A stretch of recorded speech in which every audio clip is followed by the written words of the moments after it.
ain't gonna hurt now if you open up your eyes. You're making it worse now every time you criticize. I'm under your curse now, but I call it compromise. I thought that you were wise, but you were otherwise. A specimen like you I would love to obtain. I asked the tedious guy if you tell me your name. I'd love to impress you with the backs of my soul. I wanna take out your love, but it's locked in a vault. I wanna take out your love, but it's locked in a vault. It ain't gonna hurt now if you open up your eyes. You're making it worse now every time you criticize. I'm under your curse now, but I call it compromise. I thought that you were wise, but you were otherwise. When I open my mouth, I'm so brutally honest, and I can't expect that kind of love from you.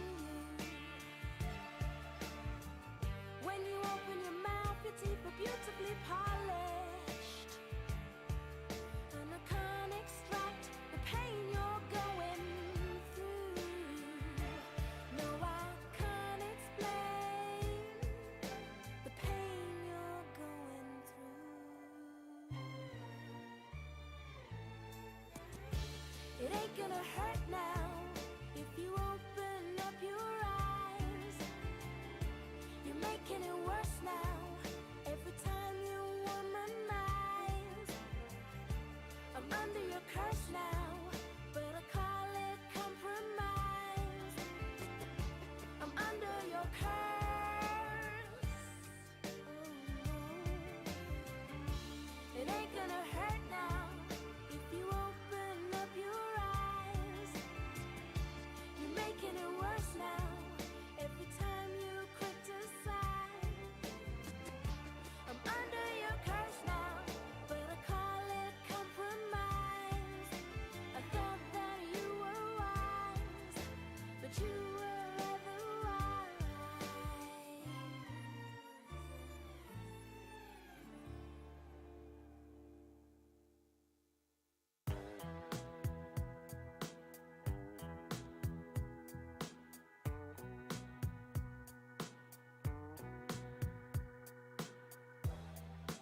Battle cries, we make a swift retreat.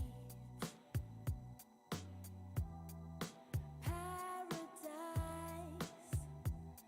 it don't come cheap.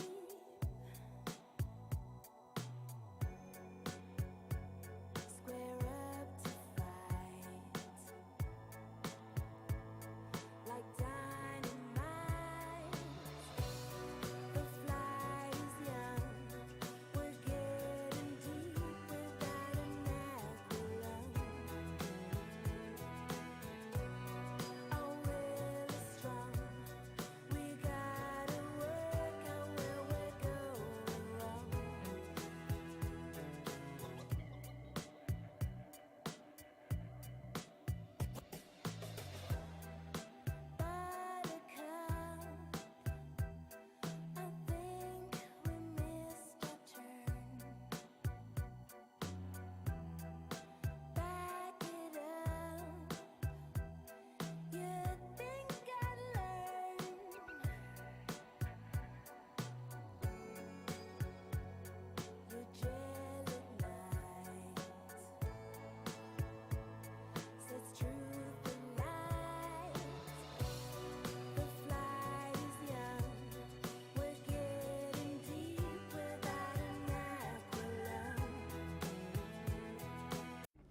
Testing, testing. Est-ce que vous m'entendez?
Once a label is on something, it becomes an it, like it's no longer alive. It's like a loss of vision, or some dark impression, or a black spot on your eye. If it's up to you, my little sweet babu, through the shouting and the fever, think of life as queer. Think of it, my dear, the art and the fancy tone. From here there is no missing.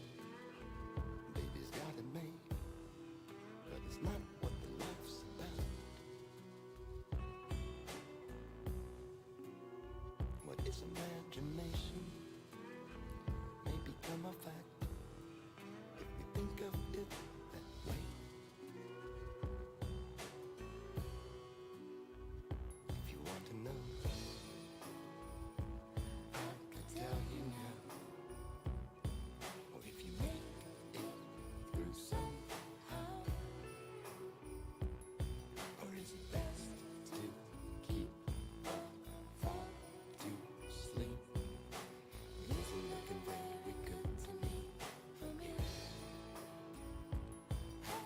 He's distressed and I forget. I don't wanna know 'cause I forget. He's distressed and I forget. I don't wanna know 'cause I forget. He's distressed and I forget. I don't wanna know 'cause I forget. He's distressed and I forget. I don't wanna know. I don't wanna know. What do New York couples fight about? But this gonna work Baby's got the out. bed sheet How do that was under you New when your York time in the life expires. couples fight it out? What these couples fight Keeps it in the about? closet, What do keeps it to herself. She should throw the damn thing out. couples fight about? But this gonna work Why should you out? continue How do to shake it off New with your York writings on the wall? couples fight it out? What these couples fight You can make it about? hard to be in the shouting you will see. Or is it best to change the world you're keeping down again? Hey, he's distressed and I forget. I don't wanna know 'cause I forget. He's distressed and I forget. I don't wanna know 'cause I forget. He's distressed and I forget. I don't wanna know 'cause I forget. He's distressed and I forget. I don't wanna know. I don't wanna know.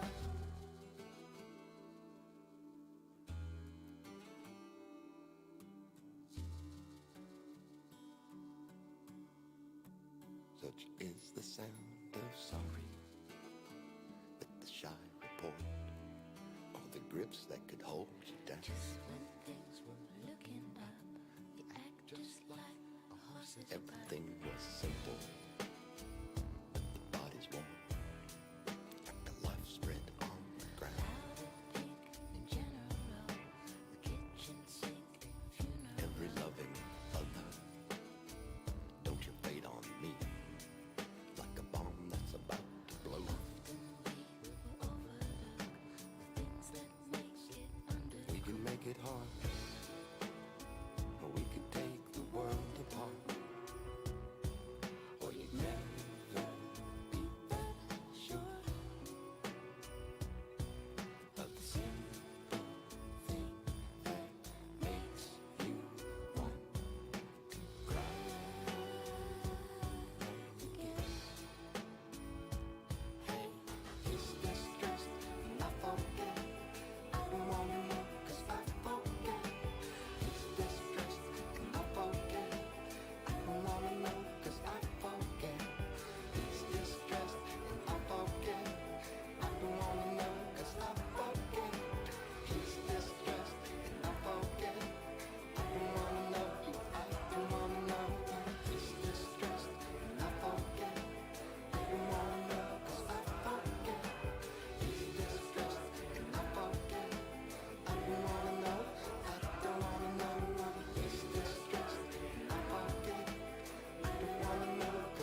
joined at the hip, joined from within. By using your eyes, you're freezing my frame. Watching our clothes burst into flames. Undress me now, you know how. Using your eyes now. Undress me now, you know how. Using your mind, using your mind.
entertainment is women lose weight. Our first years of marriage, everything was just great. But after 2 kids and the weight gain factors, fact is, now she's completely unattractive. Look, fat chicks, I don't mean to sound rude. I tell her nice, hit the gym and don't eat so much food. But no, you're shallow, you need to run the course of unconditional love and so forth. But how? If desire's not there, that's just a layman. Divorce is child support, alimony payments.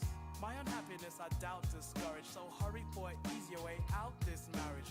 Meanwhile, my secretary June well groomed. When you gonna leave your wife? I tell her soon, mommy, soon I assume. Or my destiny is blue. Interestingly, the only thing left for me to do is to kill her. What a surprise, open your eyes, woman of eyes. I'm gonna have to kill her. Cause there's no switching bosses to bosses. Send that ass right to the morgue and kill her. What a surprise, open your eyes, woman of eyes. I'm gonna have to kill her. Cause there's no switching bosses to bosses. Send that ass right to the morgue. My plans against all shenanigans kinda ran thin, knowing nothing about poisoning, and I can't swim. Bad intentions pumping, might as well become numb. Cut her lungs or the obvious robbery gone wrong. But the catch is, do I have the nerve to dispatch this? Who could I get to help me murder this fat chick? Guess I have to play a dude Robin on Wednesday, the day she usually goes food shopping. Anyway, long story short, hit the side of a Chrysler, sent it clean over the divider. You bastard, she said, as the wreck went tumbling down the hill. I thought she has to be dead. Later on, get a call, Lieutenant O'Rourke, leaping like a frog. We need you at the morgue. So I selfishly pursued. Boo-hoo, there was nothing else left for me to do. I had to kill her. What a surprise, open your eyes, woman of Come on, y'all, you know I had to kill her. Cause there's no switching bosses to bosses. Send that ass right to the morgue and killed her. What a surprise, open your eyes, woman of eyes. I had to kill her. Cause there's no switching bosses to bosses. Send that ass right to the morgue. So you mean to tell me, officer, you don't have no clue who did this hit and run? No, sir, we don't have no clues right This now. is terrible. What am I gonna tell the kids? Pull yourself together, sir. I'm so broken up inside, I just can't believe this. I understand. Catch the person who did this, We're gonna try, sir. please. Screaming, who done took my heart? I get shooken up a lot at the funeral, though everyone was looking at me odd, like I did it, like I was the reason my mate slain. Murmuring, I heard he was displeased with her weight gain.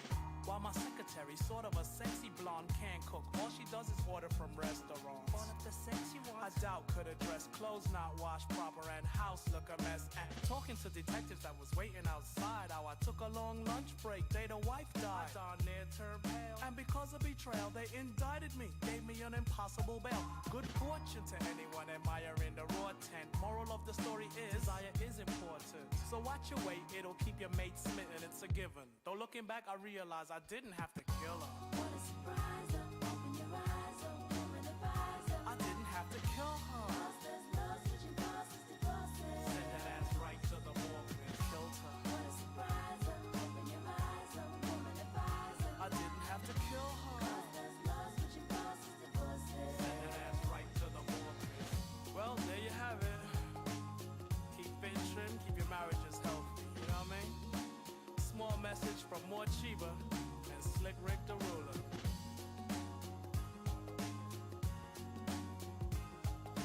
Peace.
They wanted me here just to show you my face.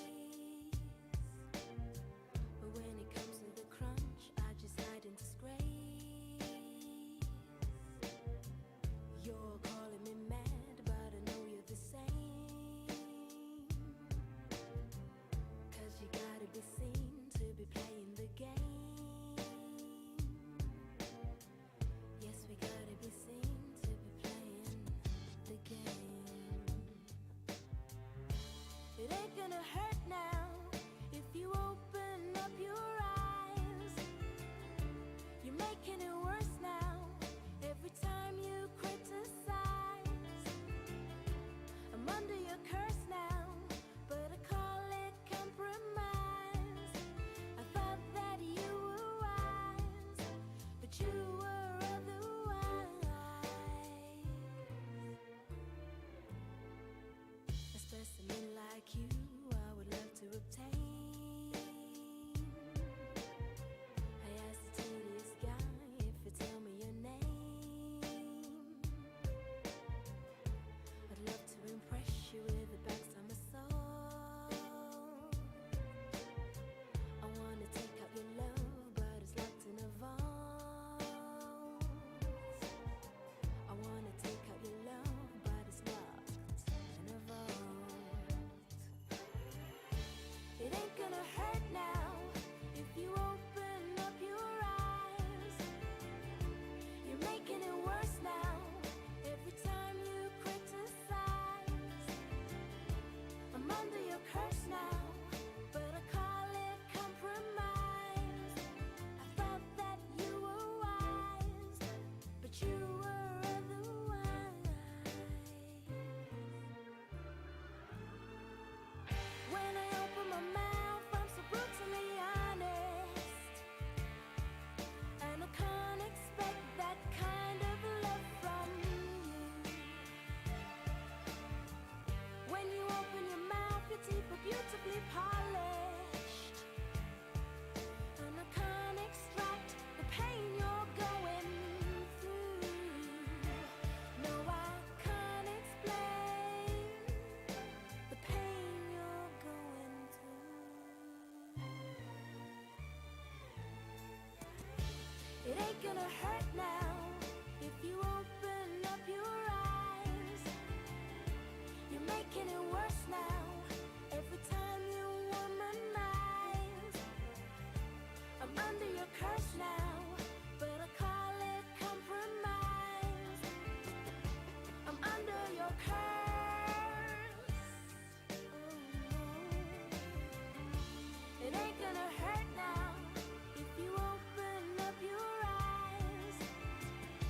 You're making it worse now every time you criticize.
dynamite. The flight is young.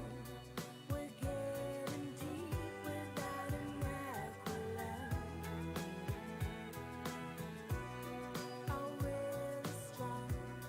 We gotta work out where we're going wrong. Light years running, we're gonna burn up in the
Mesdames, Messieurs, nous allons bientôt débuter.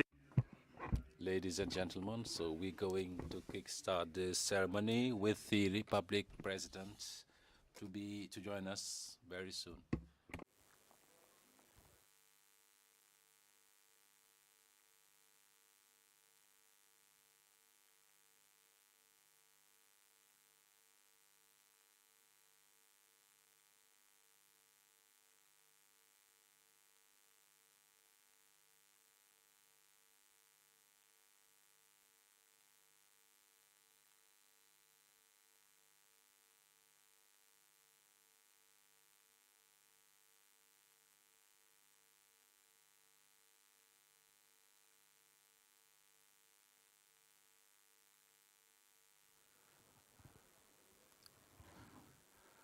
Bienvenue à Dakar. Bienvenue à Dakar. Welcome to Dakar, ladies and gentlemen.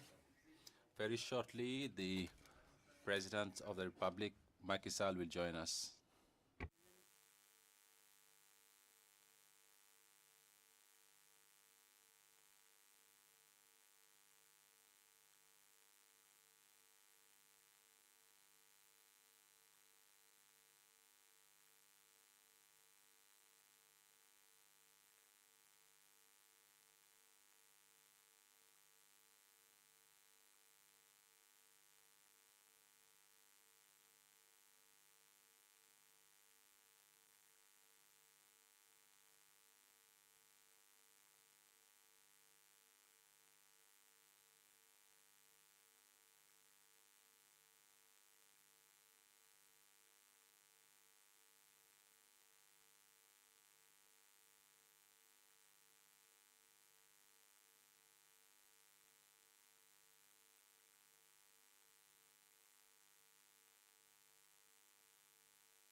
Mesdames et messieurs, bonjour à tout le monde. Merci.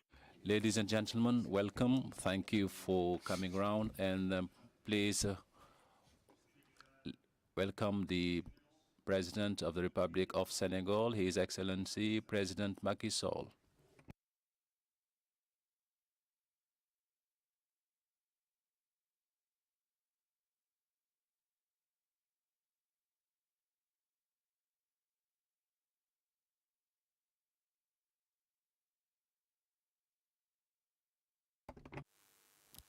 Le président de la République du Sénégal, Macky Sall, accompagné.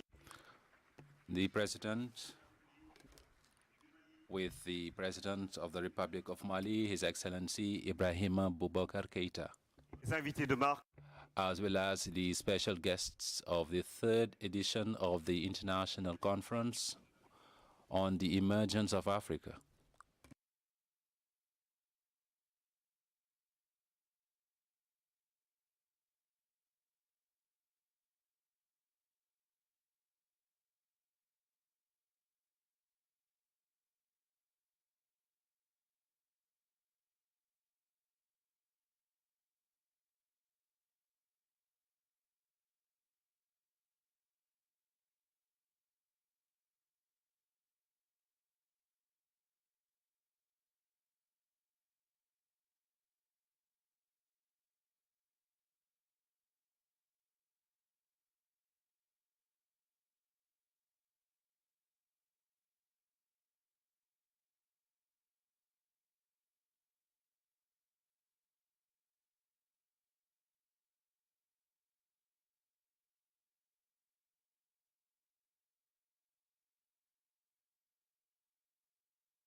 Excellencies, ladies and gentlemen, good morning, everyone.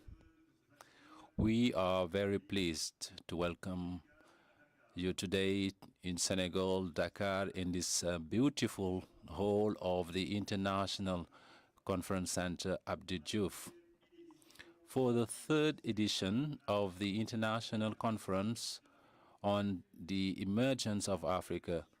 The first two editions in Côte d'Ivoire helped define the specificities of the model of emergence for Africa, the opportunities as well as challenges to be addressed by the continent in order to build this model. This year, we're going to look into the role of the private sector in implementing the emergence. Today, we will hear speeches, conferences, panels, but in order to kickstart the third edition, ladies and gentlemen, we are thrilled to show you a very short introduction video that poses the challenges and ambitions of this forum.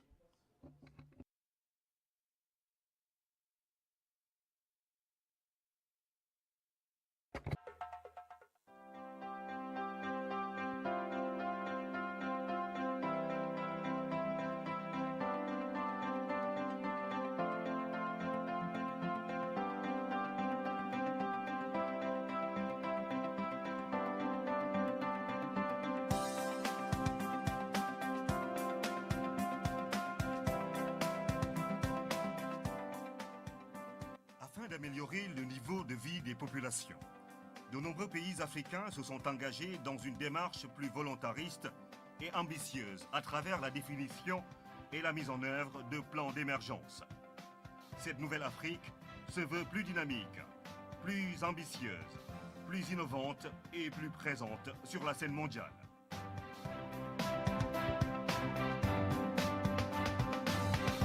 Ces rencontres constituent une opportunité pour mener des réflexions approfondies sur l'avenir du continent africain. Cette prise de conscience de this awareness of the opportunity posed by Africa is behind the implementation of emergence programs in most African countries over the last 10 years, and the results can be seen in various areas, especially infrastructures, agriculture, energy, education, health, technological innovation. These innovative approaches in conducting development policies were strongly inspired by experiences of countries that had successful structural transformative processes. This invitation, I believe I have had some experience leading a country from being classified as a developing country into a higher middle income country. I believe that any country can do this, provided in the first place they sort out their governments. The most important thing in trying to change the economy of a country is stability and good governance. Once that is in place, the rest will follow suit. I thank you. La conférence internationale sur l'émergence. The International Conference on the Emergence of Africa, ICEA, initiated in 2015 by the government of the Côte d'Ivoire and the UNDP, in partnership with the World Bank and the African Development Bank, ADB, allowed to build a permanent framework to stimulate debate and experience learning on the issues and conditions of emergence in Africa. It's with great pleasure that I participate again in the International Conference on the Emergence of Africa. The Abidjan Declaration, following their first conference, so agreed on the concept of emergence as a result of a process for implementing a set of structural platform, large-scale plans, as well as public and private investment, well targeted in a stable macroeconomic and planned framework. New analysis frameworks were initiated at the level of countries to support the emergence program, to focus not only on the overall performance as the growth rate or the per capita growth, but per capita income, but also on the current structural adjustment dynamic. By analyzing the initial results of the emergence plan, two categories of countries stand out in Africa. On one hand, the countries that are more advanced in the emergent pathway. Over the years, they have been able to build on an ambitious framework, to build an inclusive framework, and initiated a sustained dynamic. These include South Africa, Botswana, Cabo Verde, Morocco, Mauritius, Rwanda, and the Seychelles. On the other hand, countries that over the last decade witnessed rapid growth in the pathway towards growth. These are Côte d'Ivoire, Eswatini, Ethiopia, Ghana, Kenya, Lesotho, Mozambique, Nigeria, Sao Tome and Principe, the Zambia, and Senegal.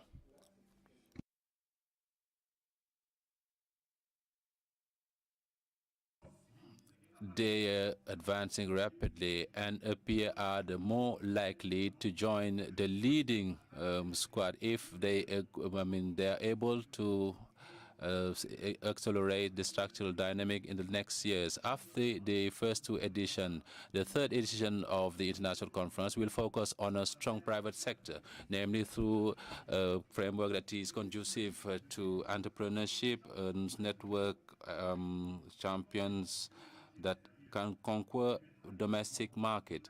It will also lay a special emphasis on social inclusion as the framework to support the convergence plan. My conviction is to maintain this transformation dynamic in Africa. We need to bring about paradigm shift for the advance of a strong private sector that is carried by a vision and supported by a political vision. more than ever, I remain convinced that that is the condition for a robust and sustainable development of Africa, as well as its successful integration into the global concert for the entire benefit of our populations.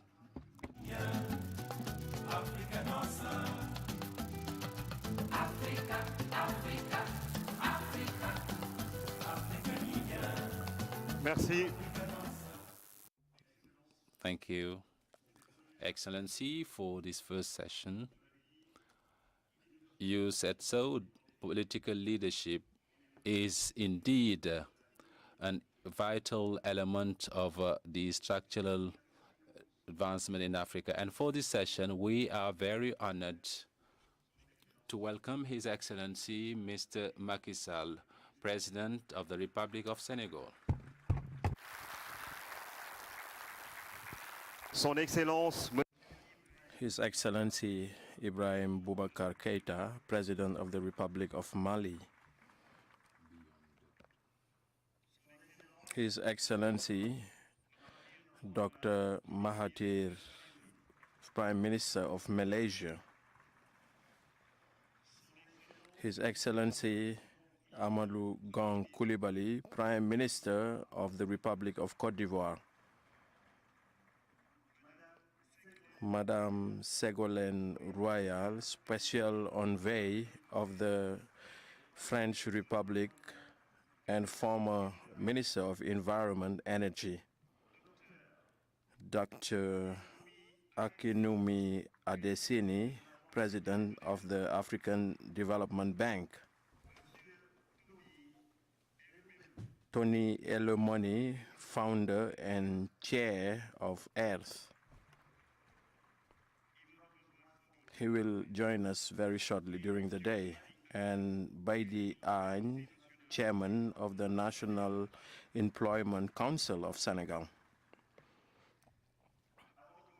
Before starting, ladies and gentlemen, our first dialogue, I wish to invite His Excellency Macky Sall, President of the Republic of Senegal, for his welcoming word. Thank you.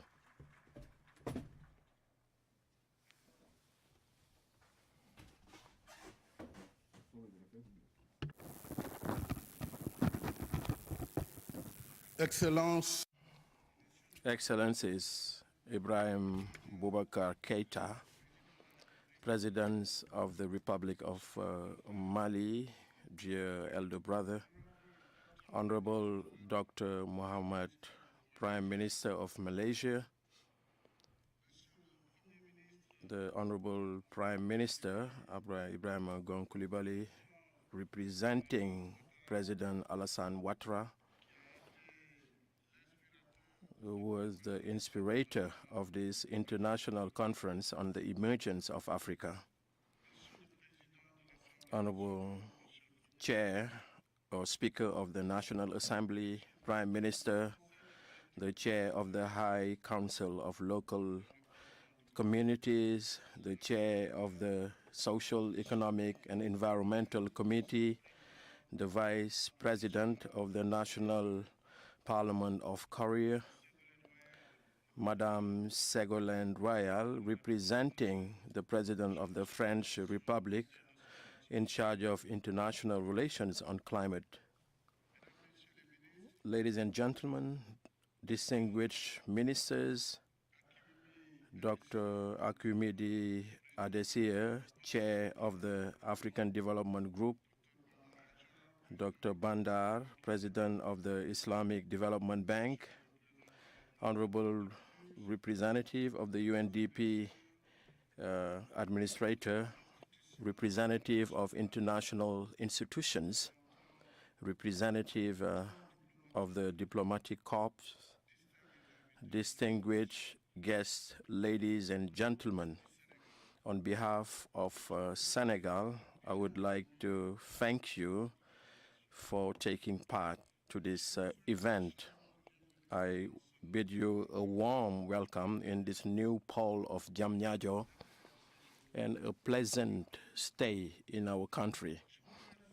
I wish to particularly thank you, Mr. President Ibrahim Boubacar Keita and Dr. Mahathir Mohamed, for taking part in this international conference.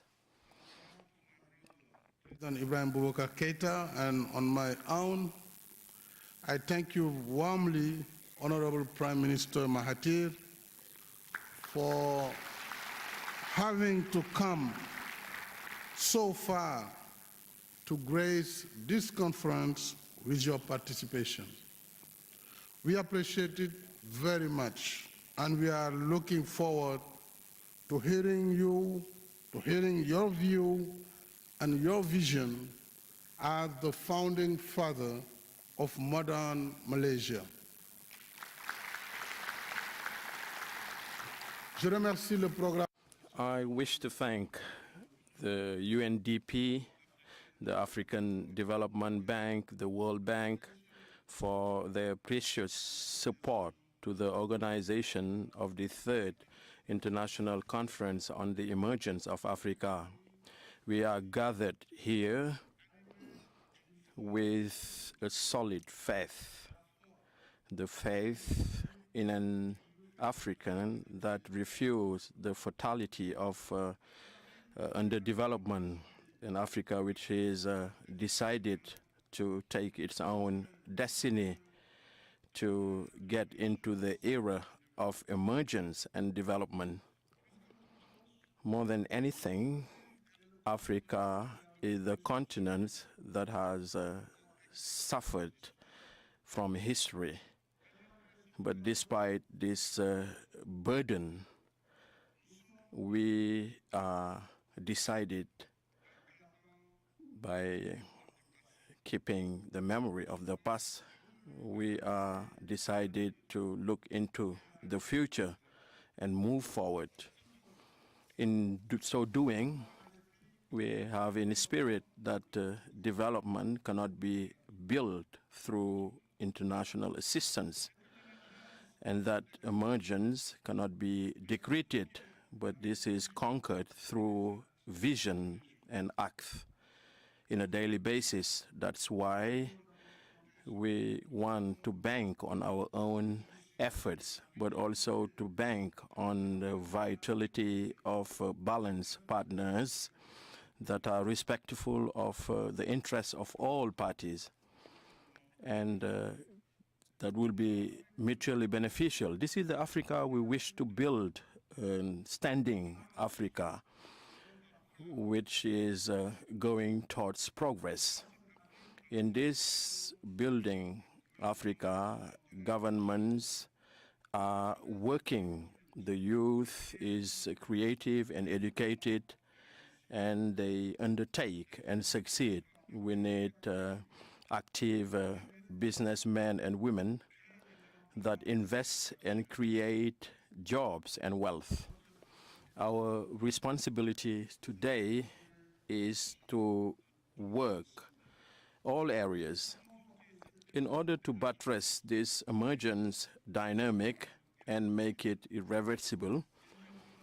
There is no other alternative, and this is even the meaning of history. All people have gone through this. And the recent experience of Asian countries, and Malaysia is a vivid example.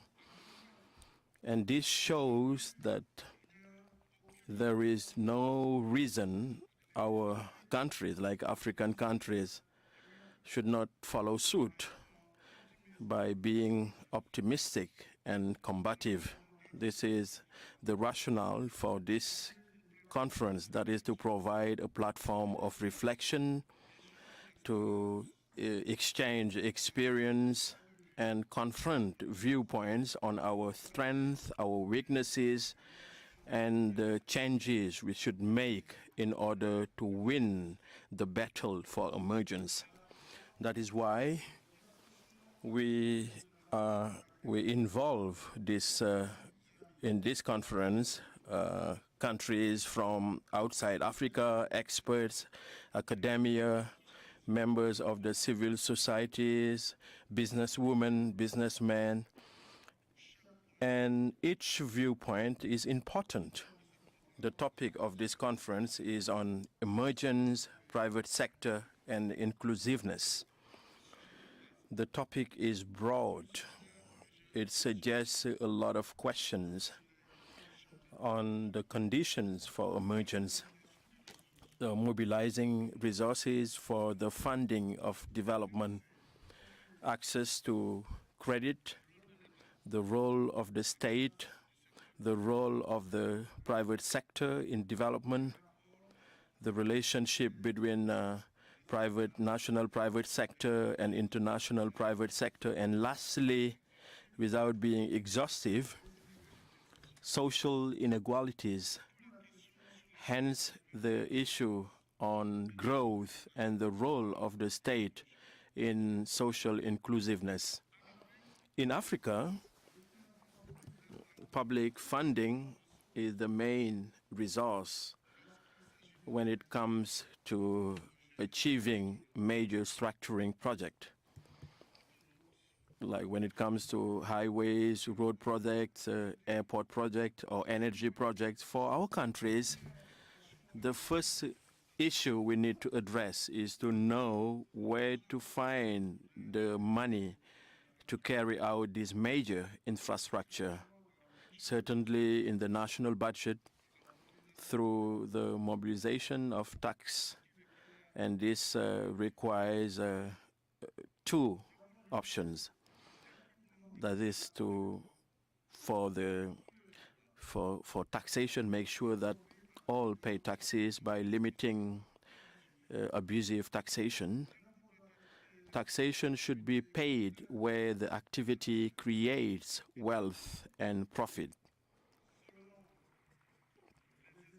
According to the estimates of the Independent Commission for the Reform of International Taxation on Companies, every year between $40 to $80 million of taxation are escaping in the African continent. We need to get rid of taxation immunity.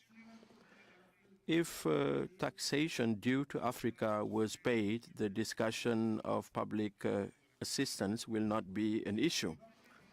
Therefore, Africa should call for more equity between the legitimate rights of the investors and its obligations towards the host country. We need also to act more firmly against tax evasion and illicit financial flows. As a current chair of NEPAD, I always endorse this measure at the G7 and G20 summit for a better international cooperation in this regard. And I wish to commend the initiatives of OECD on international taxation, and this initiative has been supported by the IMF and the World Bank. For developing countries in Africa in particular, the review of the international taxation should include three main priorities: technical assistance in terms of identification of reform needs and needs for planning, the strengthening of the capacities of tax administrators, and support to the dematerialization of procedures and formalities. And lastly, support to the review of mining and hydrocarbon codes for more equitable contracts that remunerate the investor and generate substantial resources for the state. So there is also a second source of funding for the development. But it goes without saying that the circle of partners is being reduced when it comes to building major infrastructure, which is essential to the development of, to emergence. Therefore, Africa that is being developed and that have a surface area of 30 million square meters, it should ensure its development, and we should broaden the place of these partnerships. In this regard, there should be no exclusiveness, no exclusion. All partners, public partners and private partners alike, traditional and new partners, are welcome on the African continent. If I take the example of our country, some major achievement of the PSE is a testimony of this diversified and open partnership, and this is the case for Dakar Arena project, the industrial park, and the park for Diamniadio, the international airport, Blaise Diagne, the Ila Touba motorway, and the TER, which we inaugurated Monday. There is also the issue of industrialization. This is critical. And Africa, in quest for emergence, cannot just content itself with the import of raw materials, raw growth material that is not well remunerated. Africa, the emerging Africa, is an Africa that transformed this raw material, that processed them in order to create value chains, generate employment, and deal with youth unemployment. We need to reform, to innovate, and further efforts to improve the business environment in order to attract more private investment and tap opportunities to delocalize companies. Several African countries, including Senegal, have committed to creating industrial parks and special economic areas. Our countries drew on countries that took the same path. In addition, public policies of our countries should continue to support the development of a national private sector that is viable and competitive. This is also an imperative on the way to emergence. This momentum, ladies and gentlemen, is today ongoing.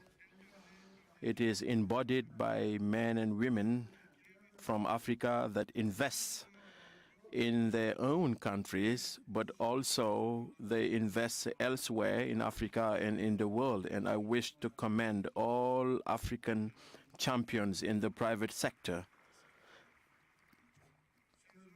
These men and women are a source of inspiration for our young entrepreneurs, and they are also reliable partners of our states and the private sector at the international level.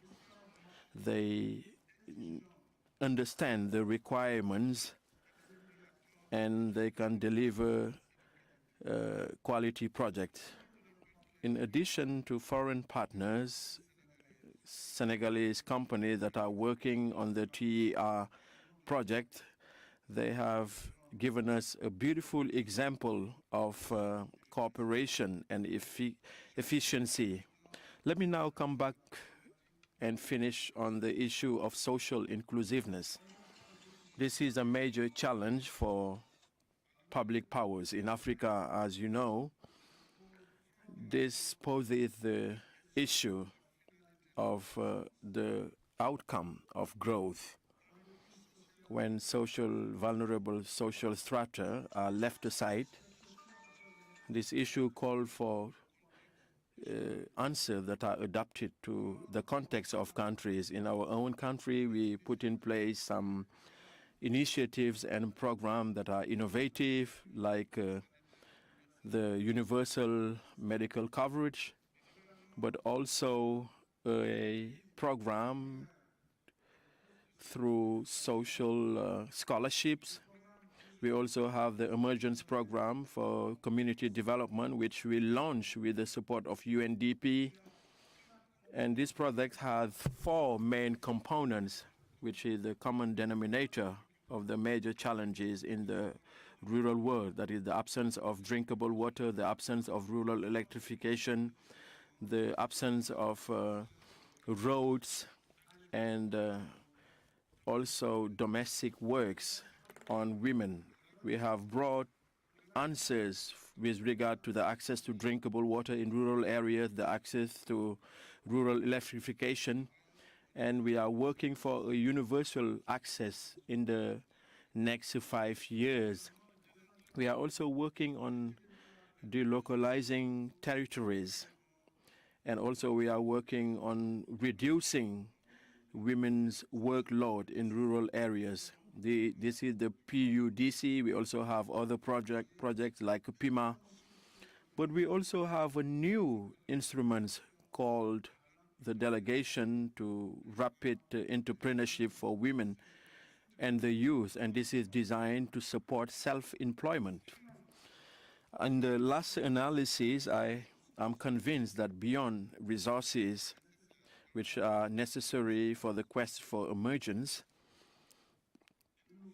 we should, in order to win emergence, we need to have a mindset that refuses the fatality of underdevelopment, a mindset that actually shakes certainties, that questions ideas that required audacity and a culture of the results.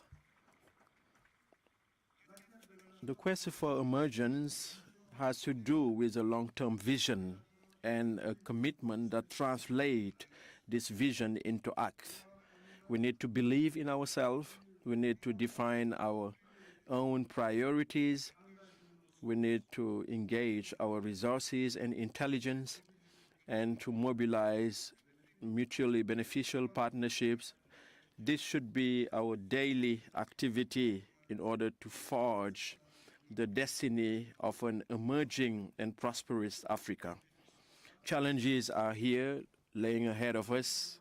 We know that, but it's possible to take up these challenges, and for a continent which is endowed with natural resources, in spite of all contingency, I'm firmly convinced that the time for Africa has come, and nothing indeed should actually block our march towards emergence and prosperity.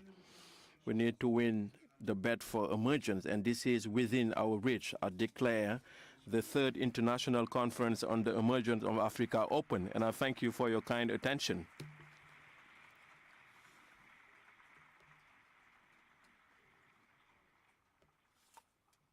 Monsieur le Président. His Excellency, President of the Republic of Senegal, Macky Sall.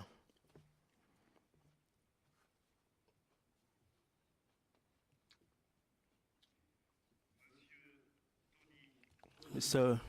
Tony Elumoda, founder and chair of Heads Holding, is in our midst. Ladies and gentlemen, now let me introduce a journalist from Africa News. He's from Algeria and Nigeria, with a symbol of this culture. He will come and introduce the high-level panel. I wish to invite Anan Ferjani, journalist at Africa News, to come on stage. Good morning, Ibrahima. Thank you for this introduction. Ibrahima is the journalist from RTS. Thank you so much. Thank you, and good morning, President. Thank you for inviting me over. Thank you, all heads of states, representative of financial institutions, and the representative of the private sector. This is a pleasure for me to moderate this high-level session and rediscovering the country of Teranga, a beautiful country. This high-level session will help us to set the tone on this ICEA 3. We're going to start with an introduction of by heads of states who will share the African youth, their vision for the emergence of the continent. I'm going to give the floor to the President of Mali, Ibrahim Boubacar Keïta. With your permission, good morning and thank you for being here. I would like you to share with the audience your vision for an emerging continent, for an emerging Africa. Thank you.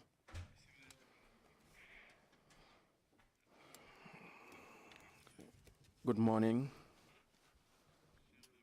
dear friends, dear all. So I wish to thank you, and you all know my pleasure in coming back to Dakar.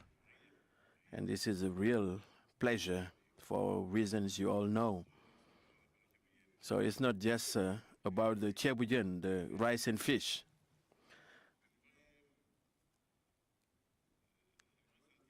So I have a real feeling of belonging.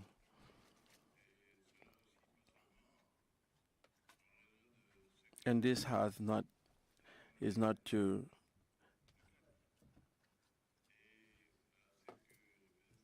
as President Senghor said, Lux me Alex.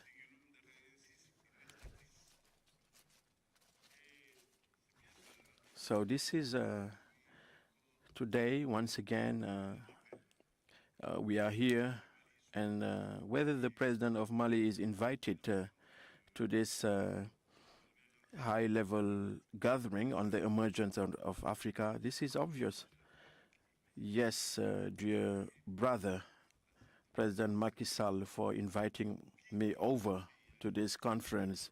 Who could have imagined that we would be around? So we were in a lot of challenges. It's true that we were thinking about emergence through our prospective Mali 2025. But at that time, this could have been considered the real obstacles, because challenging surrounding Mali were huge. In 2012, it was very tough. And we could not imagine what we would actually do. And the international community was very active around Mali in 2012. And everybody was involved and to assist Mali. And it should be recognized that this political vision, this bold vision of January 2013 of President Hollande, which actually earned us this wonderful civil operation that stopped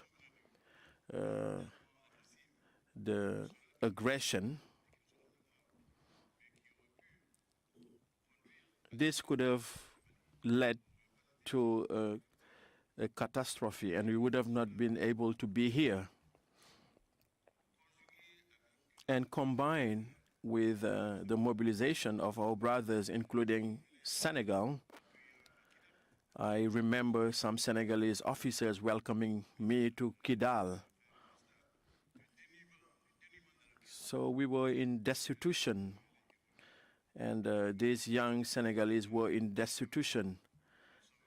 So, and they said, we are defending our land, we are in our country.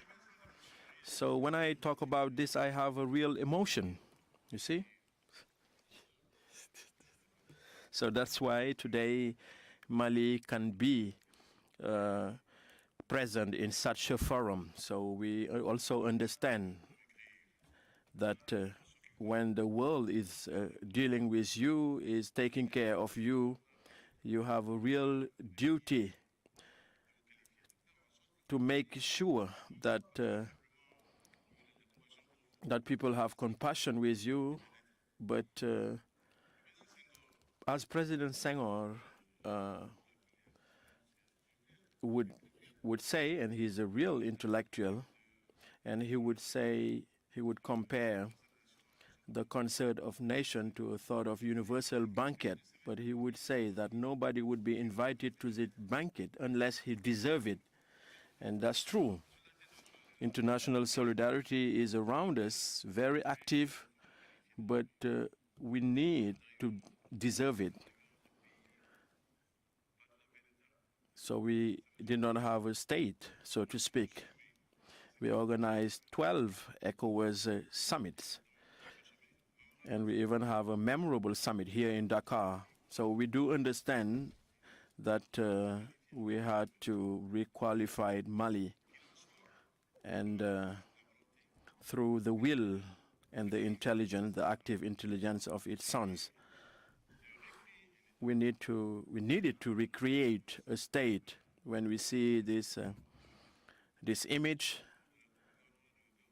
in the Gao governance, we have a Senegalese soldier and a Malian soldier wearing a pair of sandals,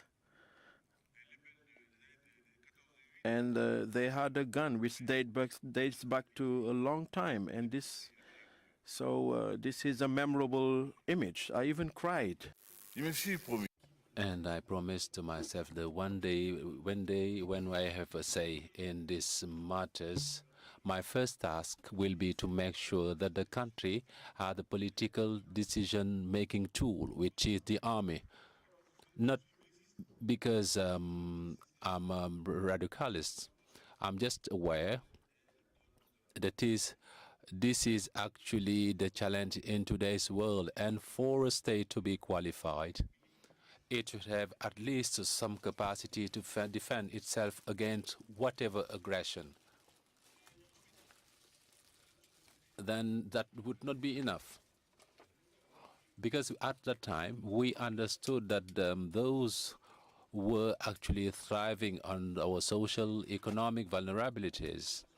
And intervention in marginal areas was not always a charity. And those people would come with new armed groups, new militias. So it was necessary to be aware of the development, for us to be aware of development. And here also, thanks to the active solidarity prevailing within ECOWAS and UMOA, we were able to seriously requalify ourselves by having a virtuous political and economic policy, so that we are aware of the most scrupulous concern of the prohibition of conversions. And in this regard, my dear Maki, please consider that today we are maybe third in the West African Economic Monetary Union. Who would have imagined it? Who would have thought about it? And today we are positioned. After your remark, it is true that when you said that the economy that will consist only of export would not impact on the international level, and this is a true fact.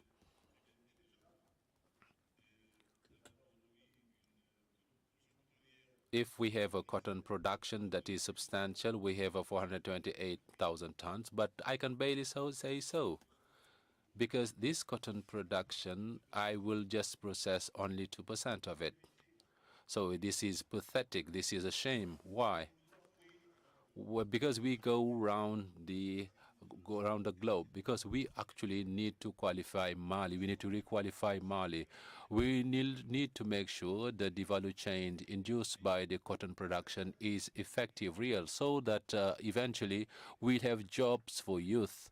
Because we have understood that this new mandate that the Malian people has just entrusted to us could be only for youth, the future of Mali. And we said it so. The mandate is placed under the sign of youth advancement in all areas. First of all, training. To all states who would not be able to requalify its human resource, they will perish. By the grace of God, it will not be our case. Qualify the youth, to train them, to open up youth prospect for which they will be qualified, and then to make sure that the basic equipment are available at the very lower level in terms of rural electrification. Consider that, can you imagine some villages that are away, 50 kilometers away from each other, do not have electricity? Consider, ladies and gentlemen, that we need still to consider potable water as a luxury, and this is not normal. It is not the good news for us.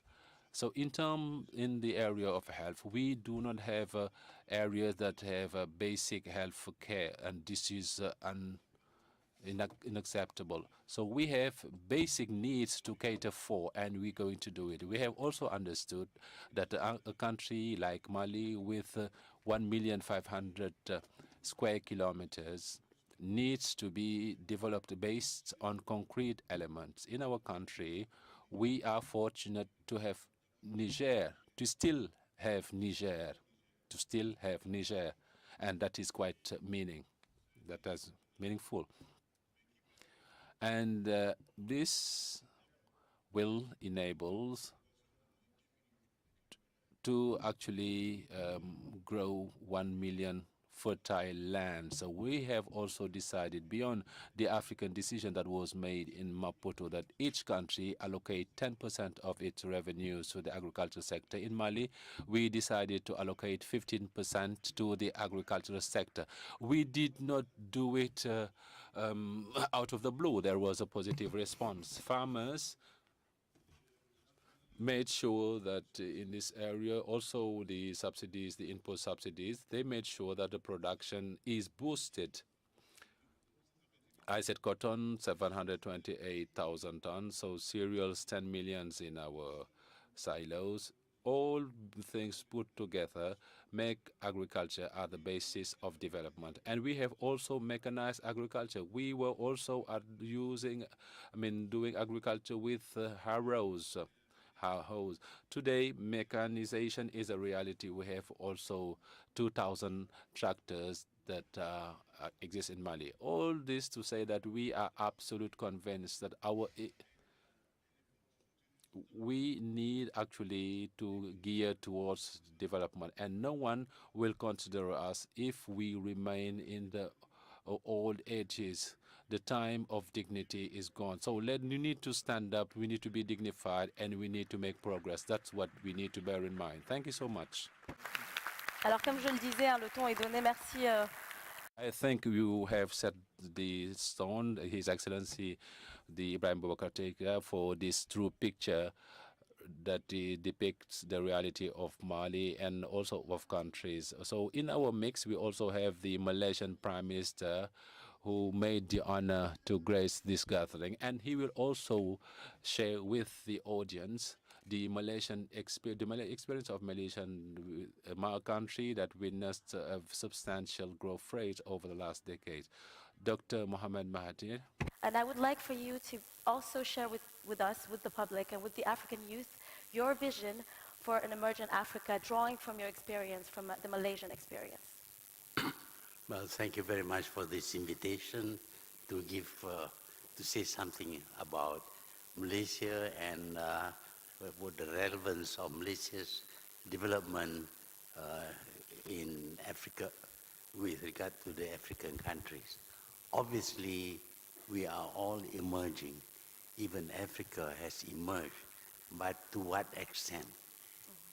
We all want to grow our country. When we strived for independence, the idea was that when we become independent, we will be in charge, and because we are in charge, we will develop our country. But unfortunately, some are not able to develop as fast as others. Malaysia has been fortunate in that we became independent not through uh, rebellions or wars against the colonialists. We negotiated our independence. And because we negotiated our independence, the machinery of government was intact. We were, of course, placed under the colonial masters, but we had acquired the skills of the colonial masters so that when we became independent, the governance of the country was quite stable, not disrupted by any violence, nor was our country indebted to freedom fighters. So the original administrators took over the country, and they know what to do because they have been under the British and they had learned a lot about administration under the British. Therefore, Malaysia's progress was much faster because the country remained stable and peaceful. Yeah, we did have some guerrillas fighting against the government, but we were able to defeat them through winning over the hearts and minds of the people so that the people will not support the insurgents. So when the country is peaceful, it is able to develop and develop well. Now, we did not have the expertise in the industries in order to develop our country. We decided that we should invite foreigners to come in and develop and invest in our country. We were among the first to accept what is called direct foreign investment. And foreign investment contributed a lot towards bringing in capital, technology, the know-how about business and the market. Very quickly, our people learn from them. So I think that this experience is also relevant for other countries, including those countries in Africa. If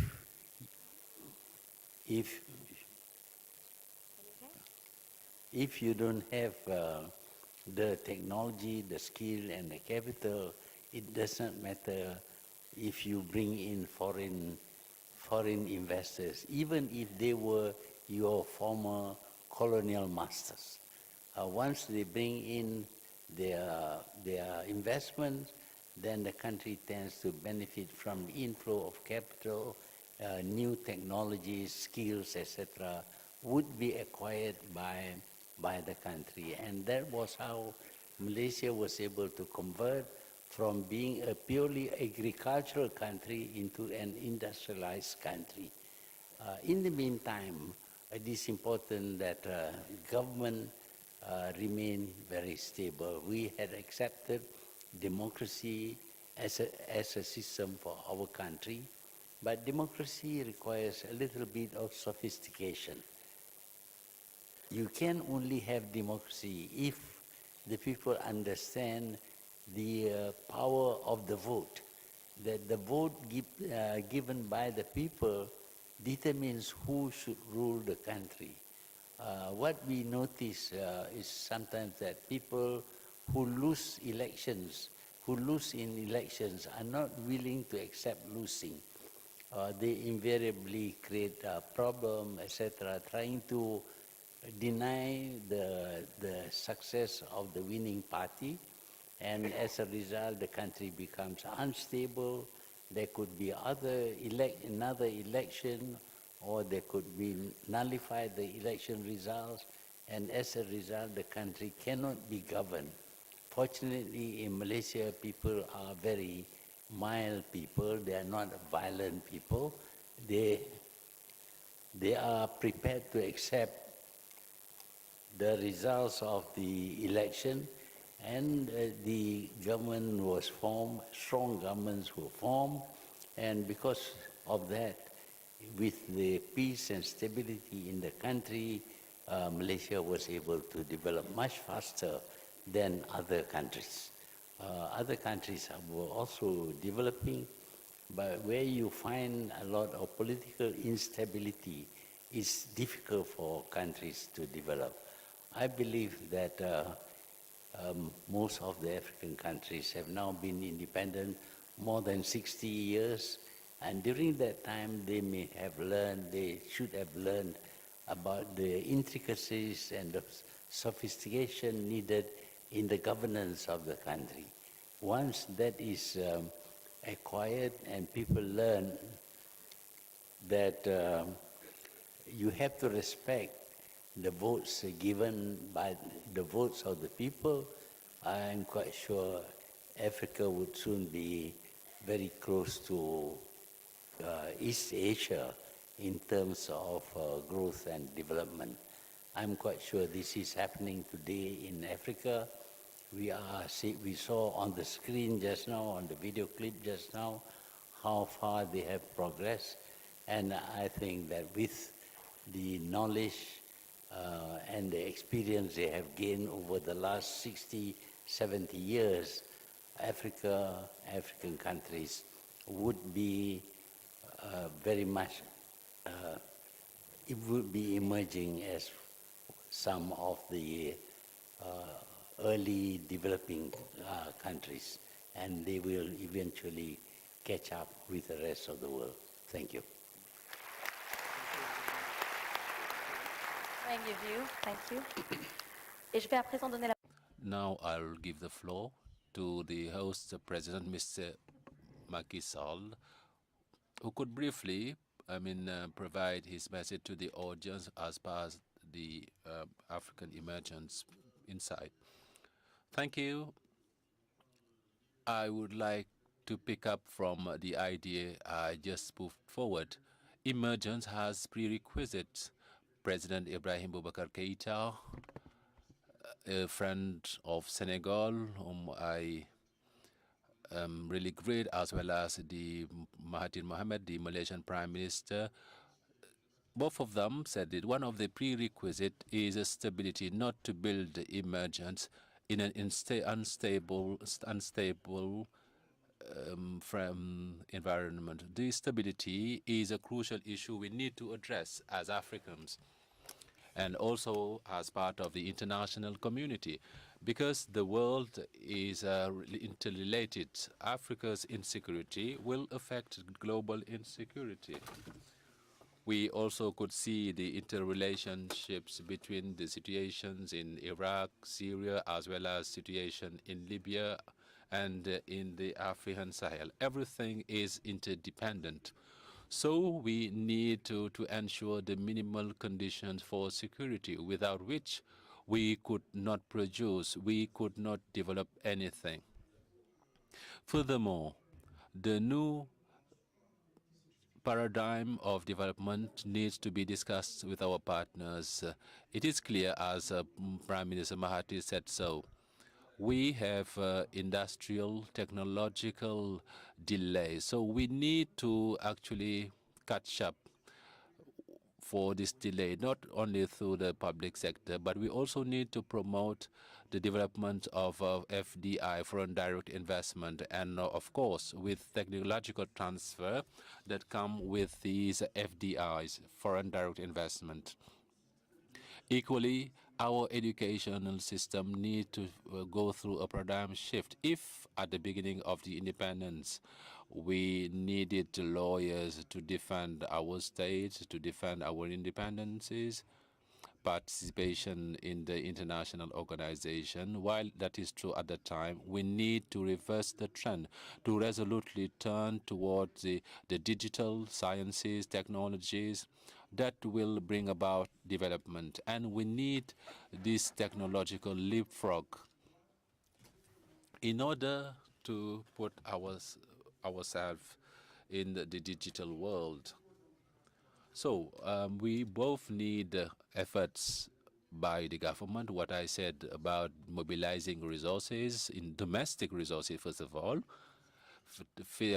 tax equity. Everyone needs to pay their taxes the same way. We need to revamp our administration in our revenue collection. Because I stopped criticizing the IMF and other institutions because I understood that what they tell us is a logic. You cannot spend the money that you don't have. You cannot build your future on a debt for which you do not know where it's not going to take you to. So we all need to rely on our domestic resources, optimize the expenditures, because the way of spending matters a lot. We need opportune, productive expenditures that will serve as a lever for the production, for other lever for the production. There are things that rest with us, Africans, politicians, and of course, we need to work. We need to get our country to work through everyday project. Our private sector maybe needs to get supported, but also it needs to roll up their sleeves to fight, because we need to fight. We are in the globalized world. The national issue is quite relative today. All capitals are not national anymore. They are international.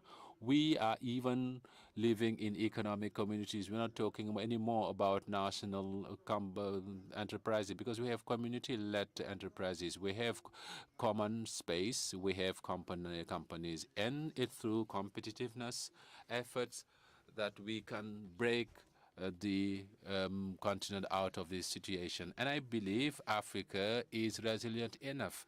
Africa has gone through more traumatized years, 4 centuries of labor. We're not here to remember the history, but we have survived that 1.5 centuries of colonization, more than half a century of mismanagement, wars, corruption. We are getting out of control. To get to a continent that will take over in the area of social and economic development and emergent.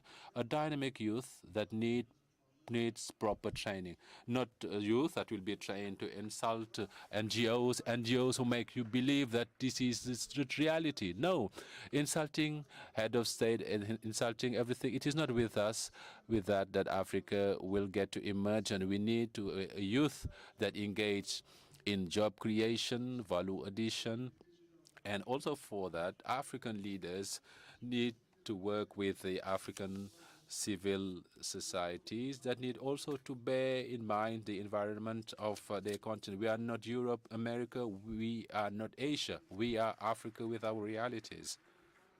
We do not need a model in this viewpoint. Let us work from what we are and what we want Africa to be. Once again, first of all, as I said, we need resource mobilization. This rests with us. And I said it to my government. We have made efforts since then, but we need actually to keep up. We need to step up. We need also reforms, and this is essential. You cannot have omelette without breaking eggs. Very good cook yet. And the remaining is partnership, because Africa needs partnership. We cannot develop on our own. As the Prime Minister Mahathir said, we need to tap into return on investment. We need partnership with our international institution for access to credit in Africa be made reasonably. We cannot always you cannot always blame risk on us. There is no more risk here than everywhere or in other countries, other developed countries, because Africa is paying its debt despite its challenges, the challenges it's going through. So the credits that are granted are paid. You need to allow us to have longer-term credits. We do not have any Marshall Plan, but we can have the community of countries that are friends to Africa. We can have conditions for accessing funding that could facilitate construction, and everybody will benefit from it. Because today, if we build a power plant in Africa, technologies are not African. We need to tell the naked truth. We will also need to have external growth for those countries that master those technology. We need technological transfer so that in 5, 10 years, just as did Malaysia, South Korea, we domesticate these technologies, and in our turn, we'll be able to produce our power plants tomorrow. We'll be able to produce our tractors, everything that we need for our development. But the issue of resource mobilization and access to the financial market remains a vital issue. I'm going to rest my case here. Thank you. Thank you, Excellency, for the address. Thank you to the three of you for sharing your visions for your respective countries. So Africa is going through a very crucial period. Now we move on to the next panel on the national champions. How these national champions, because we have major national companies, how can they be emerged through the public sectors or also the private sector? And this is the question that I'm going to put to the various panelists on my side. Let me start with Mr. Koulibaly, the Prime Minister of Cote d'Ivoire. You have heard the President of Mali, Senegal, the Malaysian Prime Minister talk about their respective countries to put forward some results of the Emergence program that were initially put in place. Cote d'Ivoire has also set it up an Emergence plan in 2015 with 45 million euros. How this development emergence plan put forward the national champion, the major Ivorian companies. Please allow me to convey the greetings of President Alassane Ouattara to President Macky Sall for the invitation extended to him. So he actually asked me to deputize him. I'm quite flattered and very happy to be next to the President Macky Sall. The decision to organize the third conference in Senegal was related to the putting in place of an ambition plan, which is the Emerging Senegal Plan. And these gatherings will enable our countries to meet and share their respective countries. And that being said, as far as Cote d'Ivoire is concerned, I consider, first of all, that government have the responsibility to create an environment that is conducive to private investment.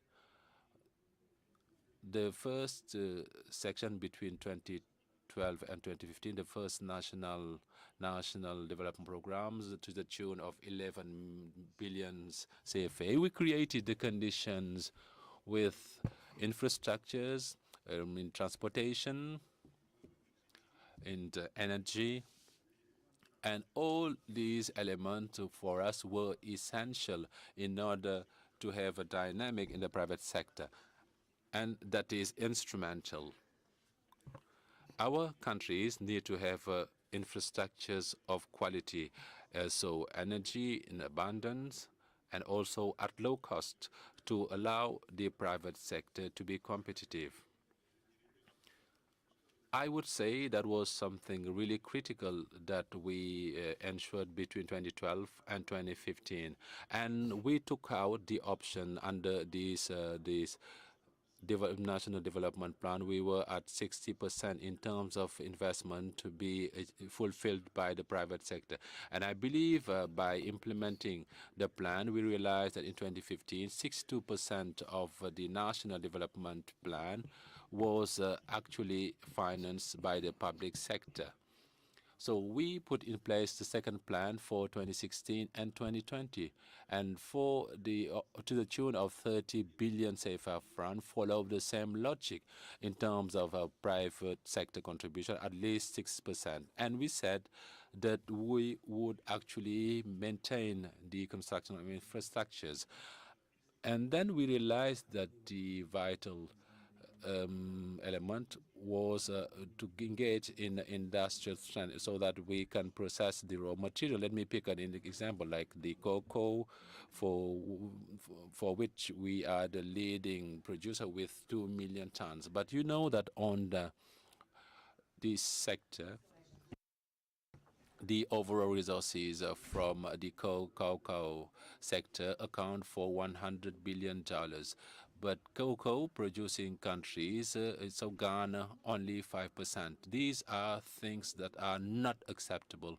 And that's why we have a strong cooperation with Ghana to see how, with the support of the African Development as well as the World Bank, we could get as far as possible in processing these raw materials, which are vital to our countries. Likewise for the cashew nut. Now, as regards the national champions, we think that those measures were taken, first of all, to have a network of effective SMEs. We decided that for all investment, operators that would have at least 30% of local contracting will have a preference of 5%. We decided in the public orders to earmark at least 5% of national orders to SMEs, a set of measures to allows SMEs to start growing, and from there we could identify companies that need support and that have the political willingness should take over these companies and support them and to make them national champion companies. But as President Macky Sall rightly put it, we can no more consider space in our country, because if we want strong companies, the market that they need to access to should be expanded. So it is important for the decision of a free movement of persons of good and whether in ECOWAS or our UMOA, all our state adhere to that, because the fact of having a broad market will allow companies that can get state support to grow, because we have the possibility to tap into our materials. My conviction is from companies that demonstrate their ability based on general regulation. It is possible to identify those who, through a political willingness, deserve to get support from the state, and this is necessary for the state to do so, because we cannot be an emerging country and have the bulk of the resources created in our countries created by foreign companies. It is important for these national resources, for this wealth creation, we need to have to domesticate that. It should be driven by regional African companies, and also upon return to our countries, and it could be beneficial to our countries. I think it's not even an option for our countries to consider this is an imperative to promote national champions. Now the floor is over to Ségolène Royal, representing France.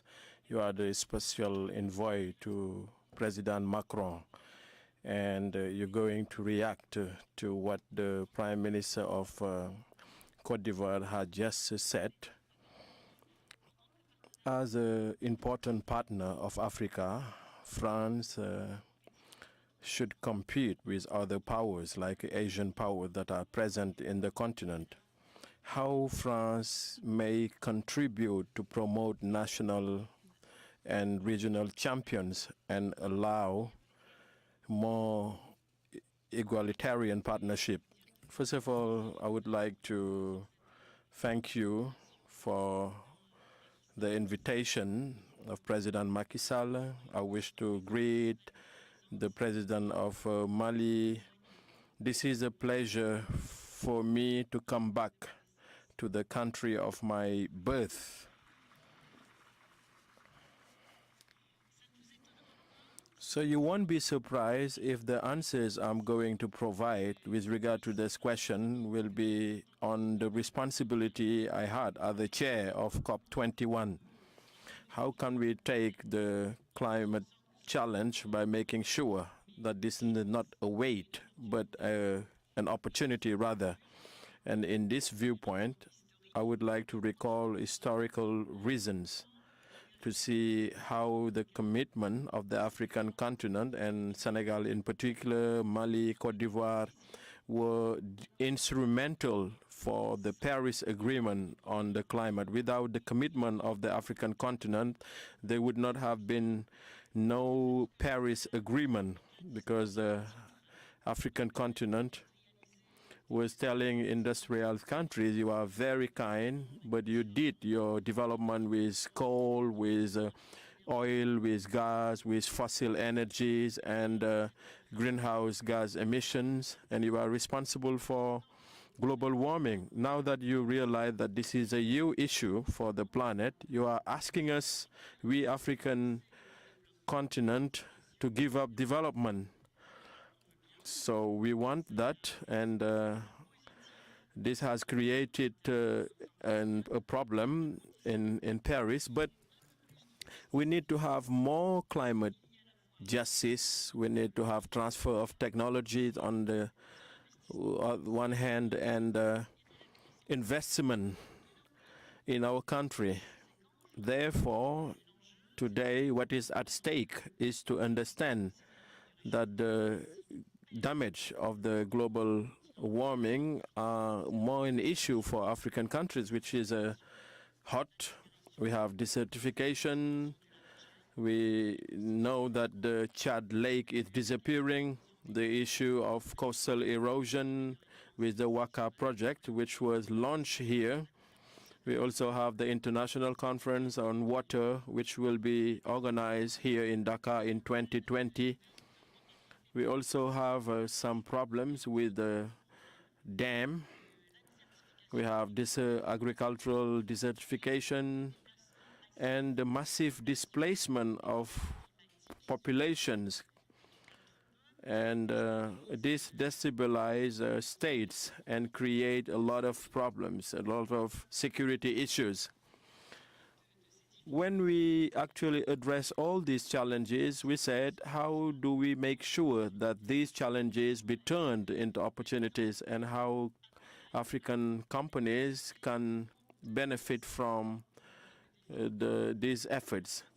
And France is the partner, because you're asking me a question. But the African Development Bank, we were in partnership with the African Development Bank. But the energy potential of Africa should be promoted.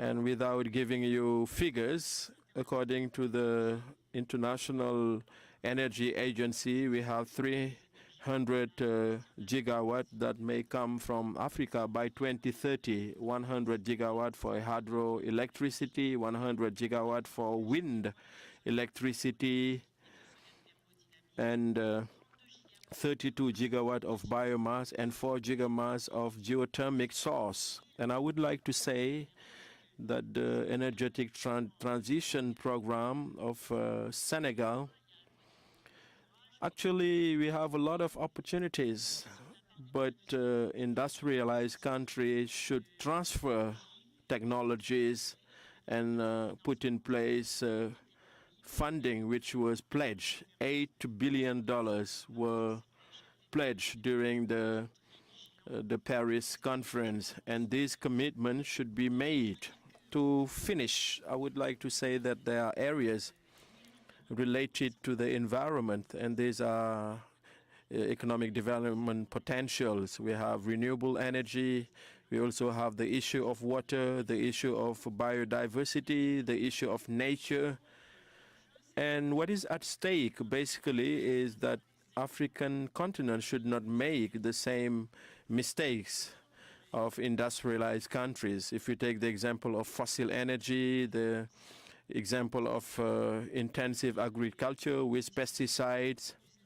So multinational companies producing pesticide are in the lookout, In 30 years, 400 million birds have disappeared. You see, today we are fighting against all the things that poison our land, our water.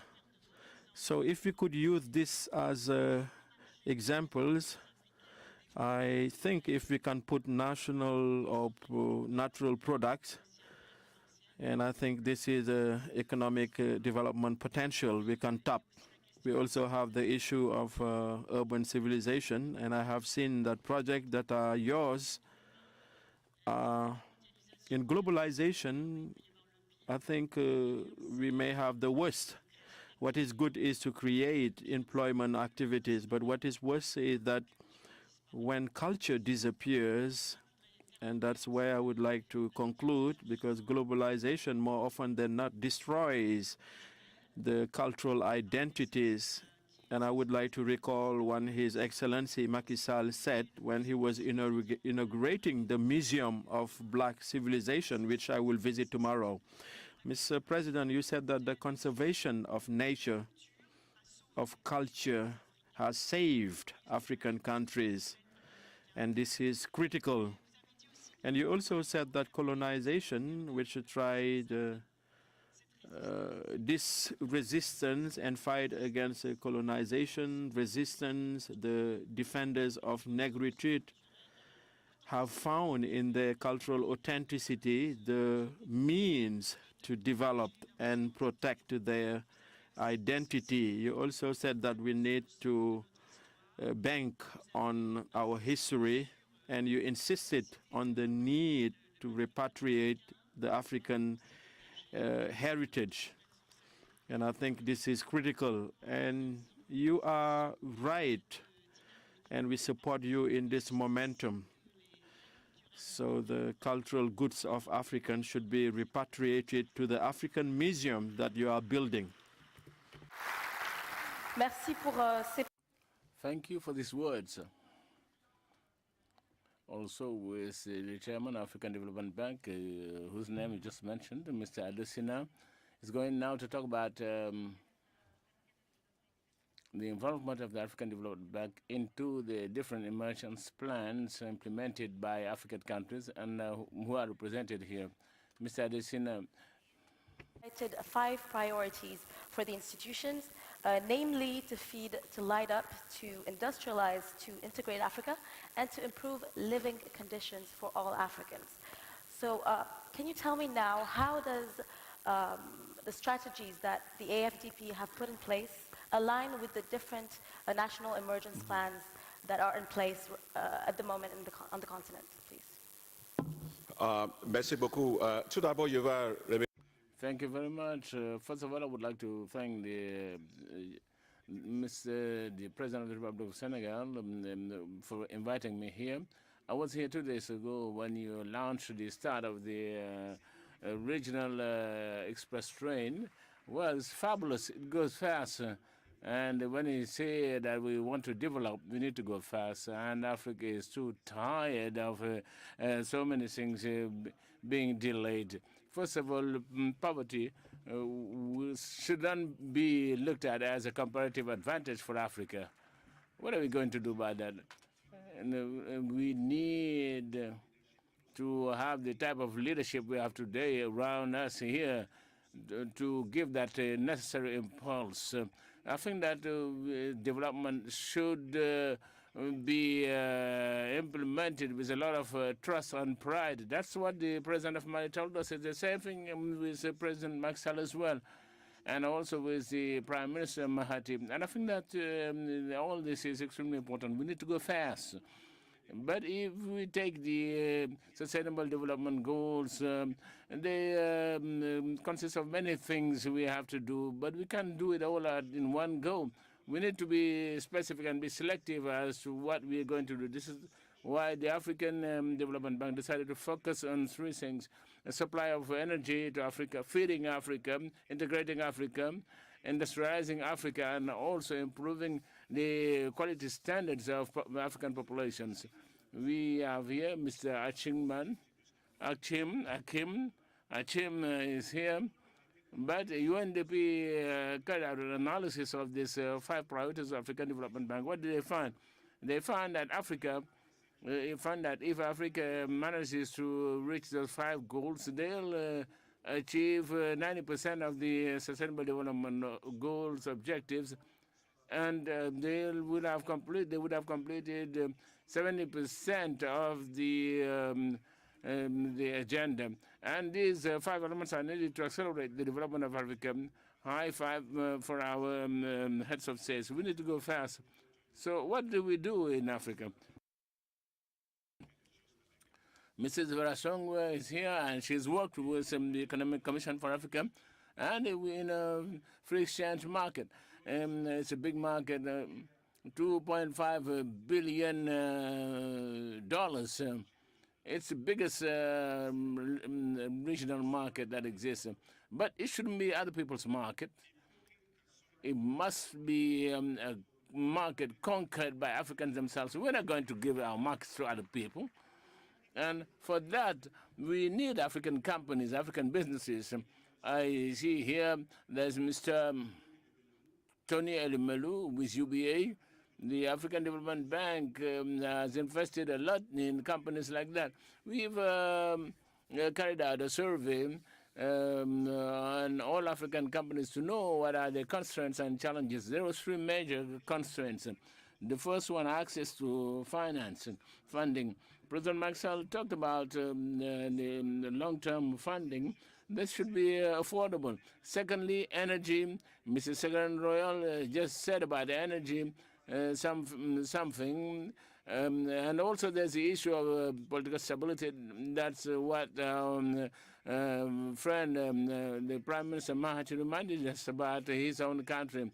So we should try and discuss those 3 aspects. First of all, about funding, we gave UBA funding for a total amount of $200 million to become a bank with branches everywhere. And we also have Dangote, who was to be here today, but unfortunately they couldn't make it, for whom the African Development Bank had invested $300 million. And also the OCP, the phosphate company of Morocco, for them we have invested $200 million. But I wouldn't want you to believe that it's only for big companies. We plans and we're doing things for medium-sized businesses in Africa. We have a fund of $1 million for small and medium-sized businesses in Africa. You're talking about champions. It's these small and medium-sized companies that are the champions in Africa, because it's them who make things work. And also we have trading activities. The African Development Bank has put away a fund of $1 billion US for banks to support small and medium-sized businesses, including involved into trading activities.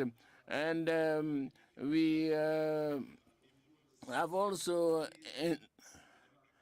been able with that to have exchanges amounting to $7 billion. And we should bear that in mind. It's not just people like my boss, Tony Elimelu and Dangote, who should be supported. We need to invest into the small and medium-sized businesses that will become the big ones later on. Regarding what Mr. Prime Minister Mahathir said, if we look at the development models in Asia, they invested in big companies, and then they developed value chains, global value chains and regional value chains, and they established linked between the small and medium-sized businesses and the big companies. That's what we need in Africa. If they take the case of energy, we know that the African Development Bank, as the African Development Bank, we're investing $12 billion in the energy sector. If we take the case of Senegal here, we've made investment in Sendou, in Malikunda, and even in Mali as well, and the same thing Cote d'Ivoire with Agito and Singapore, and all of those other companies in Morocco, in Kenya. And we are investing because we cannot develop without energy. You know, to industrialize our countries, we need energy. As President Maxwell said, this is what the African Development Bank is doing. Now I'm going to go back to what Mrs. Secretary said. What are you currently doing for the funding of power production? And with an energy production capacity of 10,000 megawatts from Niger, Mali, Chad, Senegal, Mauritania, and all of those countries, because we know that God loves Africa. He gives us the sun. We just need to put in place the connections to get energy. And but infrastructures, President Keita talked about it together with the Prime Minister of Cote d'Ivoire. The African Development Bank is investing in regional infrastructures. We need connectivity. It's extremely important. If you take between San Pedro and Mali, we have also infrastructure linking Nairobi, Ethiopia, Addis to all the way to Mombasa. And President Macky Sall will launch the opening of the bridge between Senegal and the Gambia. We have the bridge between the two Combos. So these infrastructures are extremely important because they facilitate connectivity. To conclude, I would like to say something about the funding. And what I want to say that is about how important stability is, political stability. You'll give me some time because I'm mixing up English and French, you know. But what I would like to say is that if you take the case of Malaysia, it's the political stability of that country that makes funds come into the country and stay there and grow. And its activities carried out. We need political stability. And I'm proud of all of our heads of states. Today, all heads of states in their countries talk like CEOs in their countries. They're not talking like presidents. So the African Development Bank has launched an initiative. President Maxwell had attended the meeting on that occasion and the initiative on the investment forum in Africa. I'll tell you, ladies and gentlemen, in less than 72 hours, we were able to mobilize $38.7 billion here in Africa. I'm not talking about America, I'm not talking about Europe, here in Africa. President Macky Sall said, so we have lots of opportunities. We need to take advantage of those opportunities and forget about risks. I simply would like to say that if we think about which continent would benefit from funding of $1.4 billion for consumers, which region will have the population as large as that of China and India by the year 2050. We don't have to look elsewhere. It's Africa. Africa is not hidden. Africa is here. It's not hiding either. We need to provide funding. We are here to push that process.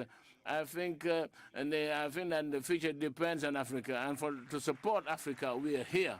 Thank you. Thank you, Mr. Adesina. You heard him? You heard the chairman of the African Development Bank who invite investors to come to Africa. You don't have any risk. There are only opportunities. Now I'm going to give the floor to the representatives of the private sector, to me, Tony Elumelu and Mr. Agne. I'll begin with Mr. Elumelu.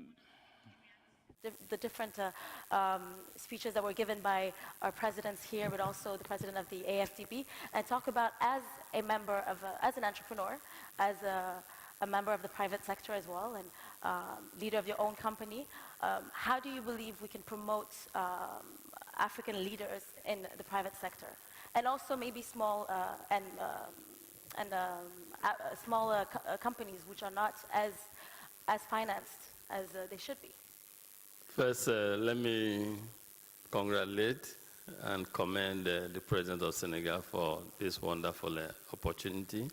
It is important that we create platforms like this to interact, and also follow up with the interaction with execution. We need this, and the kind of people you've assembled there, people who can make things happen, who can actually help us develop national and continental icons. So congratulations and thank you.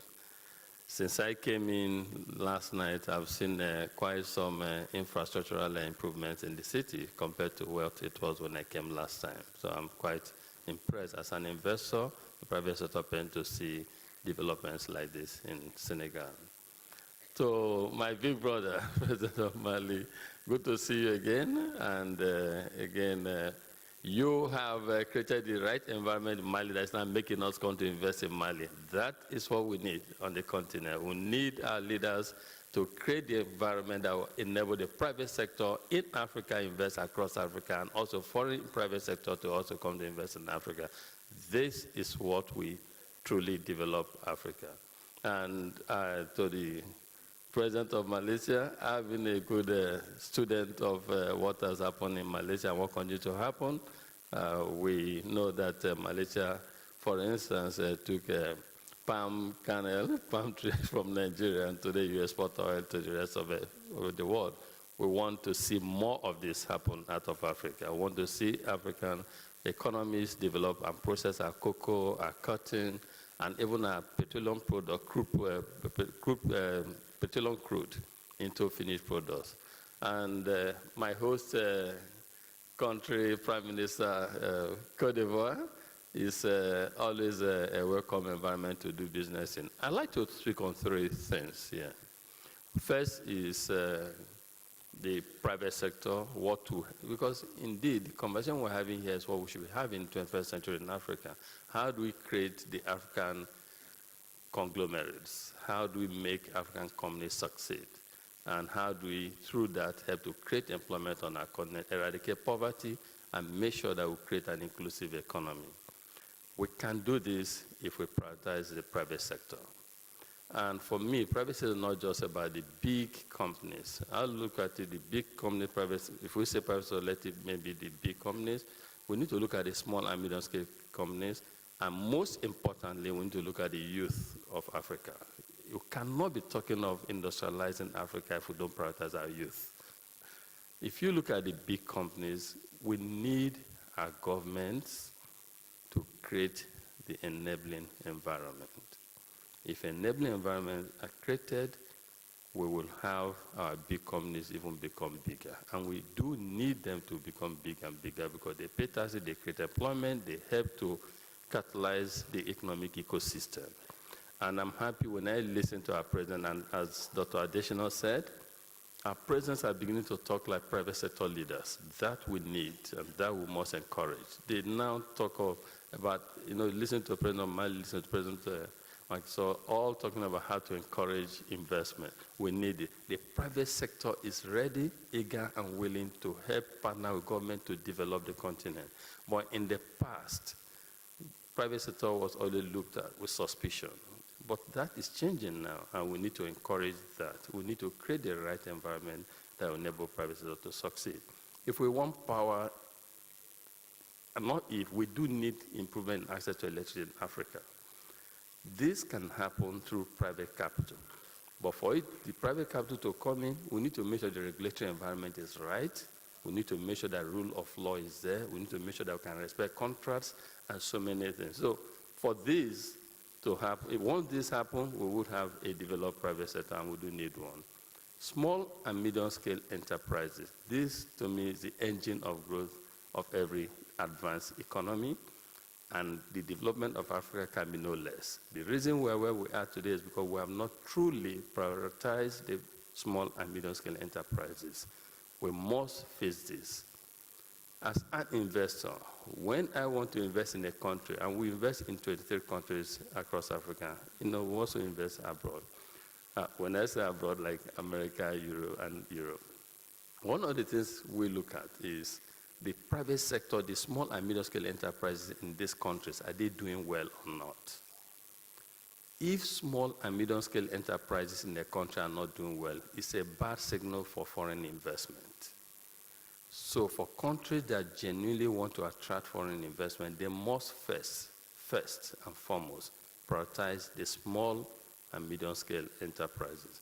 Because for an investor coming from us, they say, okay, they can only do well if the environment is right.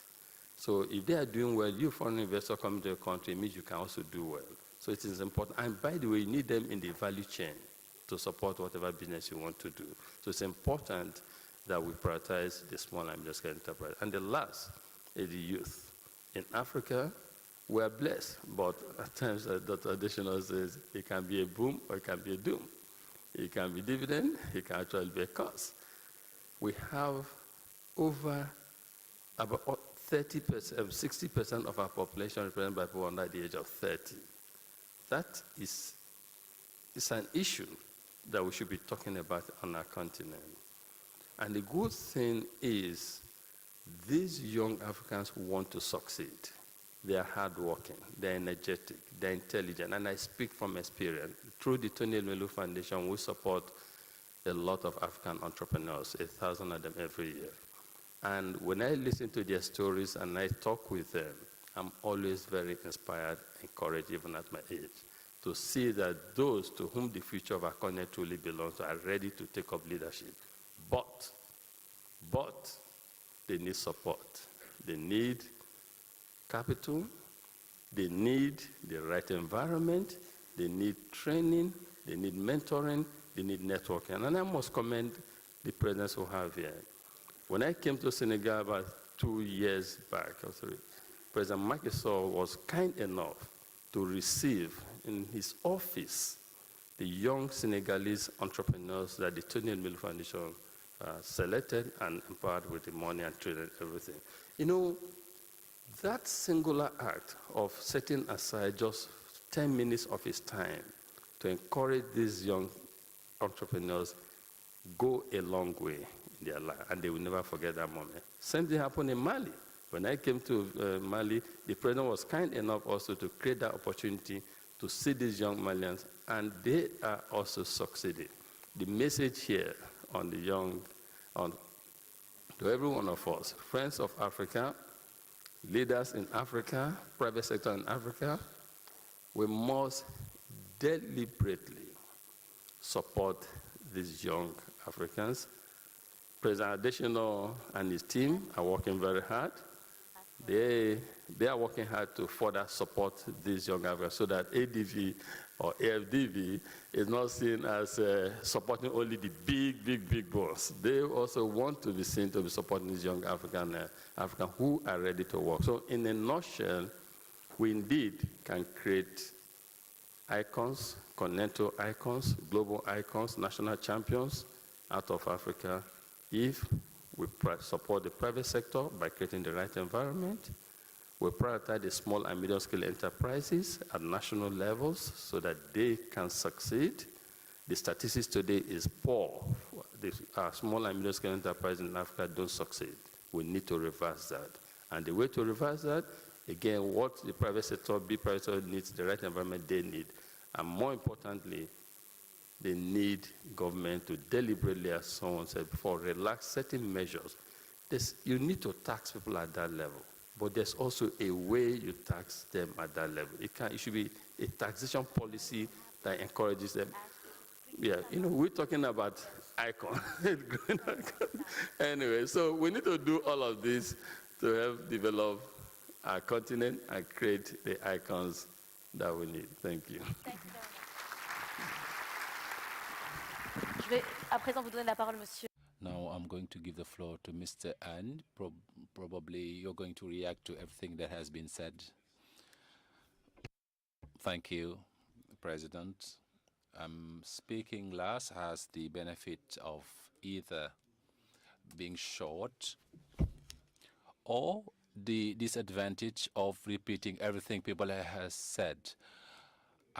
Maybe I'm going to be brief to avoid repeating what people have already said.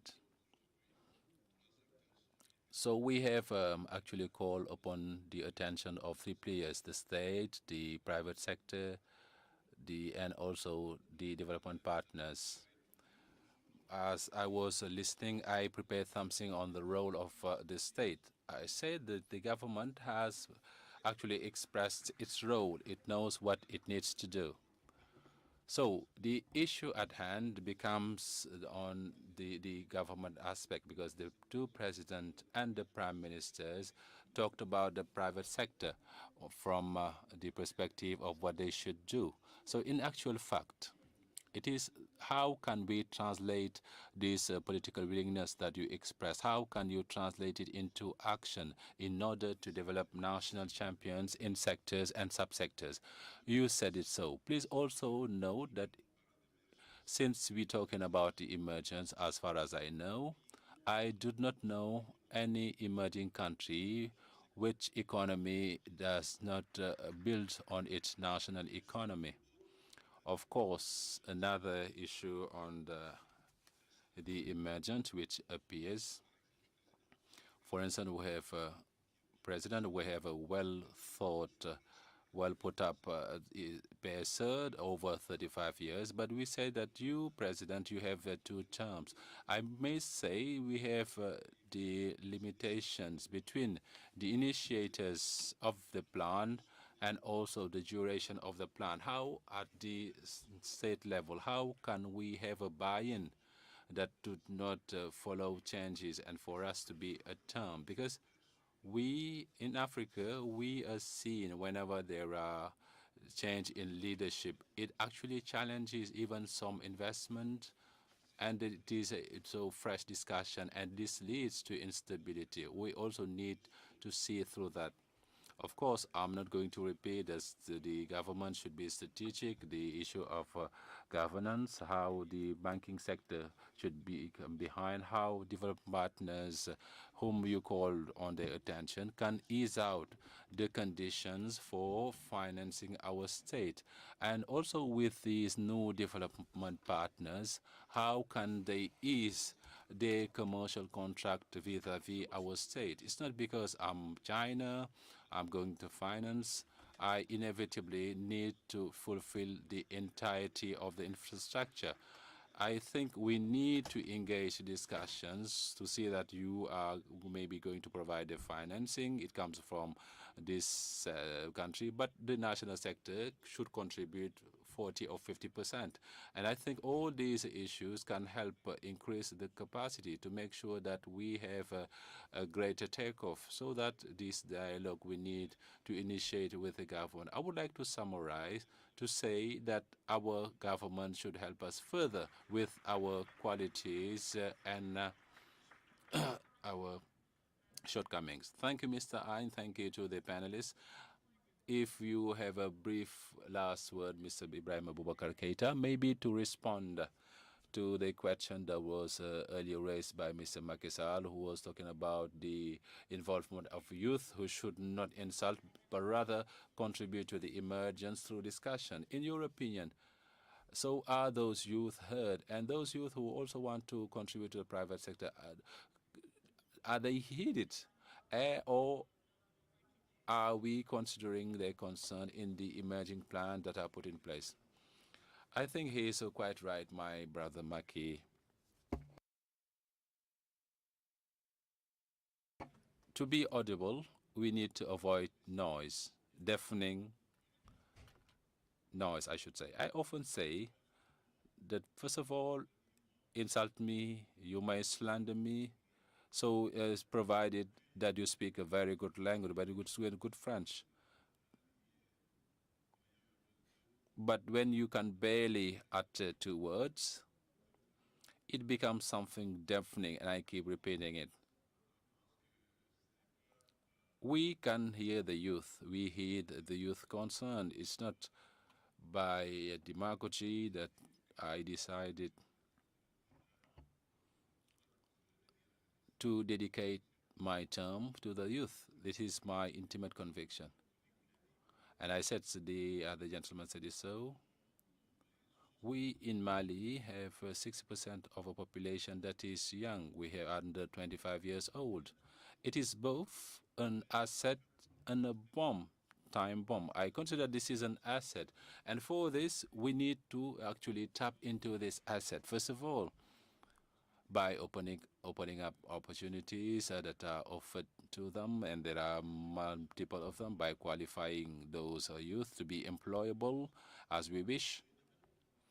And first of all, we have to start from the government authority. We have the incumbent government that has really many young members, and we need to allow room to people, to youth. But this is not out of mimicking or out of fashion, but it is not by welcoming you in that old house. It is not, we are not paying tribute to you, madam, but all men that came before us may actually provide the same quality as you did. And that's actually what women are need. So women are competent, they're qualified. That's what we need to render justice in Mali. It is not charity in Mali. This is not just charity by men, no. This is actually out of merit. So I have an intimate conviction. This is also one of the values that I adhere to very early. I think the role of youth is imperative, is essential. For us, we are just actually passing on.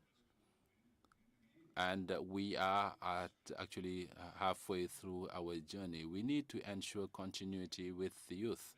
I think we will deserve to be remembered when we will actually provide training, education, and also when we'll be able to open up the opportunities, the training for the needs of the country. And that lies the likelihood of an emerging country when we'll have crossed, so overcome all obstacles facing us. And I believe that, I bet that we are going to make it. It's not actually the village that I visited 3 weeks ago, which actually reminded me of Inishi. When we see a burnt out village, when you see the burnt harvest, when you see the animals that are burnt down, domestic animals, no. That's not what Africa is about. This is not the Malian situation, particularly at a place where this great spirit celebrated by Africa came from. Ampatiba, the one that said that when an old man dies in Africa, a library is burnt. The village where Ampati, one of its famous sons, or Ampatiba, came from, or Alikulajo also, another son. And that image came back to my mind. So no more than an Africa that rises in dignity, in honor, an Africa that is aware of its role globally, out of merit. Not an Africa that is actually bragging in Africa, that get down on the street, a serious Africa that goes forward and that want also to take up the challenges. Thank you. Thank you to the first panel. I thank the Republic President, representative of the financial institution, and also private sector stakeholders for this initial debate. I would like to invite President Macky Sall and Prime Minister Madhat to stay for the second panel. Now, I would like to call on the other panelists to get back to your rooms in the hall. Thank you so much, and please let us put our hands together for them. Thank you. Merci beaucoup, Monsieur. Ah oui, pardon.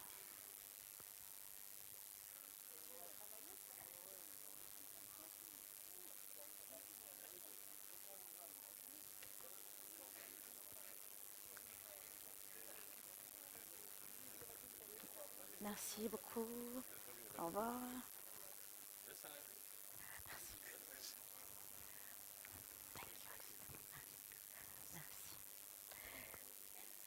On va à présent passer. We now move on to the second panel.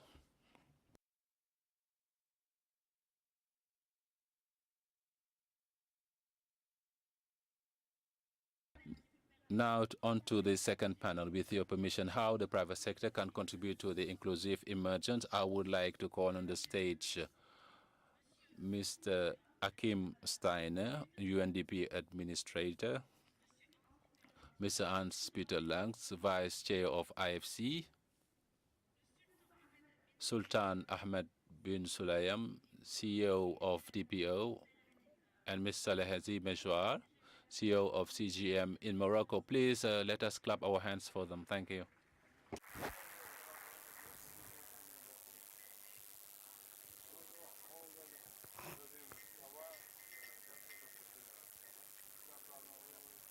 Bonjour, comment allez-vous?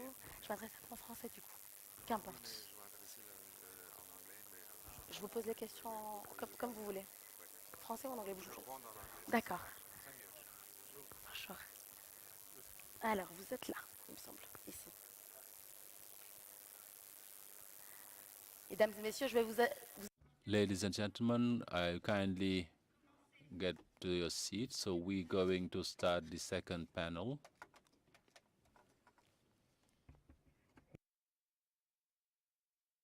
And as I said earlier, this is on how the private sector can contribute to inclusive emergence on the continent.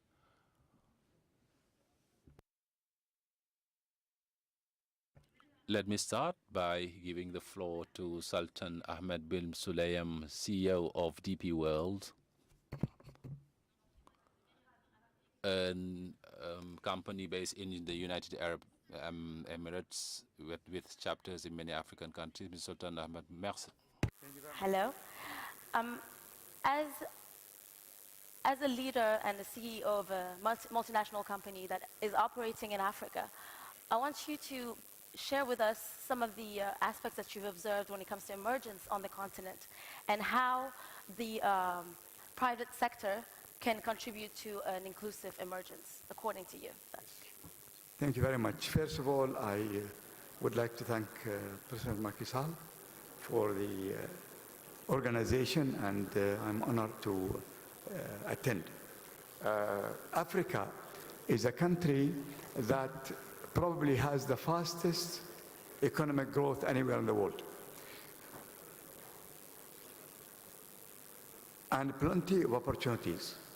What Africa lacks is infrastructure, which is basically not allowing Africa to capitalize in getting the opportunities. Now, infrastructure needs investment. Investment needs capital, and capital has a problem to come.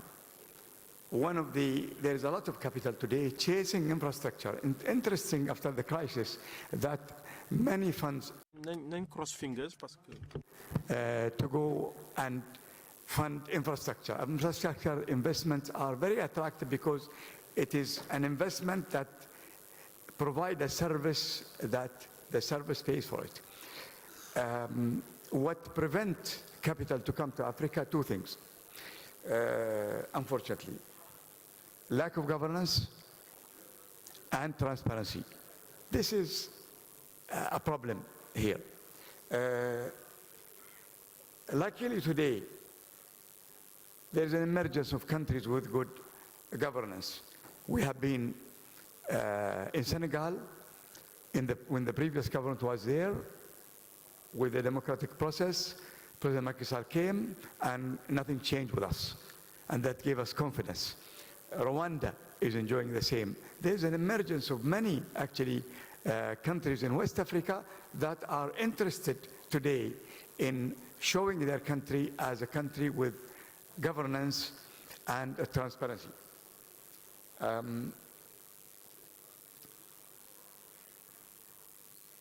So today, how do we unlock opportunities in Africa? We need a similar thing to what we did in Dubai, where we have a port-centric project, meaning a port, an industrial park, and logistic park. That's very important. That concept we're trying to build here in Senegal. That concept we developed in Dominican Republic, we developed in Egypt, we developed in Ecuador, and in Mozambique, and in Rwanda. You need not only a port, but you need to create jobs for people. In addition, also dry ports, and we're doing a dry port now in Mali to complement Senegal here.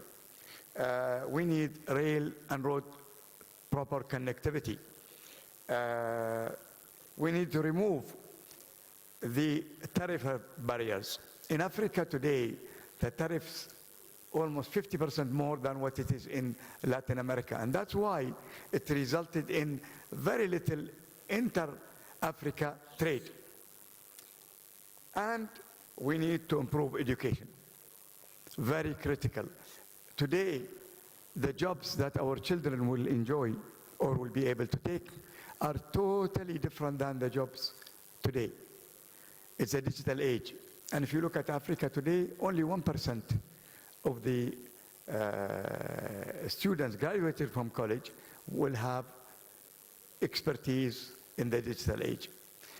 Nanotechnology, a lot of manufacturing, 3D. Today, even a country like Japan does not manufacture televisions anymore. They make a machine that manufactures television and they send it to different places. The world is changing and we have to adapt. We believe in the viability in Africa. We believe in the investment we are doing here in Senegal, and we have improved actually the ability for us to remove many of the inefficiencies in the supply chain.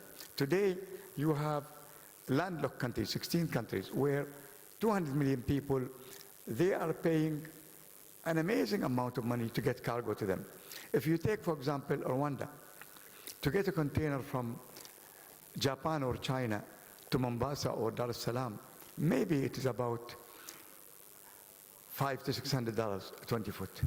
From the port of Mombasa or Dar es Salaam, it costs about $5,000 to $6,000 to reach Rwanda. In some places, even $10,000. And this basically is a burden in these countries. It results in poor exports, spoiled when it comes to agriculture products and fruits. And so this is very important. Now, when we come from Dubai, we come with an experience. We developed our economy, we developed our ports, we developed our infrastructure, and we invited foreign investment. But most importantly, we ensured that there is transparency and governance. The law applied to everybody, and there is nobody above the law. And that meant that people were happy to put their money in our country. In a country, you need to invest, and I was listening to the Prime Minister of Ivory Coast, where he said we need to encourage or bring only African companies to invest in a country. And I believe how we made our economy developed is when we invited foreign direct investment. It is important to have foreign investment, foreign capital, as long as we have the platform to protect everybody. Everybody will be operating on the same level. Law applies to everybody, and opportunity basically is guaranteed to everybody to operate freely. But the inviting foreign companies, it helped. And in fact, I remember 30 years ago, the type of industries and business in Dubai was different. And today is different because we learned from the foreign companies. By rubbing shoulder with them, we learned new techniques. Thank you. May I invite you to actually react to an issue raised by CDPO CEO that talked about governance and transparency that are essential in Africa, that will actually allow FDI to come strongly and also to sustain companies that are operating in this environment, including the multinational companies. What is your take as an African leader actually, to actually do the recommendations made by the DPO CEO? Thank you. I would like to actually commend the panelists, our friends from the IFC, the Sultan bin Suleiman, as well as the Malaysian Prime Minister. What the DPO World CEO said is quite true. We have actually experienced leadership change in Senegal, because before I came in office, we had actually a concession that would last 25 years of managing the Dakar Port Authority. And especially we had actually commitment to invest for the future harbor when the current traffic in the port would go beyond some volumes of PV. And today, not only with the leadership change, we actually consolidated the presence of DPO, and we worked with them on actually increasing the commitment that was included in the initial tender.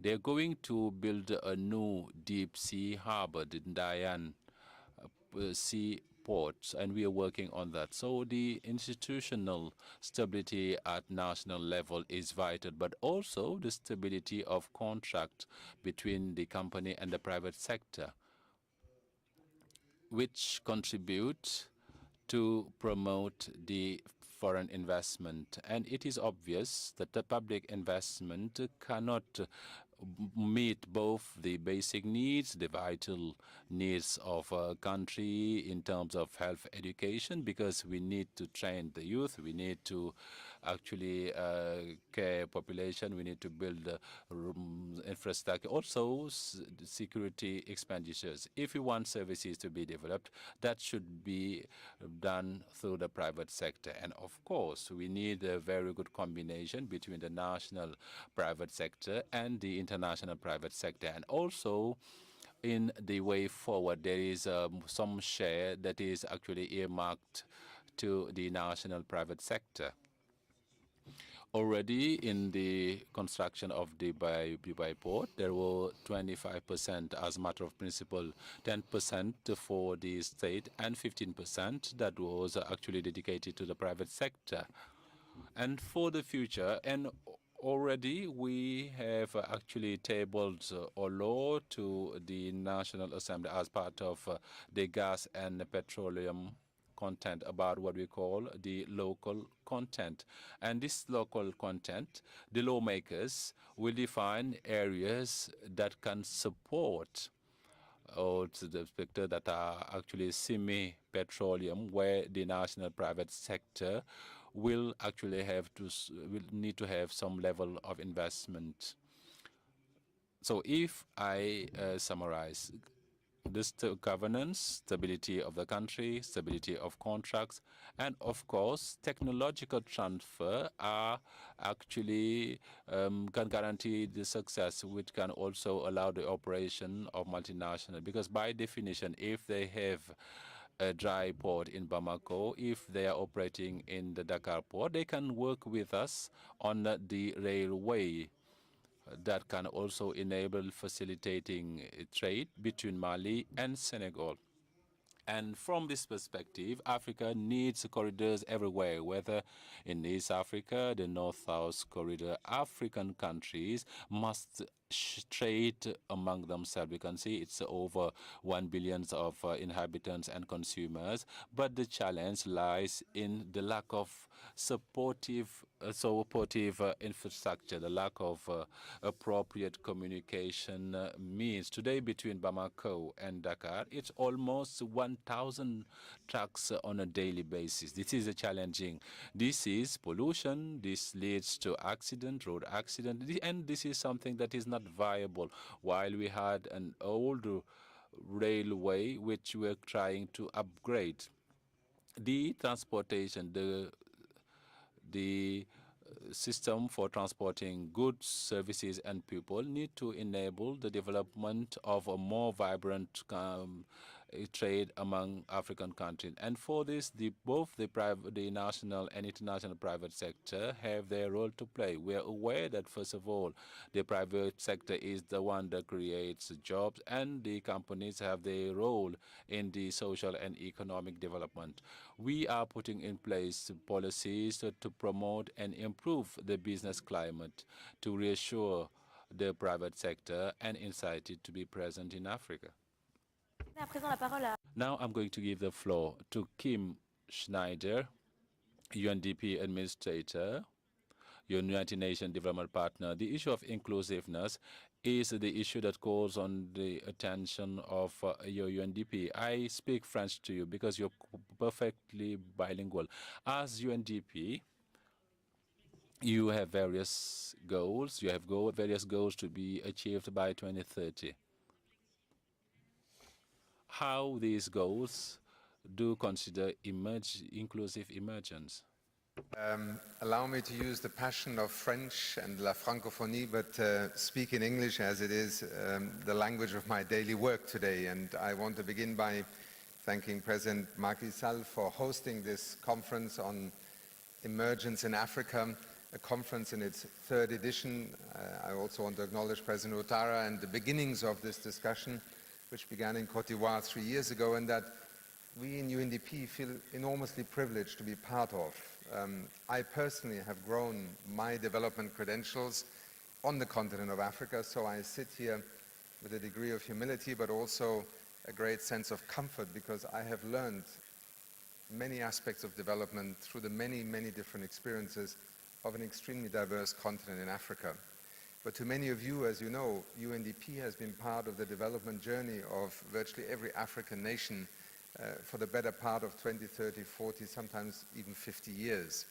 So for us, this conversation, Excellency, is about the future of development. And I was very excited by the first panel, because that energy, that sense of opportunity, the sense of missed opportunities also, is extremely important, because the narrative in the world about Africa is still 20 years behind, when in fact the dominant economy in the future, in a planetary sense, will actually be Africa's economy, if indeed we can speak of it as one.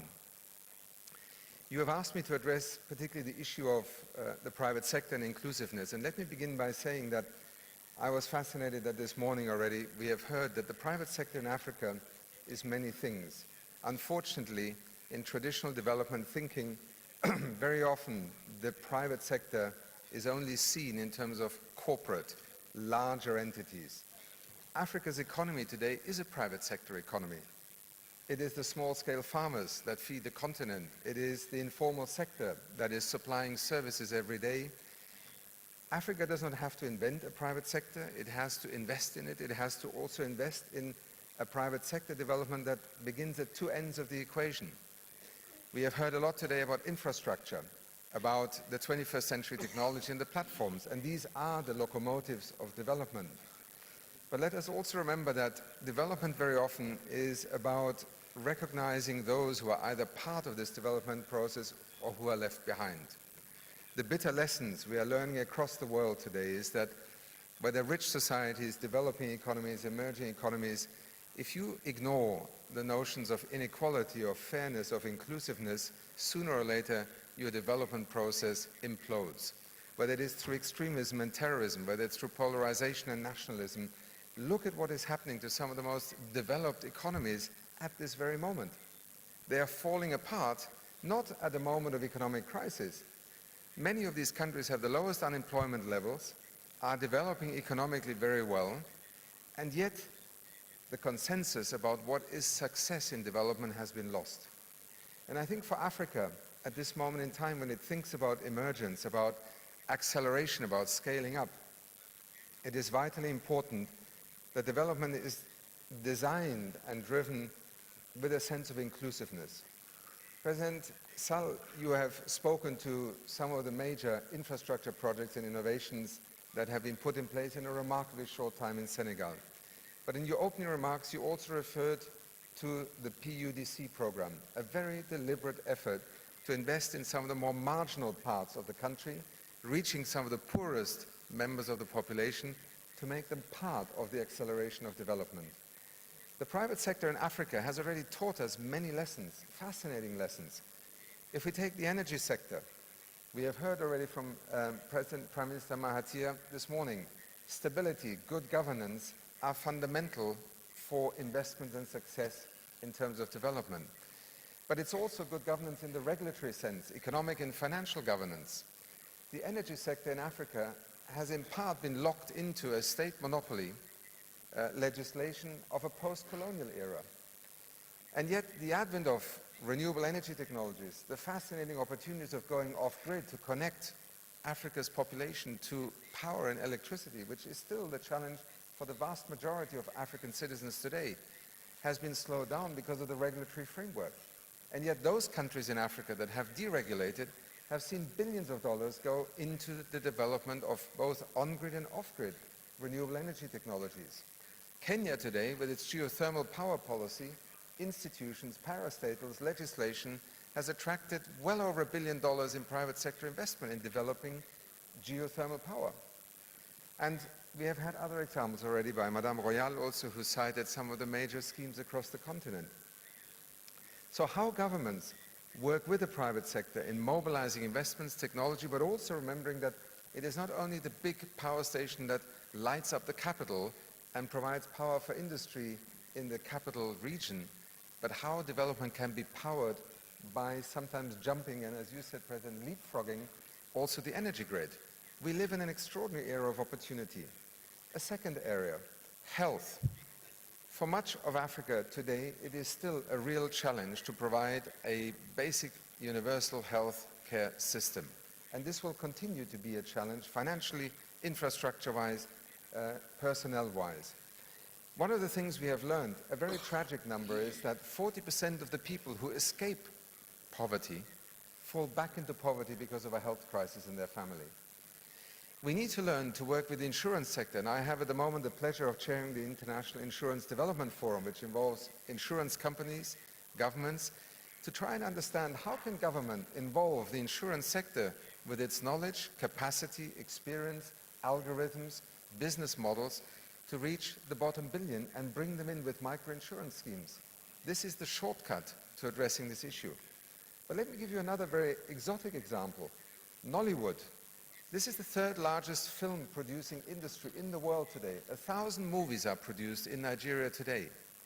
It is not yet at the ludicrous financial, let's say, heights of Hollywood, or Bollywood for that matter, but what is it that made Nollywood, a creative industry, succeed in Nigeria? Because it's not only the traditional technology manufacturing side, it's also the creative industries. And the final example, if you go back to Kenya for a moment and think about the digital economy of the future, whether in terms of the financial sector, the communications sector, it is fascinating to look at Kenya's experience in terms of M-Pesa. By now, everybody knows it. But very often we associate that breakthrough with a private sector company and a technology device and platform. But actually, the true story of M-Pesa is a central bank governor and a government that at the time took a deliberate decision to allow the financial sector not to prevent a new entrant into the financial system, namely a cell phone company that would provide smartphone-based services to people across the country for the deliberate reason that it wanted to promote microfinance and inclusion. It was a disruptive technology, but it was a fundamental disruptive decision about the financial system and how it would evolve. So let me end by saying that when my dear colleague Akin just now spoke about speeding up and acceleration, in UNDP we sense the same urgency. We have to rethink the way we engage in development. It's not about public or private sector. It is about smart regulation, accelerating engagement of the private sector, recognizing that the private sector is actually the vast majority of Africa's population today, and also in sectors that are traditionally not associated with being the accelerators. Global value chains will be challenging and remain challenging for Africa. Attracting investment will be challenging. But there are hundreds of billions of dollars in the African economy that can actually invest in business, in infrastructure development. Our role is to provide better, smarter, more effective, more predictable, more sustainable, and also more functional governance platforms. It is also the reason why we in UNDP are rapidly changing some of the elements of our work. We are launching 60 accelerator labs in our country teams, half of which will be in Africa in the next 6 months, in part to be a more agile partner to governments, linking technology with inclusive development solutions.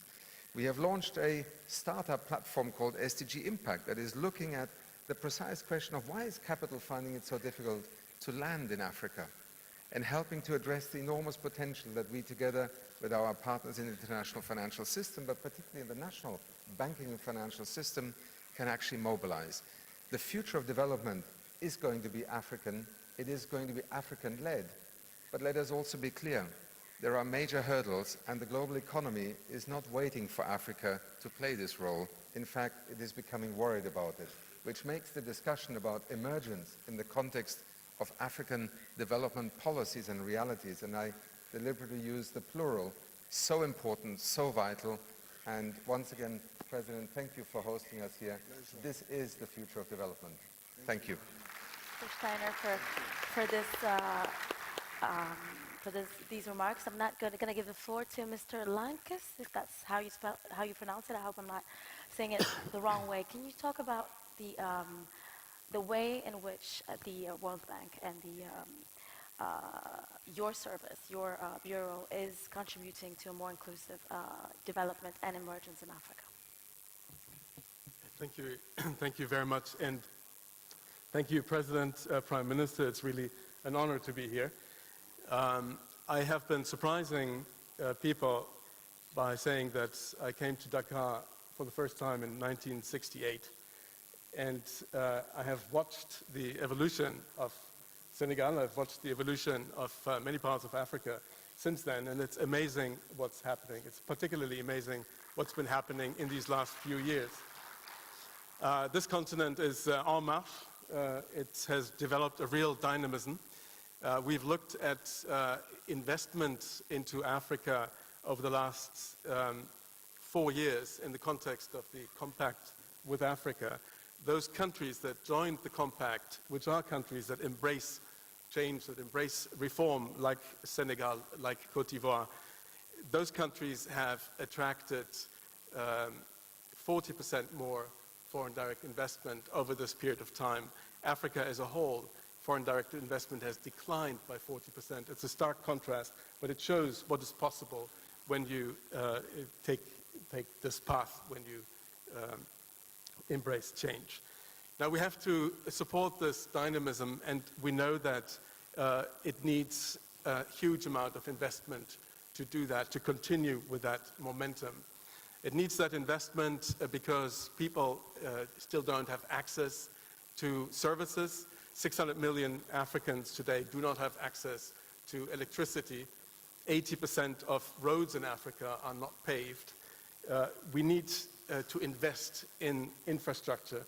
We also need to invest in growth. We need to invest in climate adaptation. We have a huge agenda, and we know that the public sector cannot do that alone. That is the big shift, the big mental shift. President Sall called it a paradigm shift that we have gone through in these last few years. We have begun to understand not only that we need the private sector to invest with us, but that the private sector can do it. The private sector is part of the development solution. And the way to approach that, the way we in the World Bank Group are approaching this, is that we first ask, is this a problem that can be solved by the private sector, rather than automatically dipping into public funds and financing things with scarce public money. We ask, can the private sector do it? And if it cannot do it today, what is it that we need to undertake in order to enable it to invest? And those are things like changes in policies. For instance, in a recent meeting with investors in Abidjan, the one strong message that came through was markets have to grow, markets have to integrate. It is policies that integrate the African market that will have the biggest single impact on our willingness, on our ability to invest. But also policies around prices and others. Institutions have to be strong, and we have heard about that today. The governance of institutions has to be strong. Also the governance of the private sector, let's not forget. And we have to tackle risks. Often those are risk perceptions that are still with us because memories are long, and many in the private sector have not really followed these changes.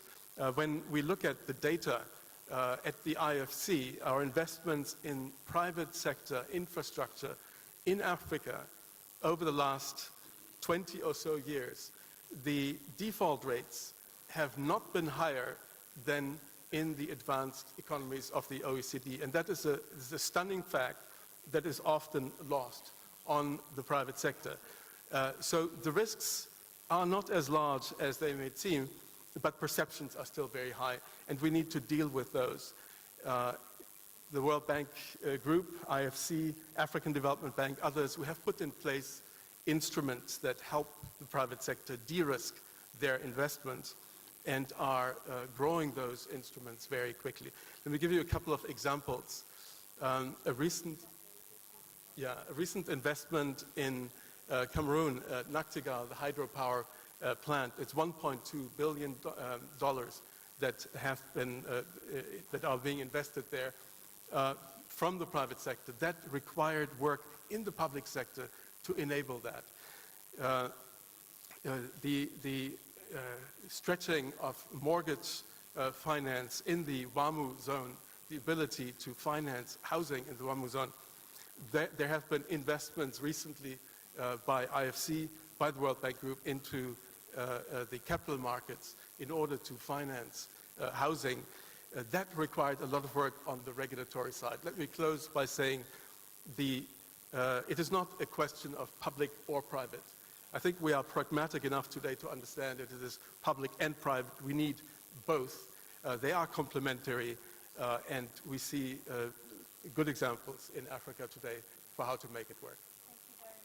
Thanks. And just to conclude very, very briefly, this panel, I'll give you the floor now to Prime Minister Mahathir Mohamad, if you want to just say a few words about inclusiveness and emergence, drawing from the experience in Malaysia. I would like to draw attention to an accusation leveled at Japan when it was growing very fast. Japan was accused of becoming Japan Incorporated, which means, of course, that the government and the private sector work hard in order to grow the country. That apparently was a crime, and people should not do that. When Malaysia was growing, we looked around for models. And among the models we saw was the development of Japan. And we understood that in Japan, the government works closely with the private sector. Is it wrong?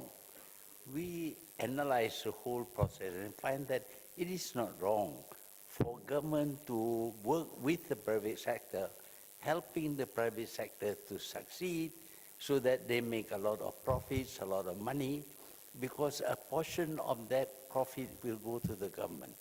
In the case of Malaysia, at one time, 40% of the profit made by the private sector is taken by the government as corporate tax. So when we help them, we are actually helping ourselves.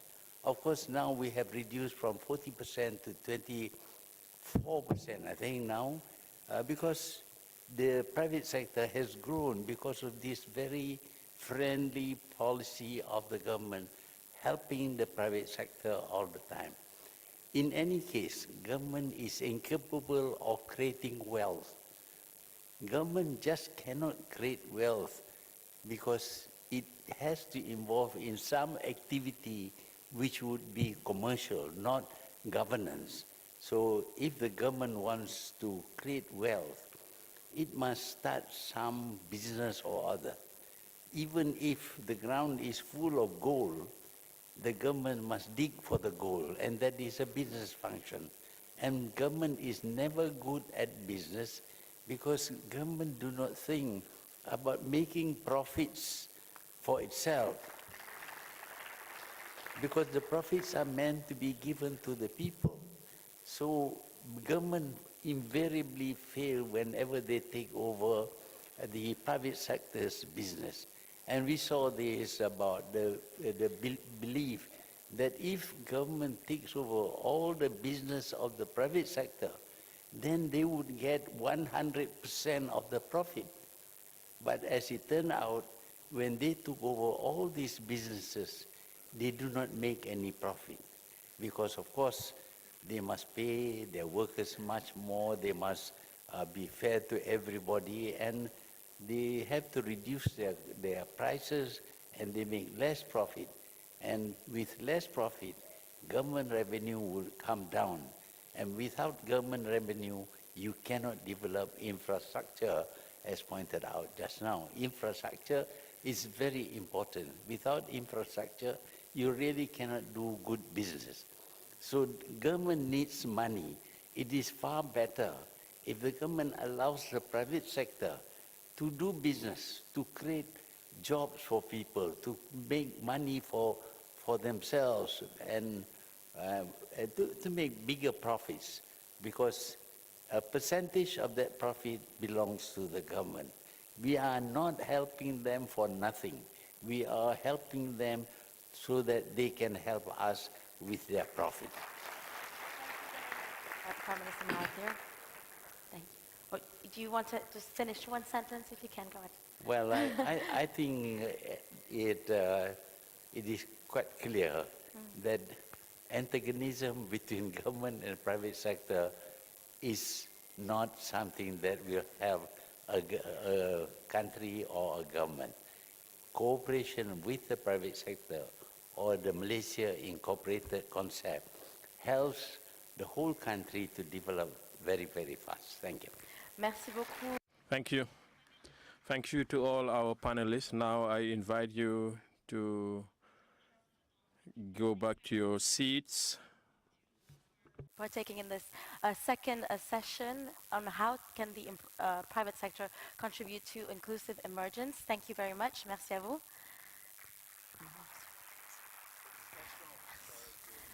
Je sais. Merci beaucoup. C'est ça.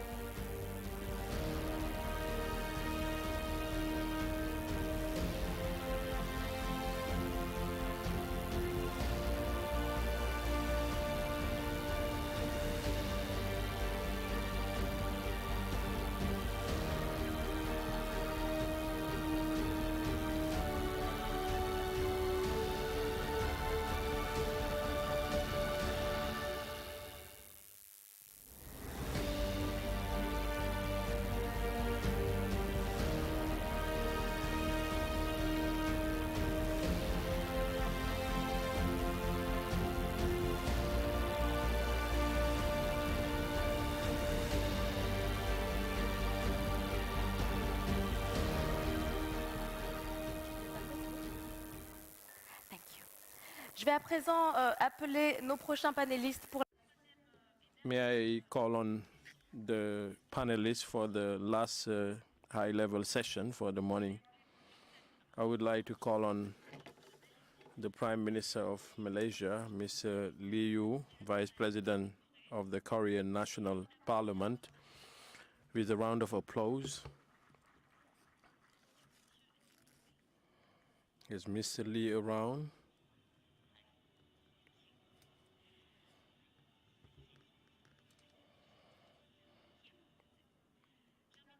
I also wish to invite Mr. Basari Toure, Vice President of the BOAD,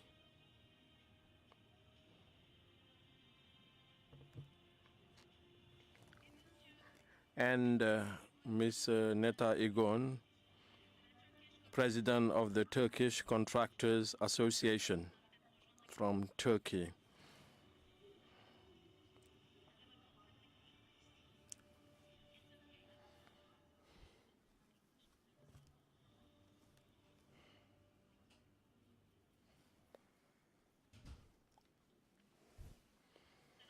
We're going to kickstart this last session, which is on public-private partnership for emergence.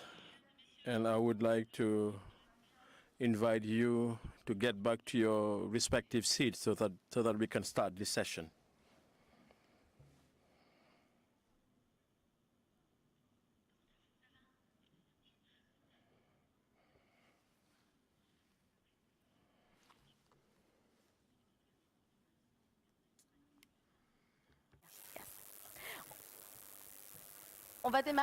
We're going to start this session, so please get back to your seats. My first question is directed to Lee Ju-yong, Vice President of the Korean Parliament. Today, so I want you to talk about the experience of South Korea and how...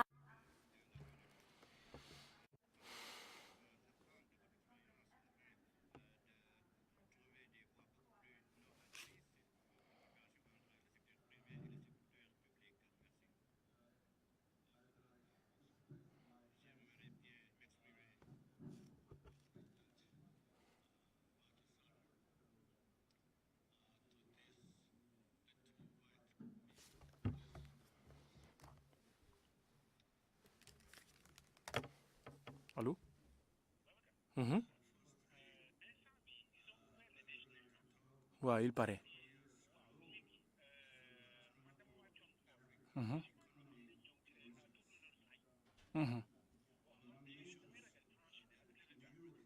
Ah mais de toute façon bii mooy last session nag de pour dire vrai last session la ma ne bii mooy last session xam nga session bi mënul durer bon peut-être mën nañ fexe mu durer 30 minutes parce qu'ils ont 4 orateurs mais yow de toute façon da ngay bàyyi xel ci sa partenaire bi nekk fii rek comme 30-30 la est-ce que mën nga añ en 30 minutes that's the issue man de toute façon man il me reste 8 minutes pour que Assane jël quoi léegi nag je ne sais pas what is your take waaw d'accord.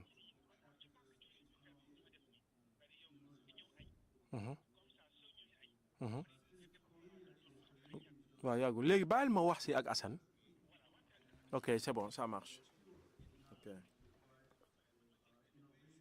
ok d'accord mais nag da ngay make sure nga def ko si 30 minutes ma ne da ngay make sure doo dépasser tamit 30 minutes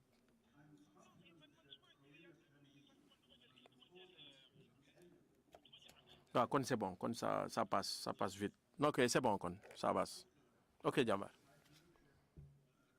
des fois du convaincant quoi bon ce qu'il dit n'est pas truc mais man pour man xam nga mu ne way dafay bëgg a añ parce que dafa ubbi mu bañ gaa yi kii léegi moom ma ne ko mais c'est bii mooy dernier bi en réalité c'est le dernier panel mu ne ma léegi à tour de rôle quoi la xalaat moom déjà mu ngi añ pour take over sa waay ma ne ko make sure nag doo si def parce que bii mooy dernier panel bi mu ne ma daal léegi xool leen Diagne mu ngi resto moom mu ngi añ c'est que Diagne Diagne c'est un problème quoi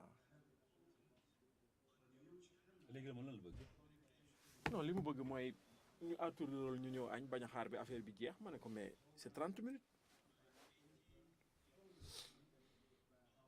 de toute façon comme las la woon moom xëj na nit ñi après mu métti booy dem mais comme ubbi nañ ko nii tey salle bi am na ñoo xam ne ngay añ ça va aller.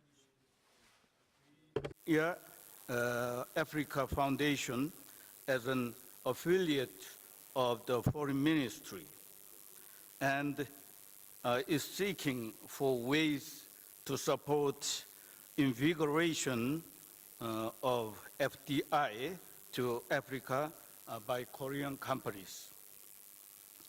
Korea will make its utmost to do its share as a partner for mutual growth to help Africa rise as a challenging and creative continent full of entrepreneurship and achieving high level of the emergence of Africa. Speared the era of the first industrial revolution.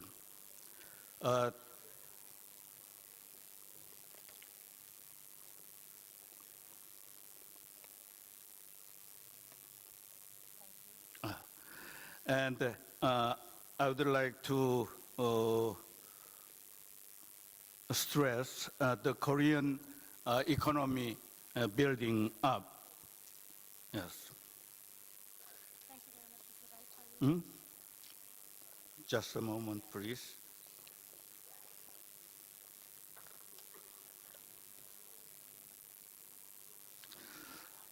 Africa is accelerating structural transformation from a resource-dependent economy to a manufacturing-driven economy.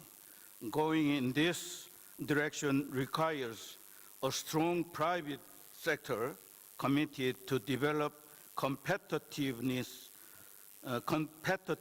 companies. Korea also transformed its economic structure in the 1960s from agriculture to manufacturing and export-oriented growth strategy, and from light industry to heavy chemical industry, and from government-led economy to private-led economy. And by introducing regulatory reform and competitive system, Many companies emerged during this period and have been at the forefront of Korea's economic development until now. The challenges and innovations of such private sector are recognized as the key driving force behind Korea's rapid growth. I believe that it was the entrepreneurship that aroused the challenge spirit and creativity of Korea's private sector. Companies actively develop economic opportunities by steering new organizations involving in new product developments, creating new manufacturing processes, and pioneering new markets. Therefore, the government should strive hard to make a favorable environment for entrepreneurship. Korean government fulfilled its role in making a favorable environment for entrepreneurship by changing economic structure in phases and increasing social inclusiveness through 4 rounds of 5-year economic development plans since 1962 and third rounds of 5-year economic and social development plans subsequently until 1996.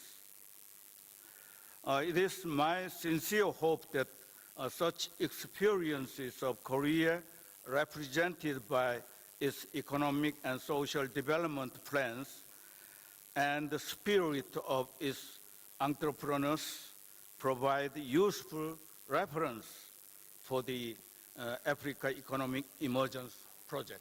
Thank you very much. Mr. Liu Jong for this opening remarks. I'm going to now give the floor to Mr. Mithat Yenigun, President of the Turkish Contractors Association, who's also here with us, and who can tell us more about the private sector in Turkey, which is very dynamic and has managed to be really at the forefront of economic development and international partnership. How did you manage as a private sector to be heard by the government and become a force of development for your country? Thank you very much. First of all, I would like to thank to High Excellency Macky-san to invite us here. Thank you very much. And I am very honored to be with the Prime Minister, Mr. Bahadur. I will give you some figures. In 1983, our tourism capacity was just turnover was $300 million. And the government and Prime Minister decide to improve the tourism capacity and give too many incentive. 40% incentive was given to the investor, and now we have $35 billion turnover.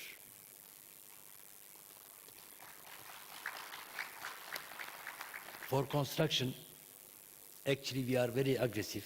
Turkish businessmen, men and women are very aggressive. At the 70s, we went to abroad. And in that time, we had about $1 billion turnover. Just now we came to $30 billion. How we can do? For example, first of all, our government and especially our president support us, always support us. As the Prime Minister said that government hasn't to be jealous with the profit of the companies, because the profit becoming to as a tax is coming to as an investment, another investment. For example, last 30 years, we made our energy capacity double.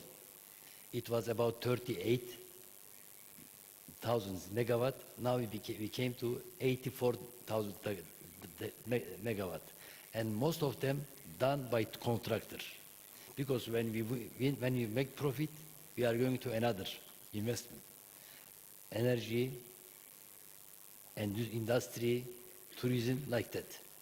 Whenever we come to foreign country, we think that we are not competitor with Senegal, with Dakar, with Cameroon, with any countries. We are partners.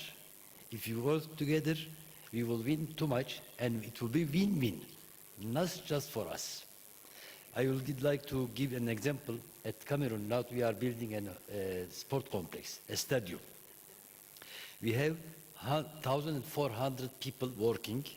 80,000 are 80% are from the Cameroon, because we teach them, and they are learning, and we gave our know-how, and now we are working together.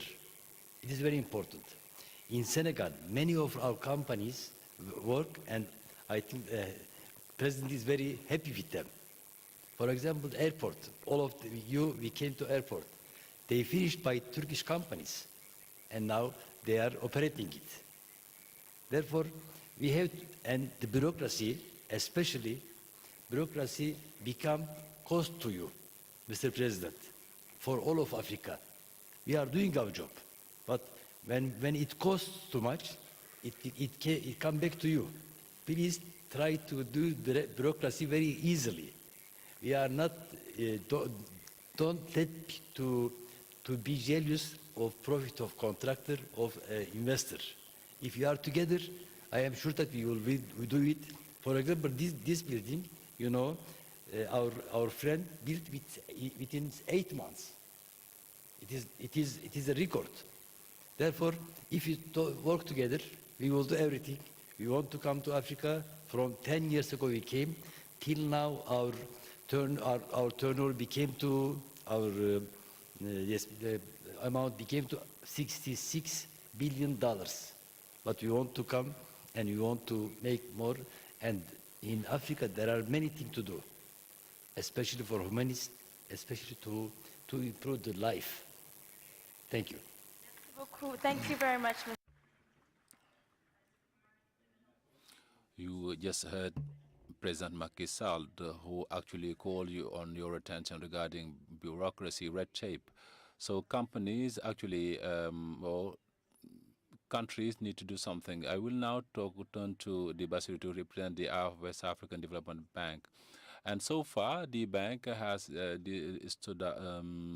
started out in the construction of infrastructures within UMO. I would like to see how economic integration is an issue here, how the African economic integration can contribute to a more rapid and more effective emergence. Thank you so much, the moderator, and thank you to the highest political authorities who have actually set this vision, set the stage this morning, the ADB, the UNDP, as well as the private sector that provided clear guidance regarding actions to be taken. But as a whole, we also agree with this. First of all, I was glad to say that the institutional arrangement of the West African Development Bank is consistent with the UMOA, West African Economic Community, dealing with the economic policies with our apex bank that is dealing with our currency and also dealing with the development financing. Economic emergence implies a strong long-term growth. It also implies massive investment, especially interconnections in the areas of roads, of energy, which are vital. And of course, this is based on human capital that is enhanced and which actually can cope with this challenge of economic emergence. By way of illustration, the West African Development Bank has actually implemented some emblematic projects, including the Blaise Diagne International Airport. We contributed to its financing, the modernization of the Houphouët-Boigny International Airport, the extension and modernization of the ports of Abidjan, Lomé, Dakar, Cotonou, Bissau, we are also involved with. Now, our strategic plan actually requires us to invest in major structuring projects of national or regional scope. So how the bank can be innovative, or how the West African Development Bank can contribute to enhance this process. I will start to say, first of all, that the West African Development Bank will actually rely on its multiplier effect. What does it mean? Each CFA franc invested in the bank capital enables to finance 25% CFA francs in a project. That also means that its investment of 1 CFA franc given to the bank allow to finance 2.8 CFA of infrastructure. So the lever effect, and the bank will actually enhance structuring role of market facilitation through funding arrangement, and also with the private sector and the public sector.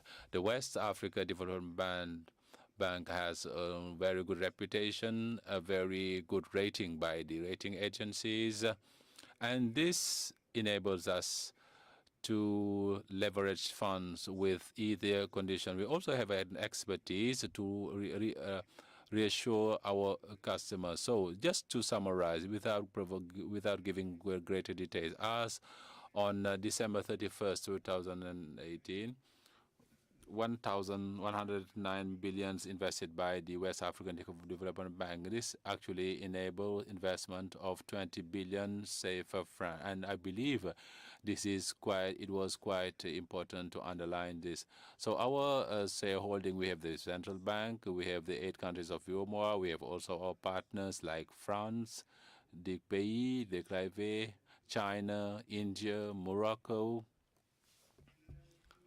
Also expanding the bank financing basis. This is to call on other partners to participate in this funding. In this regard, our Asian partners could validly participate in the bank shareholding. So also on this issue, the West Bank can validly respond to the call for financing for delocalizing some companies in Asia. This has already been done in some countries, and I think we can also do the same.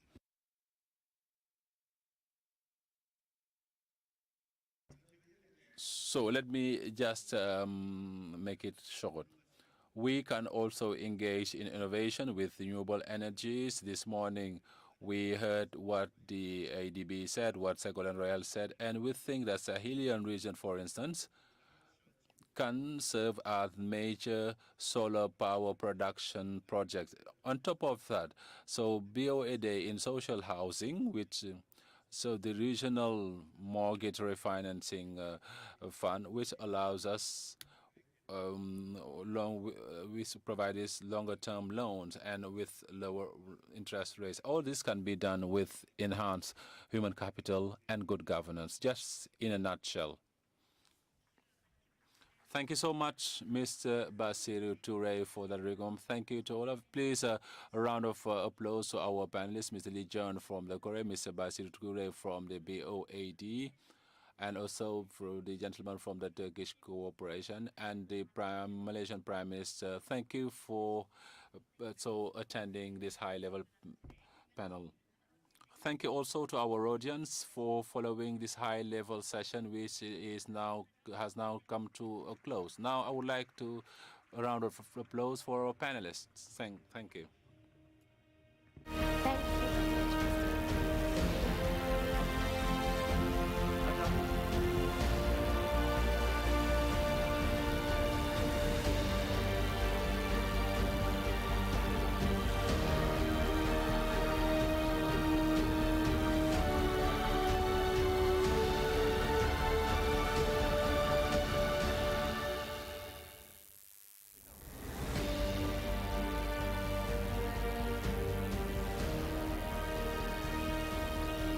Il faut qu'ils restent. Mesdames, Messieurs, merci de rester à vos places. puisque nous allons procéder à la We're going to actually conclude with President Macky Sall, who will join us, and Mr. Steiner. Please remain seated. Thank you.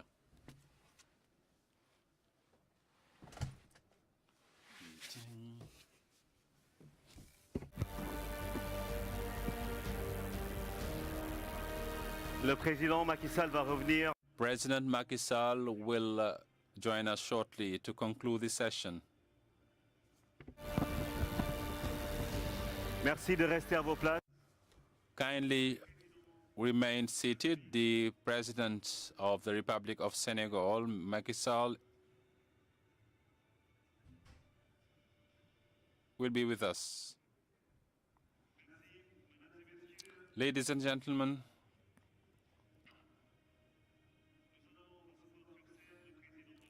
we're going to welcome on stage the President of the Republic of Senegal, His Excellency Macky Sall, and the UNDP Administrator, Mr. Steiner. Lui, il va...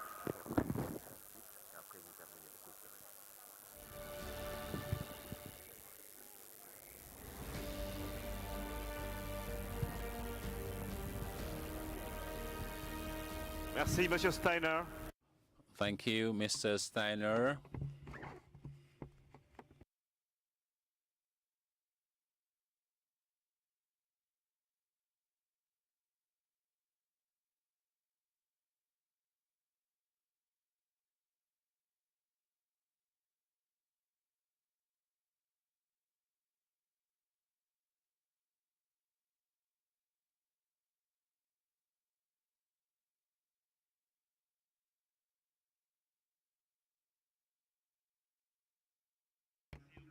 Thank you.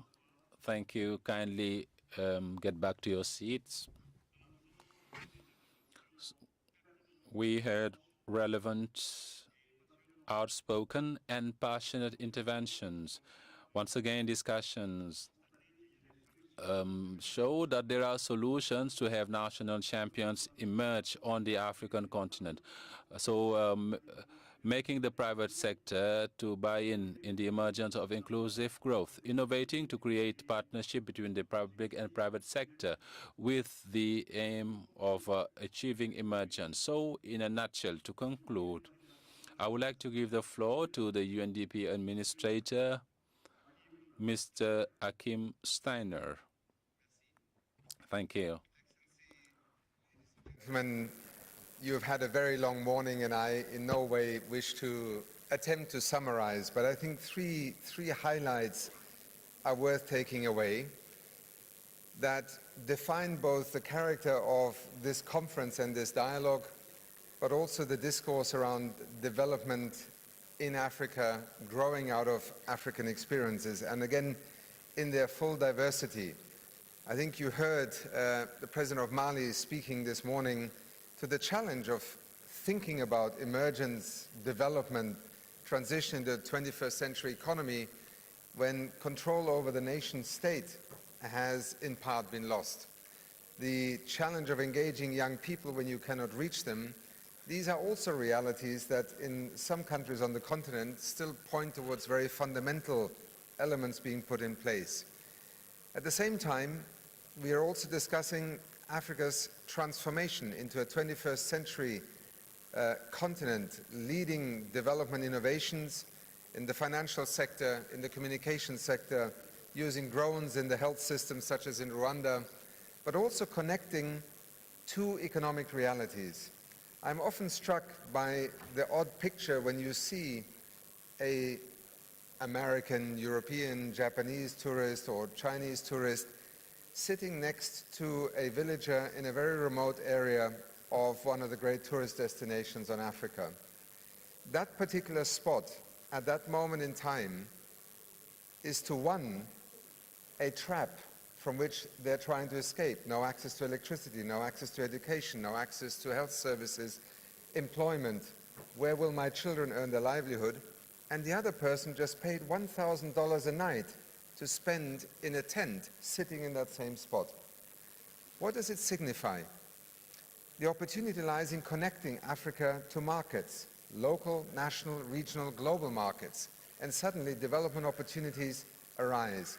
Much of what is happening across the African continent today in terms of enabling trade within the continent and with the rest of the world will also have a lot to do with infrastructure communications. So yes, we need to invest in these 21st century pathways towards accelerated development. But the majority of Africa's population, its private sector, its citizens, its body politic, lives in the rural economy of Africa. And it is in that rural economy that development must accelerate, that development must be inclusive, and that development must generate opportunity. And we heard a number of very interesting examples this morning. Final observation, private sector, public sector. We spent much of the 20th century debating whether it's government that makes development happen and then private sector. What we heard this morning time and again is that the private sector needs the public sector in order to succeed in business, and the public sector needs the private sector in order to accelerate transformation, development opportunities. But there is a vital reminder, and we paid a heavy price for that. Some of you will remember in the 1990s, privatization was the key word. And when it came to issues such as, or assets, national assets such as water, that notion of privatization backfired very badly. Because some fundamental resources that belong to the nation and that we have a fundamental right under our constitutions to access cannot be privatized and then people excluded from accessing it, even though the idea was more efficient services, economies of scale. Government is here to provide the regulatory framework, the direction, the accountability, the stability and the governance systems in order for private sector, enterprise, entrepreneurship, the young people of Africa, the startups, to succeed. And in that context, the discussion about emergence takes on a very African, uniquely African dimension as well. Because the pathways here are different by virtue of the settings, the conditions, the culture, but also by virtue of the fact that the kind of value chain proposition that often allowed Asian countries to catch up in the 60s, 70s, and 80s may not be available in the same way in the age of artificial intelligence, automation, robotics, and essentially a ubiquitous global technology platform very quickly changing the global economy. In that spirit, for us in UNDP, listening, being part of that constant reflection, and also investing in a uniquely African set of responses is what we are very proud to be part of. And again, to you, President, and our partners, thank you for making this conference possible. Thank Merci. you. Thank you. Merci. Merci. À présent, je vais... Now, I have the honor to invite President Macky Sall for his last remarks. Of course, we heard Mr. Bedi Agne about the stability, his intervention about financing, the SMEs. Arguably, the President has answers to those questions. Thank you so much, Ibrahima. First of all, once again, I would like to thank the personalities that actually heeded our call. Thank you for your presence, for your attendance, also for bearing with us. Also to thank the leaders, President Ibrahim Boubacar Keita of Mali, Prime Minister Mahathir has come a long way, and also Mr. Prime Minister Gwankulwali, representing President Alassane Ouattara, who wanted to be with us. All the African governments represented here. The international, African, Senegalese private sector, but more importantly, to thank partner institutions to this international conference on the emergence of Africa. UNDP. Thank you for the UNDP contribution, and also thank you for the World Bank Group, because they are partner on this emerging conference on Africa. Et surtout, and I actually learned from this crucial meeting that emergence is already a political willingness, a leadership, and a vision.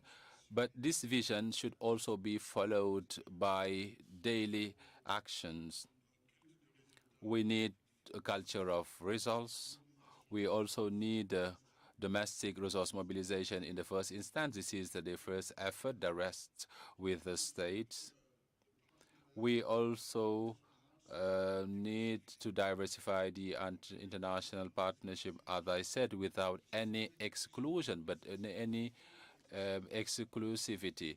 What matters is to have a win-win partnership that will enable developing private investment, foreign direct investment, FDI, but also that allows technological transfer. And of course, this is another learning. The private sector should actually fulfill its role or play its role, because the state is not a merchant state, as the Prime Minister Mahathir said, although if we may have a goal to tap it, the state cannot do it.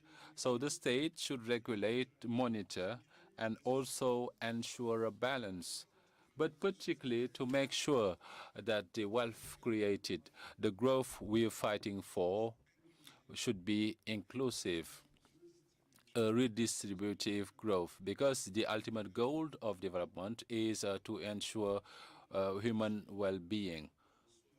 It's not enough to have growth figures about performance by putting aside population's welfare.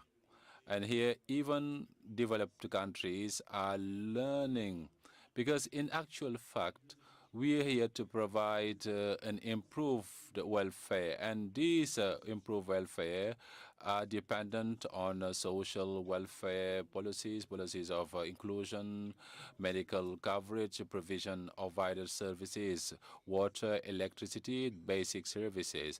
But also the other element is training and education, because we have a very young young people in Africa, and we have a populated youth. And if this youth is not trained, so we're going to miss the point. If we train these youth in the new trades, new professions, because the economical profile has changed, because in an increasingly digitalized economy, we are talking about industrialization, we talk about infrastructure.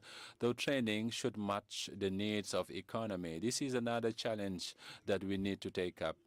And finally, there is a challenge of stability. It is true with change in leadership, we're going to start again and again, because with the fresh regime, it needs to stand out, although they find very good things. If we don't have a balanced leadership, they may be tempted to challenge everything, hesitate, and start from scratch.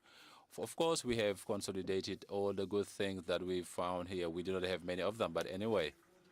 But at least we consolidate everything that could be consolidated.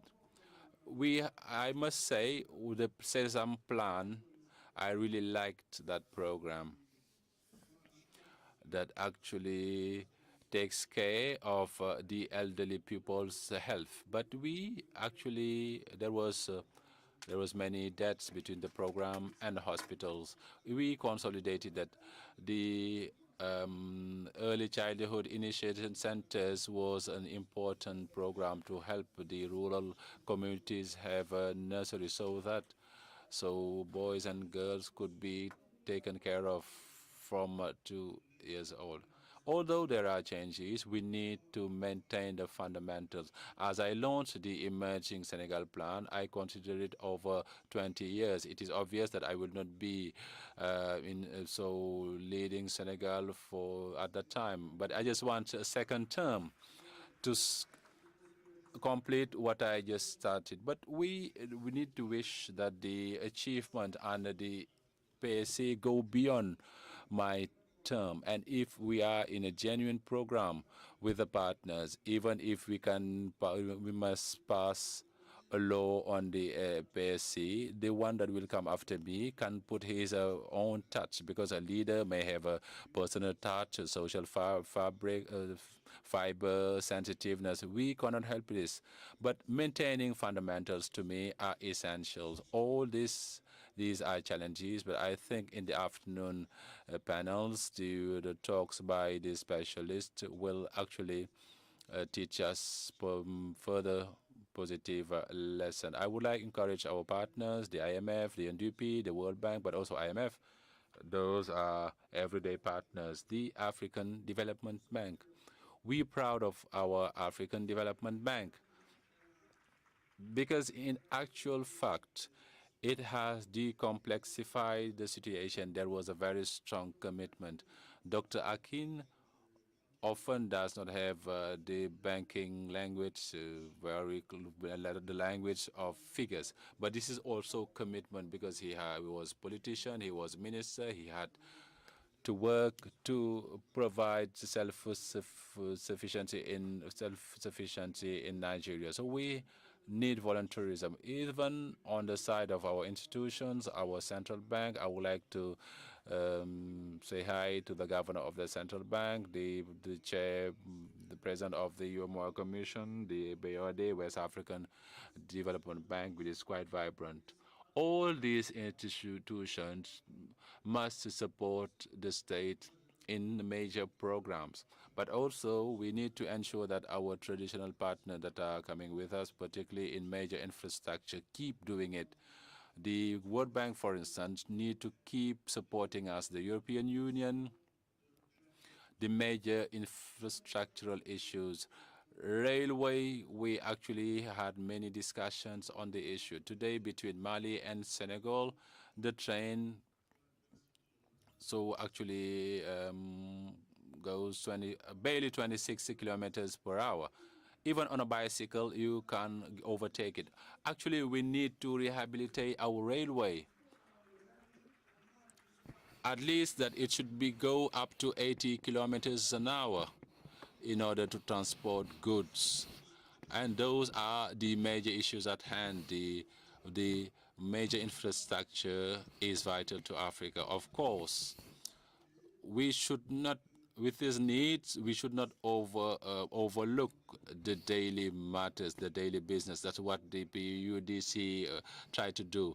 The emergency program, access to water, access to population health care, support to women, credit.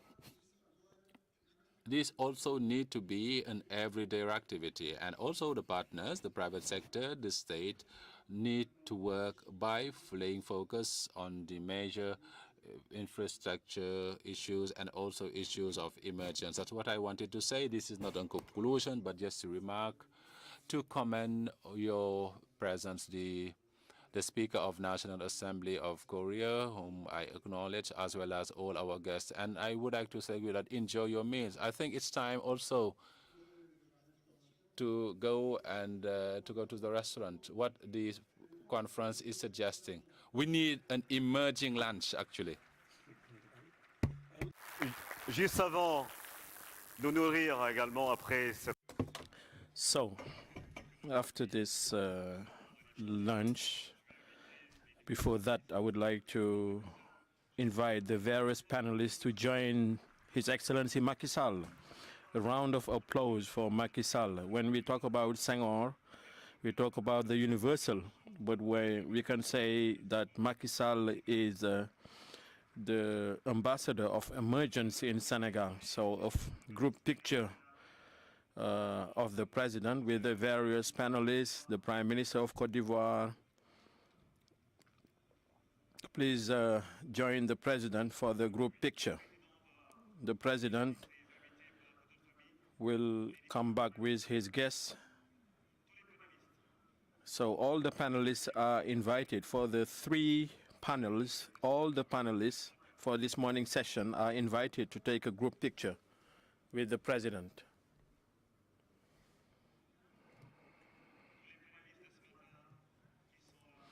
All the panelists for the morning session that are in the room, please join the president for the family picture.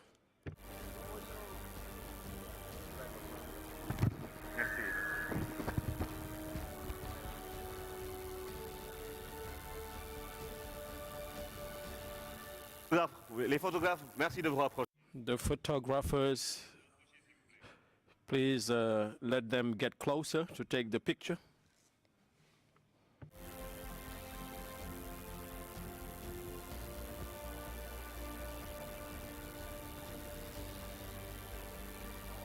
Merci. Une journée riche. Thank you. It was an enriching day. Now is the time for lunch, and we're going to reconvene our proceedings for the afternoon session. So enjoy your lunch. Thank you.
Good afternoon. Can you hear me? Good afternoon. Yeah, you can hear me.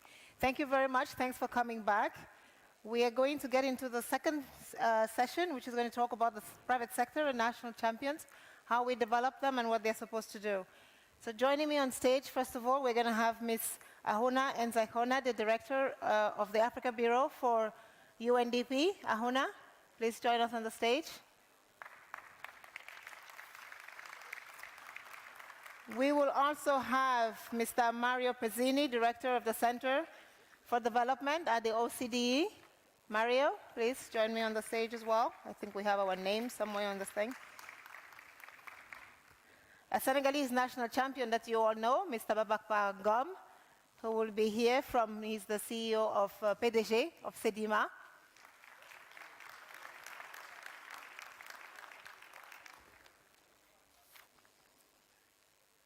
We also have with us today Maria Pena Mateos, the PDG of ISEX from Spain, who will be joining us to tell us about national champions in Spain. Hi, Maria.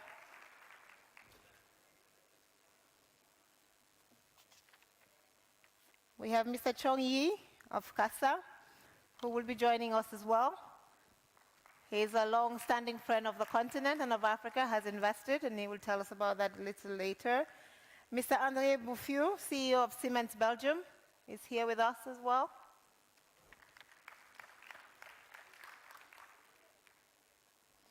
And finally, I think we have Mr. Kenji Yamada, who will be joining us a little bit later because he's been held up, but he will be joining us in a few minutes.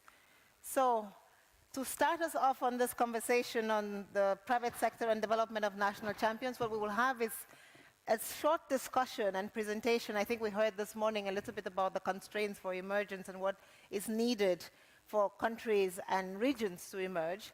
And to start us off, we will have a presentation from UNDP, which will give us a sense of a recent report. I think the report is available out here for you to take a look at it on what some of the beginnings of emergence would look like and some of the champions and what are those results, and particularly with emphasis on how you bring everybody along, of course, which is the SDGs. Ahuna, please, do you want to give us your presentation? Thank you.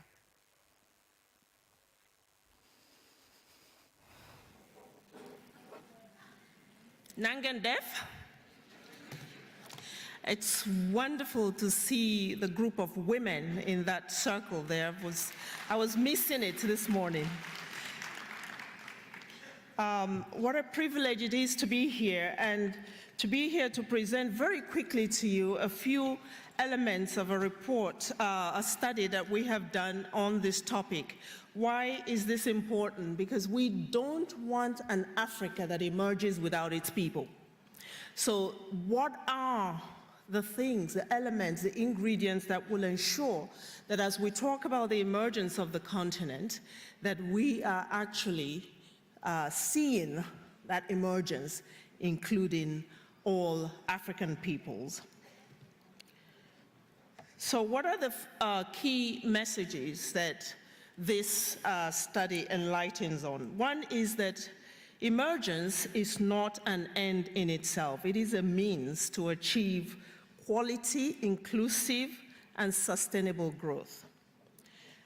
The second one is that Africa has what it needs to own and shape its transformative growth. We heard this morning from the leaders that this is not a poor, impoverished continent, but one with a lot of dynamism that could be leveraged. But the continent needs courage to positively disrupt its development pathways, and that it needs to do that urgently. The third is that Africa's private sector should not only focus on the big business, but also should look at transformative small and medium enterprises, as we heard again in the earlier panels. And the fourth is that national champions should be driven by corporate visions, by local content policies, and by development states and all of these elements are crucial for inclusive emergence. And the fifth one is that commitment to regional developmentalism can actually spur regional value chains, and I'll come to that. So Africa's emergence is not about growth alone.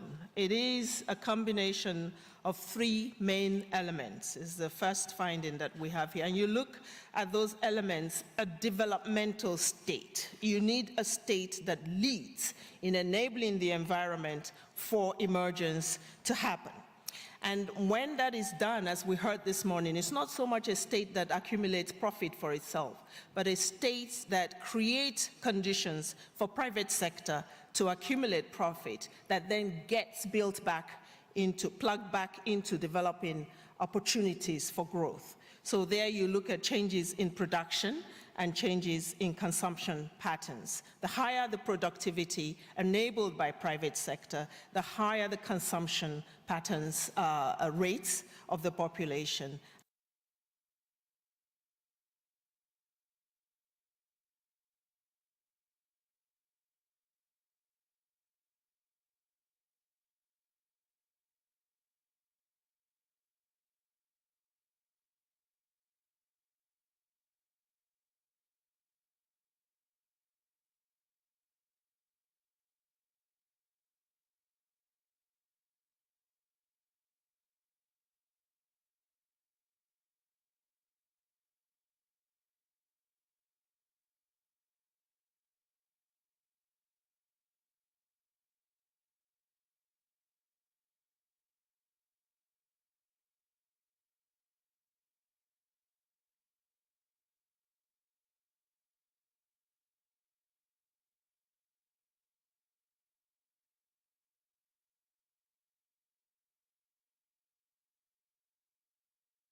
Samaksh?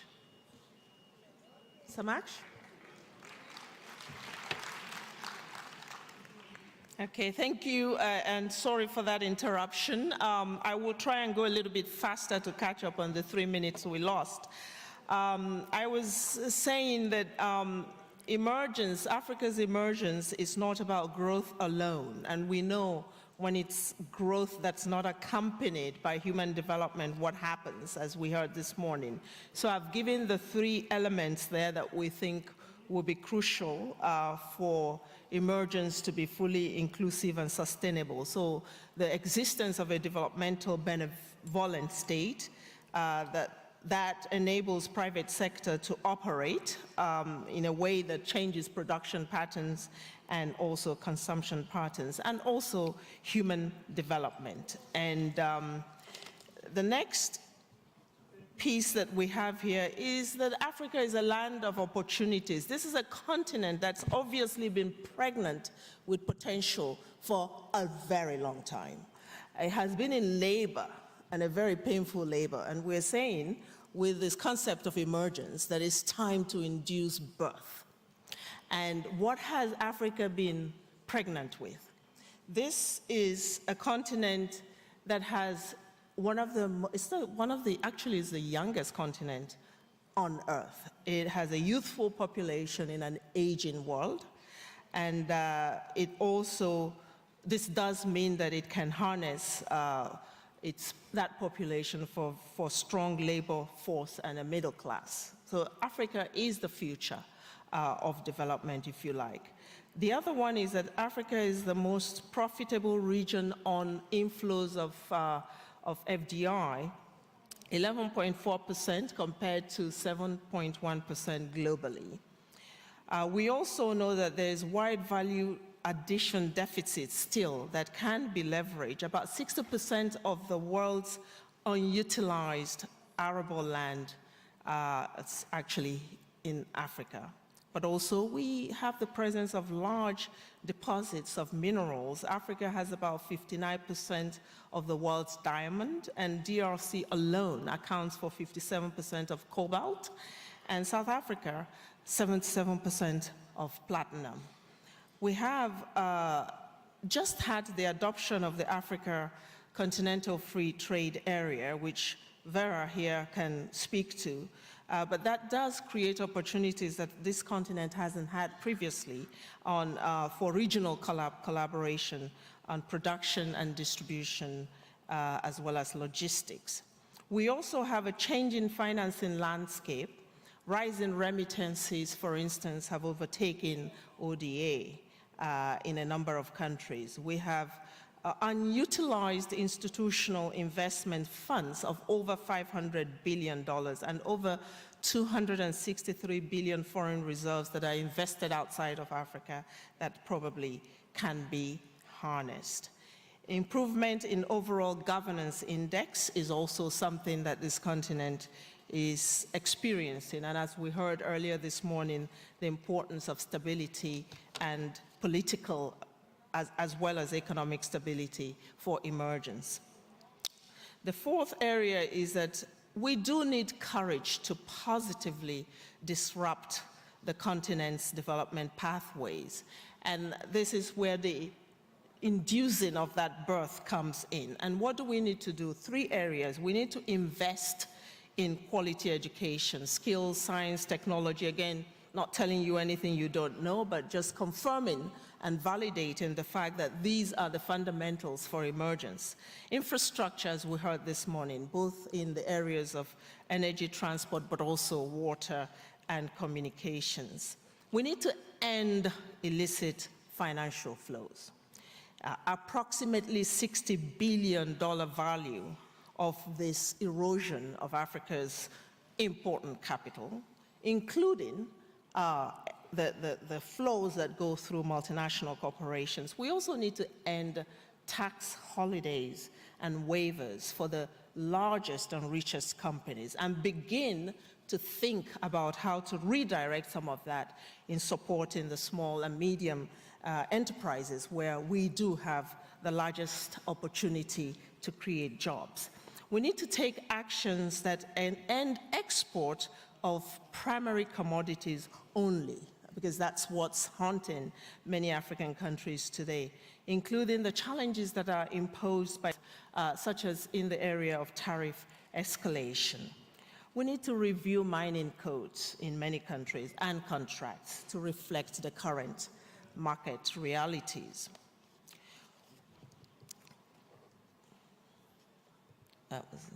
We do have the study indicating here that large exporting companies are the key pillars of economic growth. But we make the note that Africa's private sector should not only focus on the big business, but also on transformative SMEs.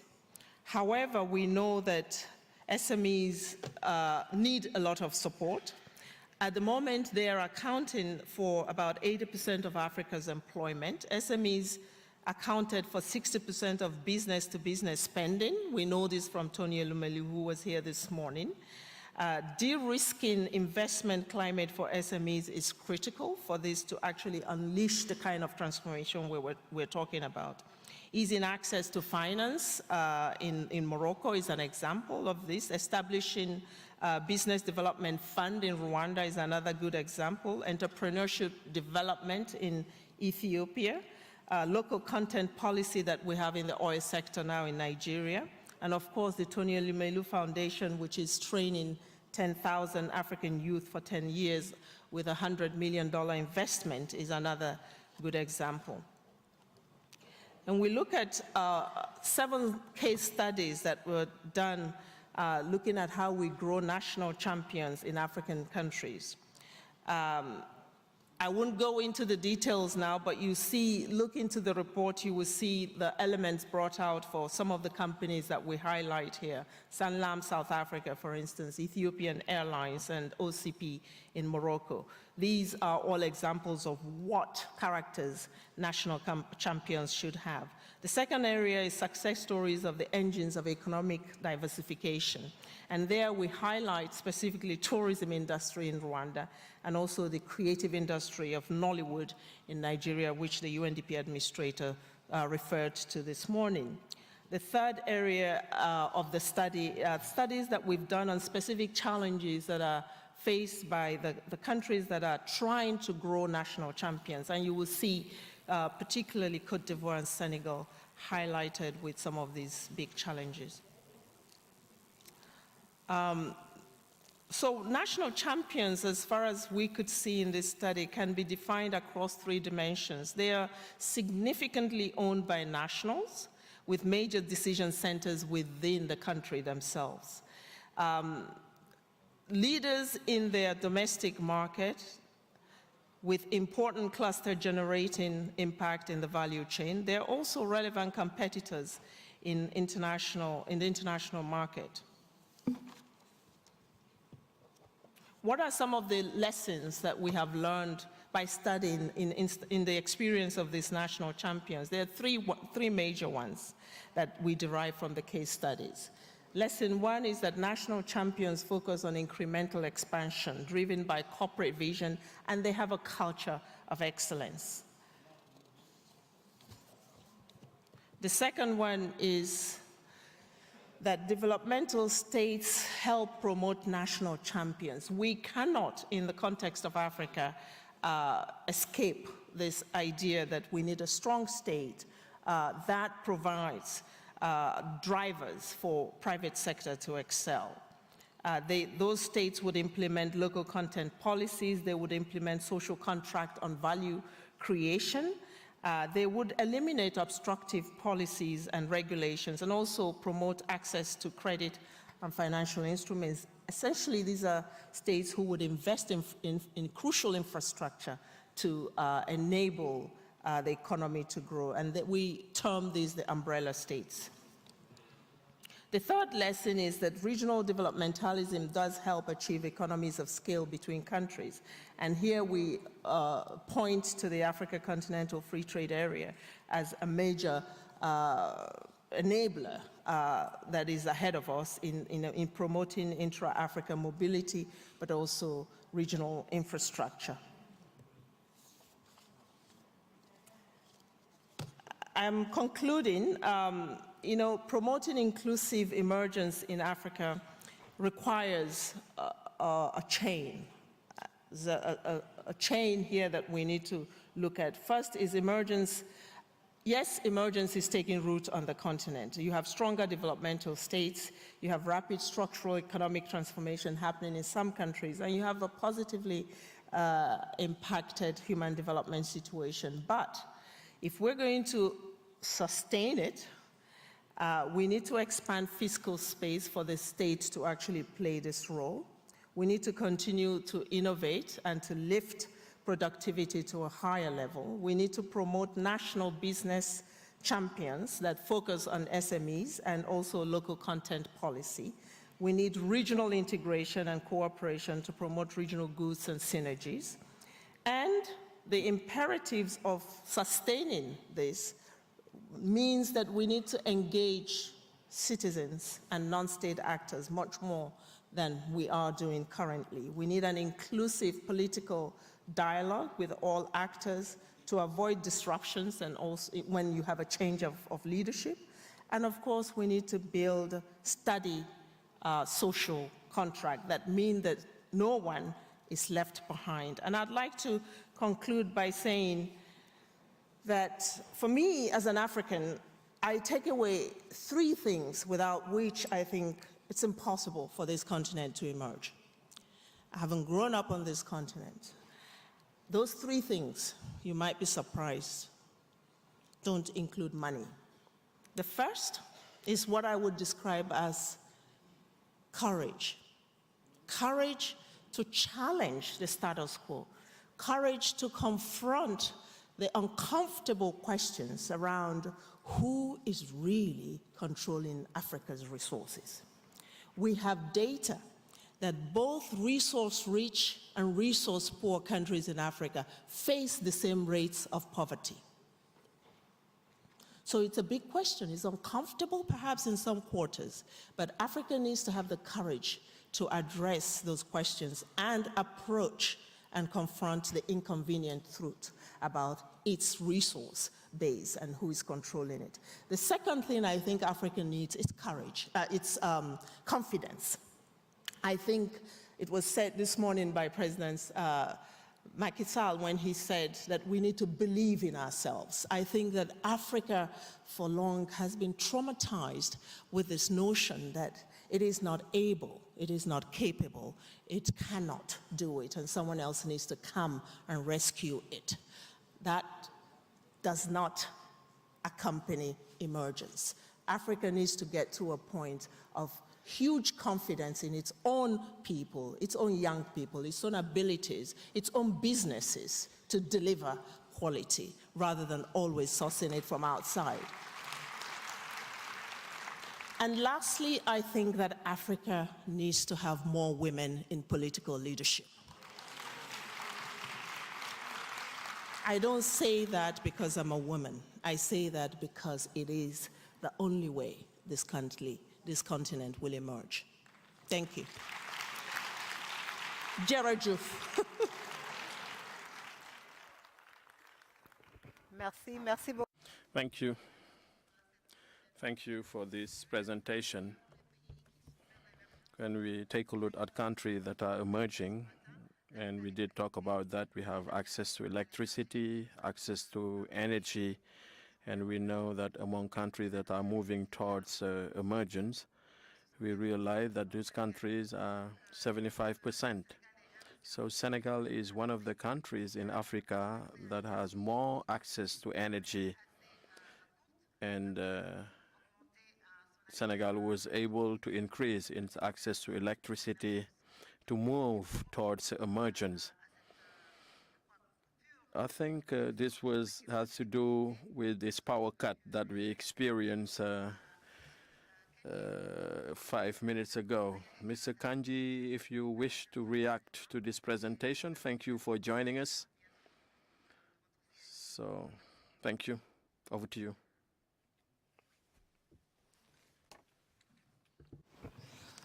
Your Excellency Macky Sall, President of the Republic of Senegal, distinguished participants, ladies and gentlemen, First of all, I would like to express my gratitude for the kind invitation to the third edition of the International Conference on the Emerging of Africa. It is my great honor to participate in the conference on behalf of Government of Japan, together with esteemed representatives of African and non-African countries, international organizations, as well as those from private entities from various countries and regions.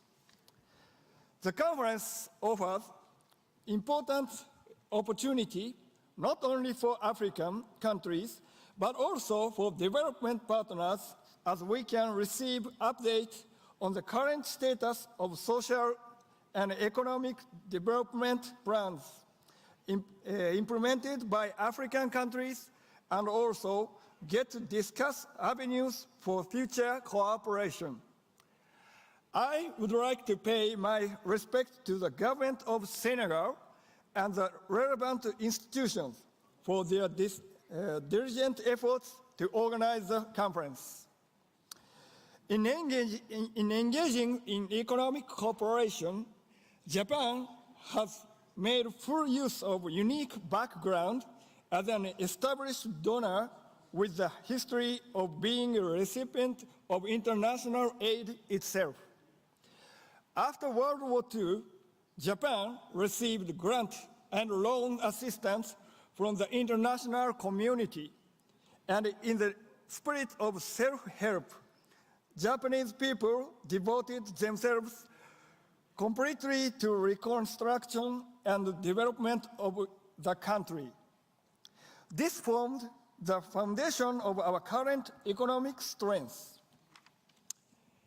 Based on this experience, Japan began supporting the self-sustaining development of other countries, mainly in Asia, by promoting not only the improvement of basic infrastructure, such as roads, railways, schools, and hospitals, but also human resources development through sharing working practices known as Kaizen and 5S, which aim to optimize activities and improve productivity.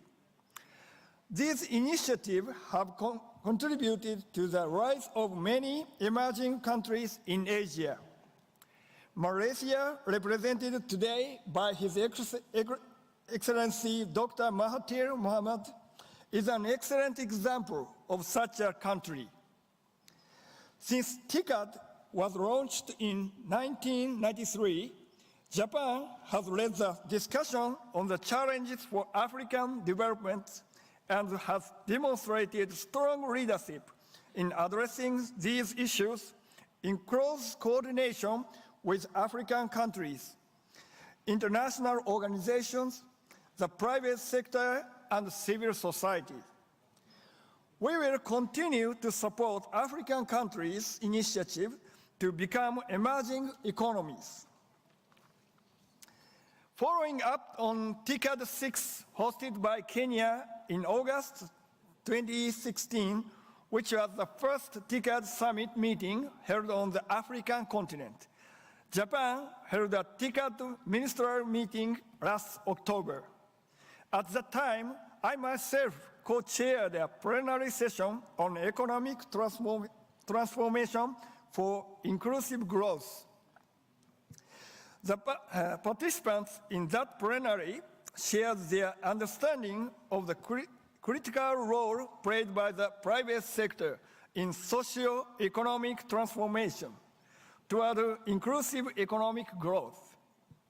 They also agreed on the importance of improving the business environment, including human resources development and effective governance, as well as of reinforcing connectivity through quality infrastructure development.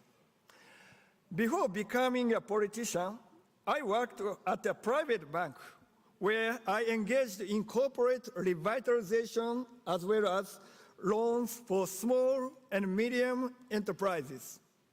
Such work experience has convinced me that the robust development of the private sector is indispensable for national economic development. As I mentioned earlier, improvement of the business environment is a key element for companies when it comes to deciding on a new investment destination.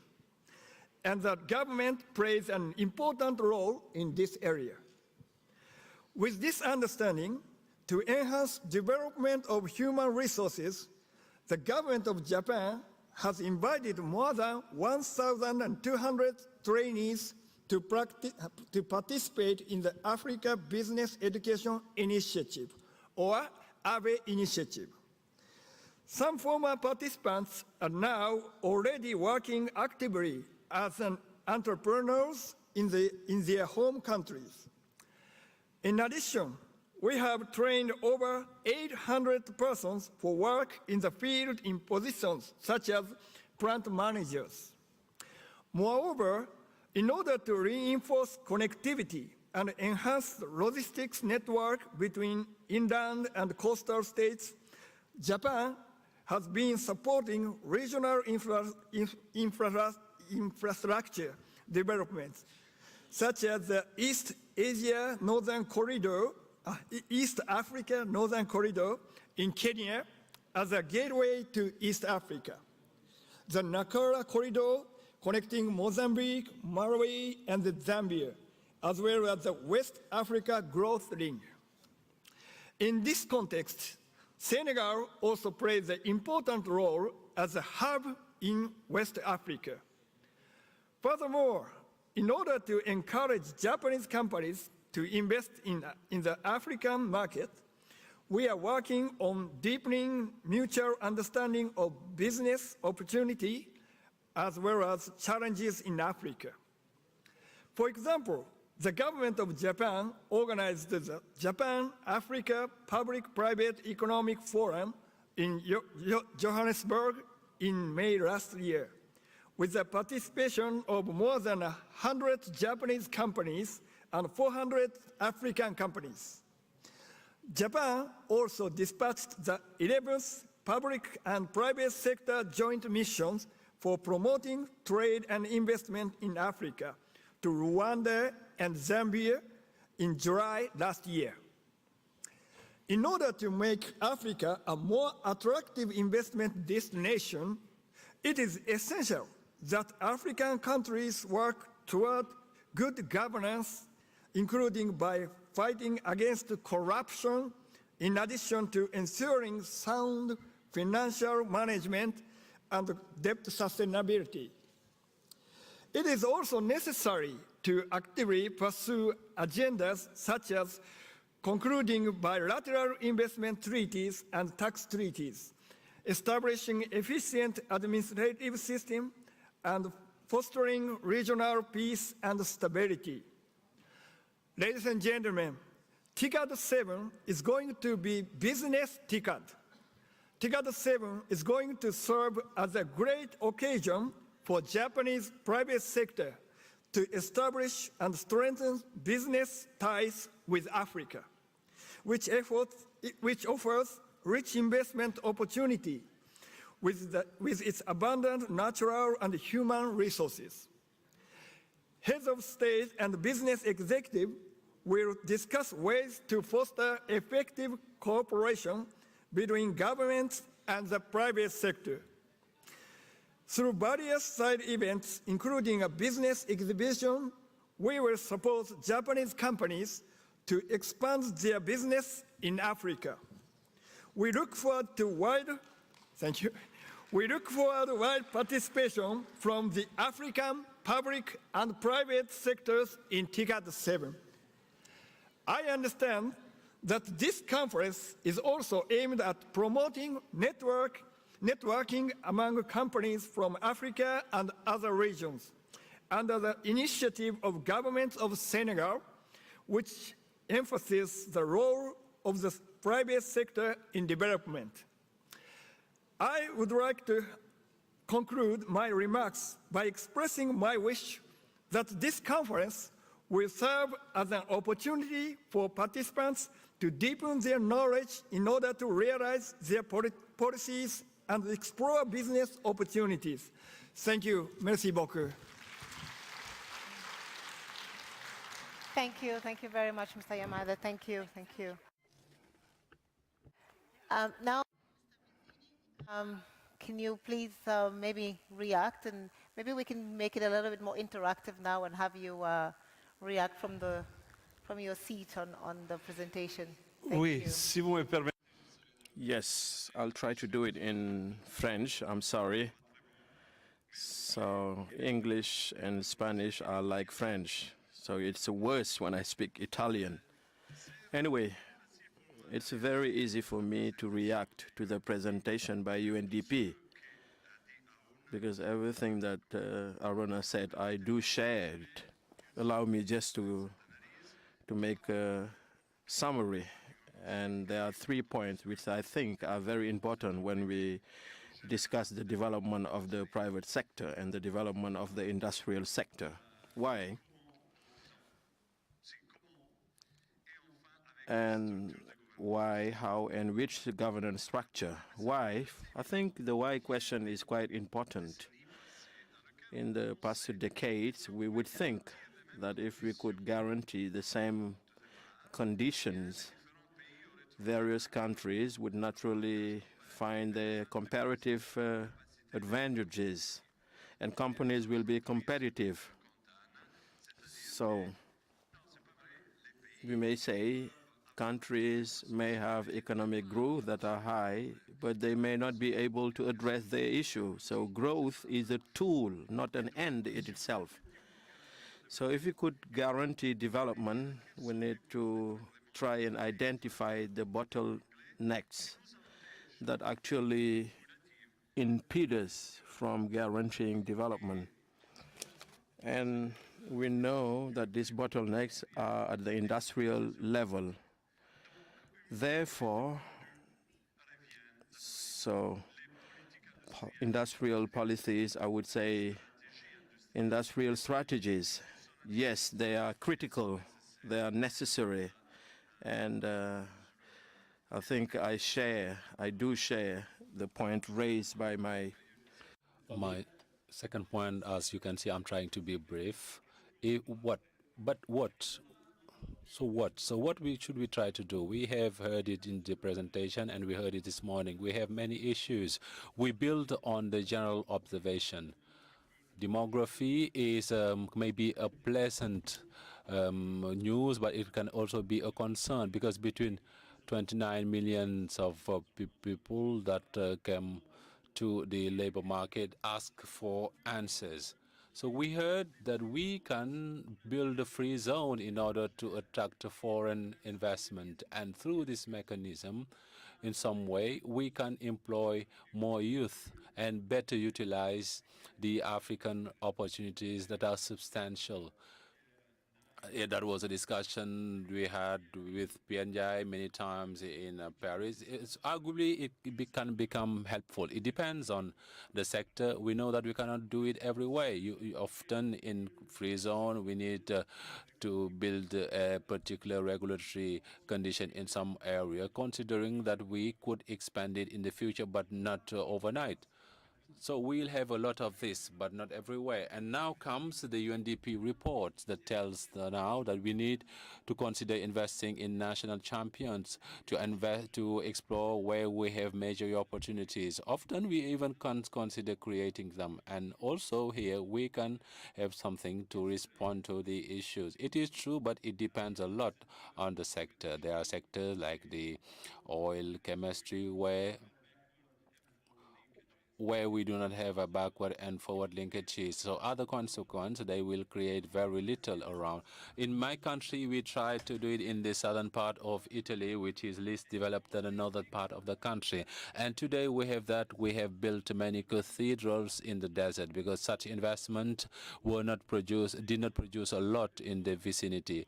But conversely, if we do just like in northern Morocco, next to Tangiers, or where we invest in the motor industry, and often we can have greater gains. And now comes the third possibility, which seems to me is essential. So we're not going to recruit the 29 millions of African by 2050 if we do not have trust in the SMIs that exist already, if we do not enhance the fabric, the network of SMEs and possibility to exist. In the examples proffered by UNDP, there are two that are quite interesting. Nollywood, and the other one is the Rwanda tourist sector. In either cases, we talk about sectors that have multiple sectors of very small size. So watch out. Bollywood or Nollywood is actually provided by small companies. We should not be catch up by the monumental gigantism that actually serves the bank elites, because a bank manager wants to grow its business. But we saw the adverse effect we are witnessing today. Big due to too big to fail. So we need to put things back to order. We need to know that existing SMEs can be enhanced. The example of Tarasar is quite interesting here. Let me conclude with my third remark. How are we going to unravel this policy? It is interesting because OECD countries often, just like economists do, forget that we had many national champion industries which were strongly supported.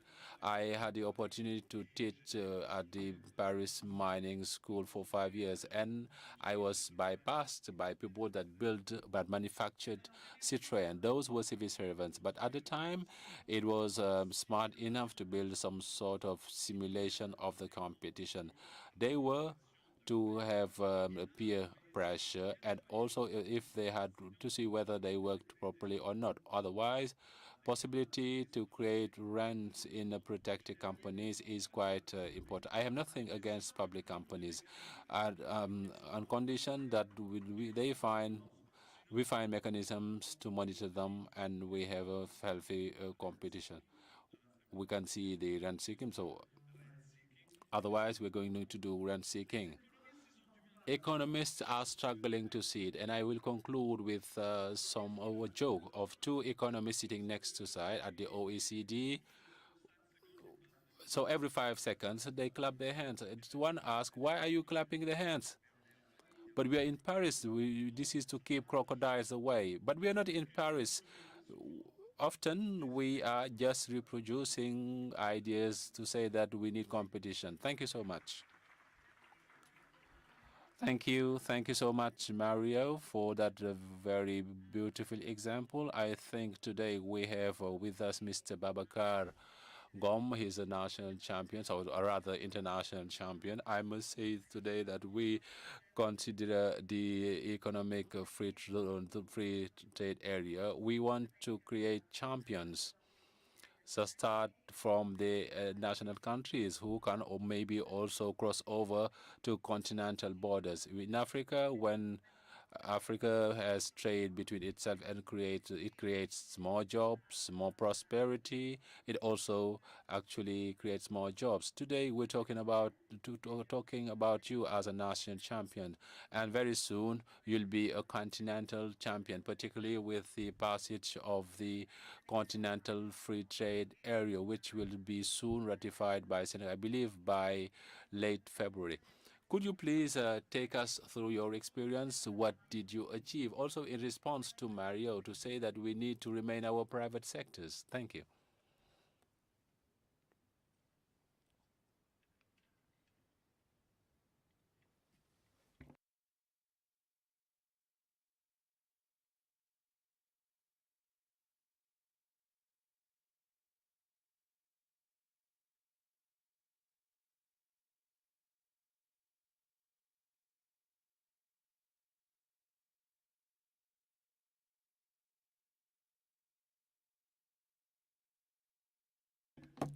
Ladies and gentlemen, distinguished guests, I'm very pleased to stand before you here on the occasion of the third conference on the international conference on the emergence of the private sector or the emergence of Africa. I believe we have said it. We're talking about things that are passionate. It's about the economic and social development of the continent. The African continent, this generous continent that has given a lot to mankind. Today, it seems to me that it is now time for this continent to receive the actually acknowledgement and recognition of all mankind so that it can get support to get back on and move forward. It is true what I'm going to tell you are things that are better known. You should know better than I do. Everything has been said. What remains to be done is just about action, taking action.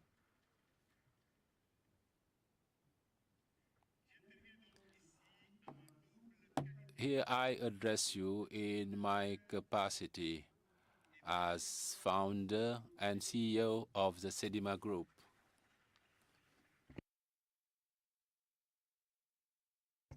But also in my capacity of this new passion that is actually in me, that is the chair of the Club of Senegalese Investors Club.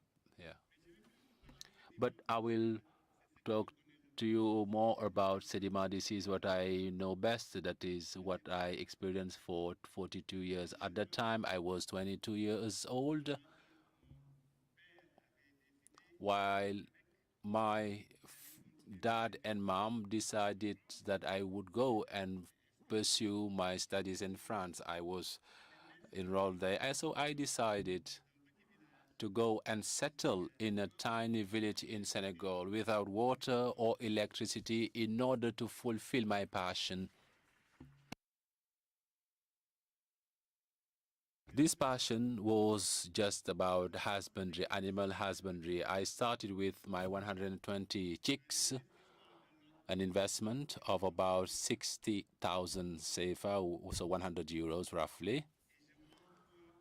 And I strove to work and love what I do every day a bit more until that vision or that envy of contributing to building a farming sector actually nurtured in me. That's how all the time that we received imports of poultry, chicks, bits, and turkey bits. And that was actually the quick win. That was quite an easy solution. We were actually resilient. We persevere, and we said to ourselves, let us keep fighting, because my conviction is Africa must feed Africa. I often said producing what we eating and eating what we producing, what we produce. There are things for which we are lacking the skills. We need the foreign investors. We need partners to support us in those things. But there are things we know how we can do it them. So among which we have agriculture, valorization, processing, wealth creation. These are things we need to focus on.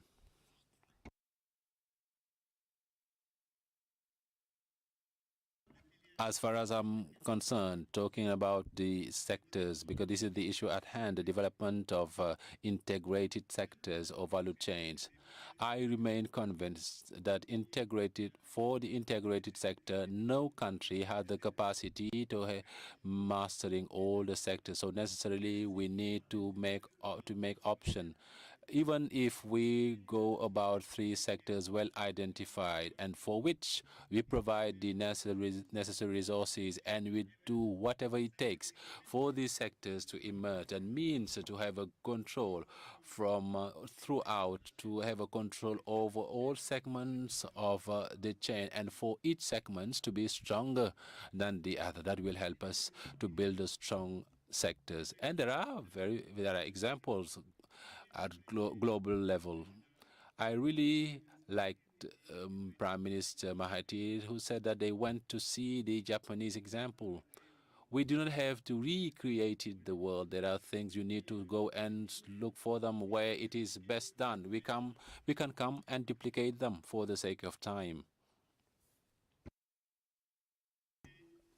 A sector that I really liked is that of tourism, the Moroccan tourism. It's been over 20 years that I've been watching what they are doing in Morocco, not only on tourism, except our present 2 African country president which I really like for because of what they're doing in their countries.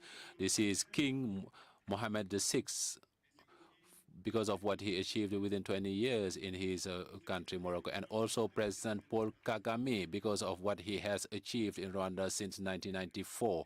We do not need to go very far. We have example. Next by, just to say that the Senegalese poultry sector, to come back to that, I don't want to elaborate too more, because we had only 5 years. Can you consider 42 years of so troubled experience cannot be told within 5 minutes. But the poultry sector is actually a pride of a country. It is vibrant, it is young, it is not strong enough as one may have wished. I should also say that we actually were supported and understood by public authorities who for some years have made safeguard measures allowing the sector to actually enjoy the situation today.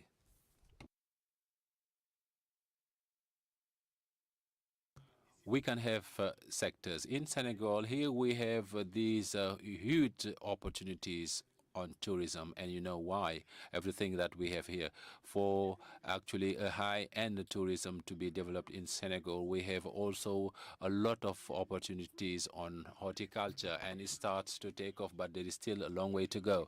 But we also have many opportunities on the construction sector. In the 1970s, the Senegalese would leave to go and build Central African countries. We talk about the 1960s. Today, having people to come and build our countries, so we are a bit at a loss.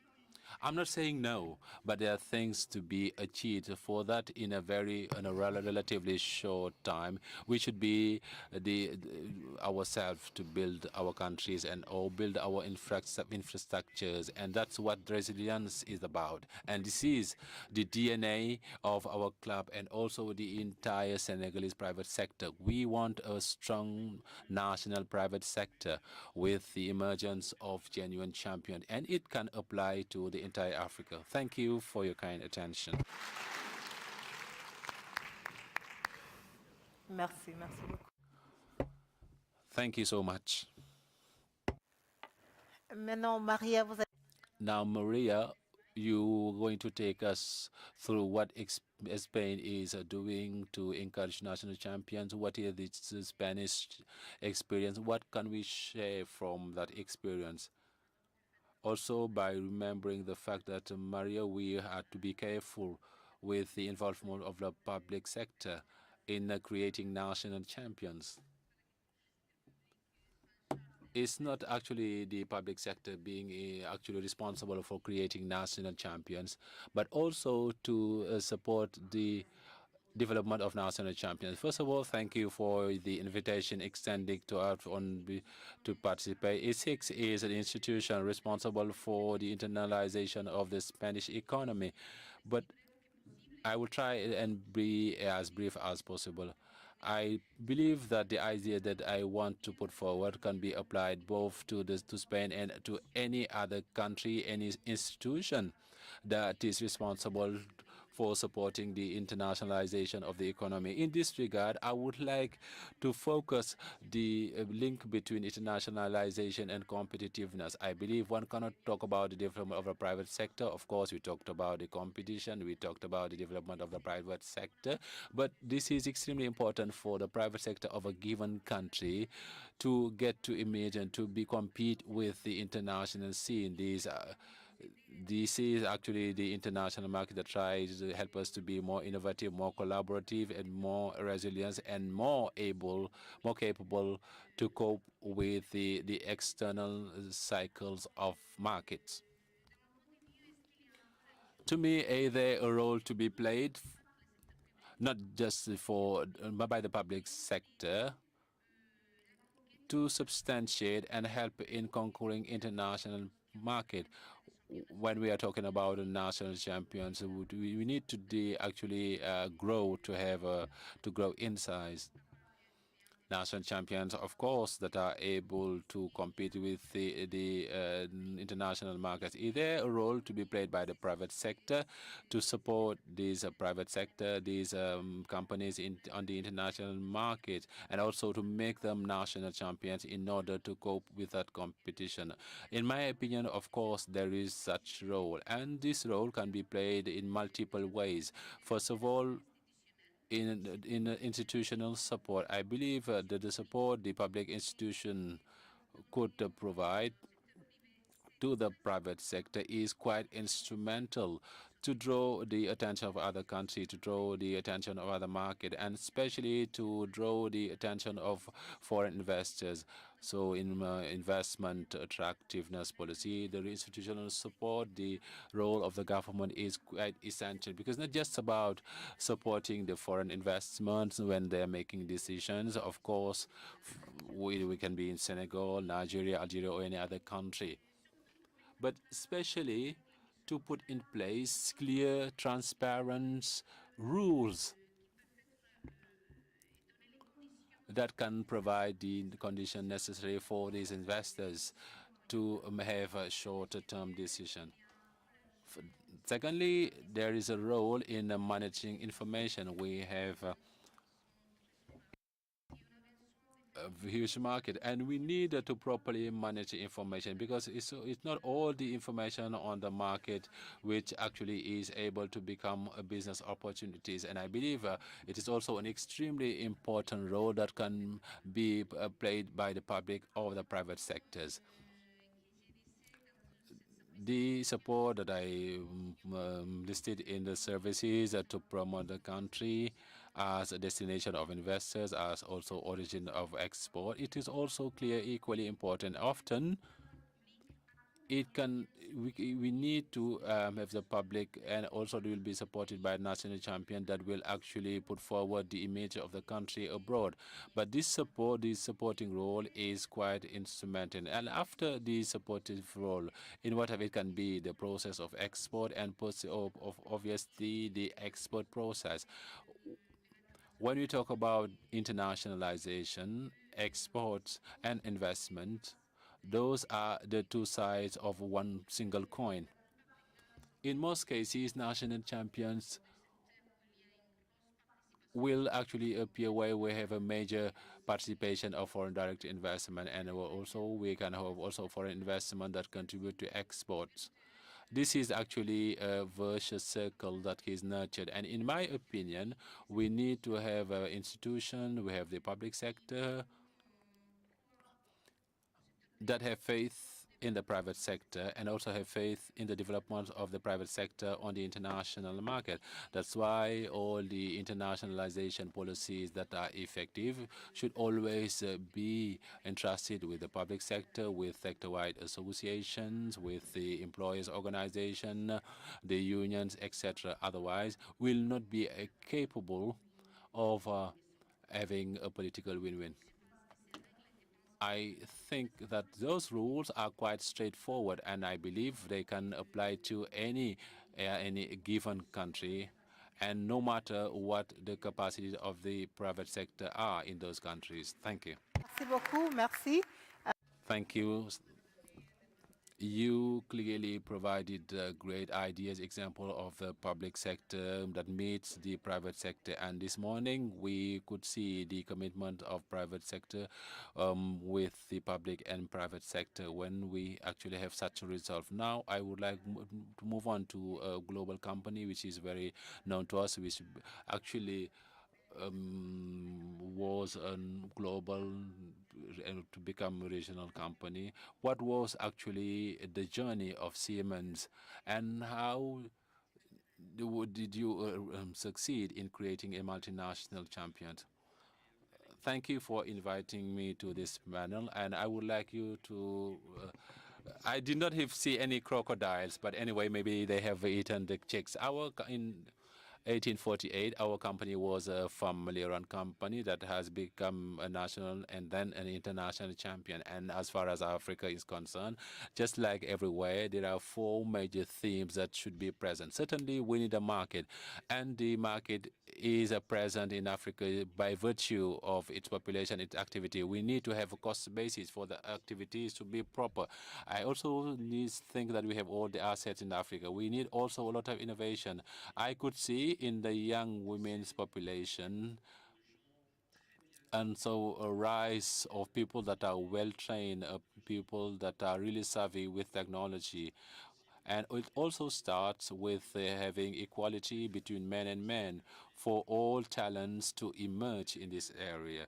The 4th theme is the processes and also the nearby processes. That means we need functional justice everywhere.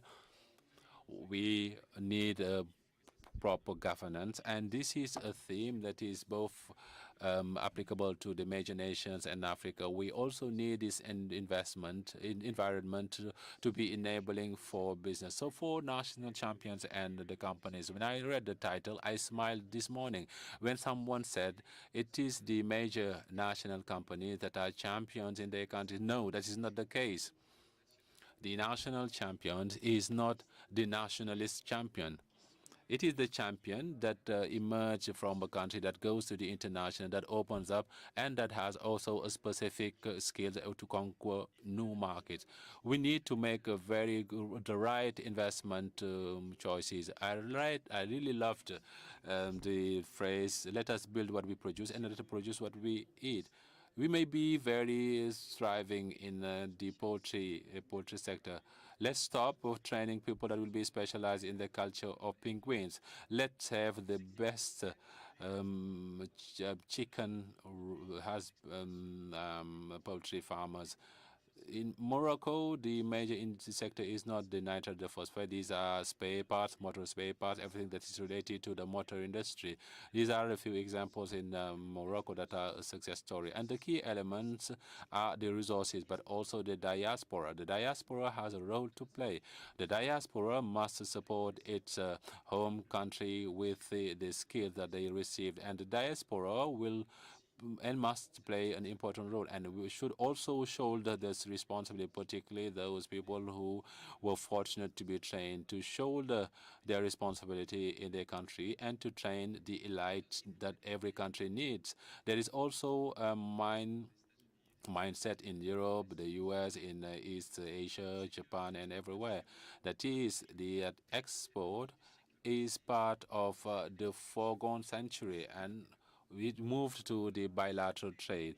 We cannot export from one country to the next without having return of our country, of the host country to the home country. And I believe every project that we implement in Africa, we need to factor in the localization element, this element of value addition and the resources.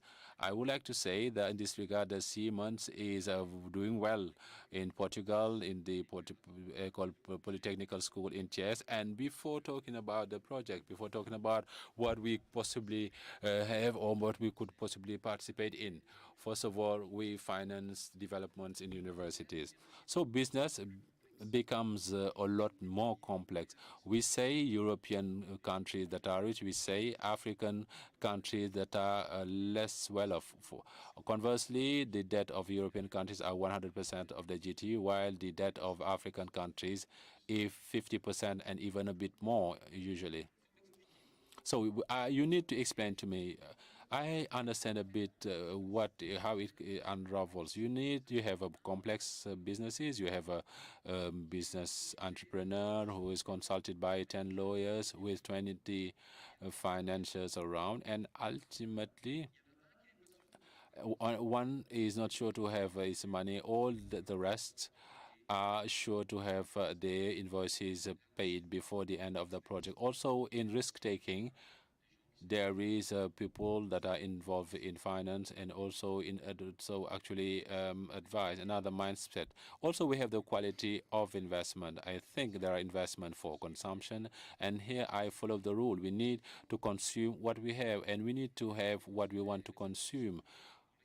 There are cash investment, and I think here any investment should be geared towards local processing to generate cash, to generate currencies that will later on generate infrastructures, and I want to say generate electricity and other needs that the country might have. And the last point which is important is technology and digitalization. Digitalization is actually a golden gold for Africa. It will help Africa to overcome logistic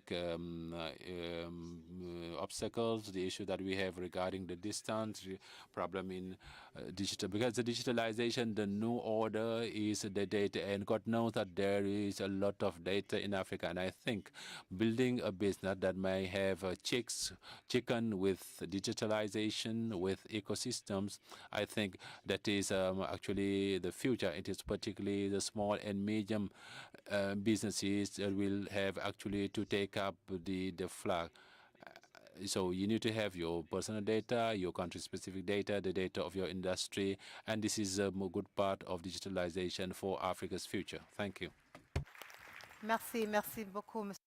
Thank you so much, Mr. Bufu. I think you raise a very important issue, that is digitalization, that actually brings together all the presentations, starting from the UNDP's presentation. That means to put youth, youngsters back to the employment, rescaling them to get them back to digital training. I think that's going to be another future for employment in Africa.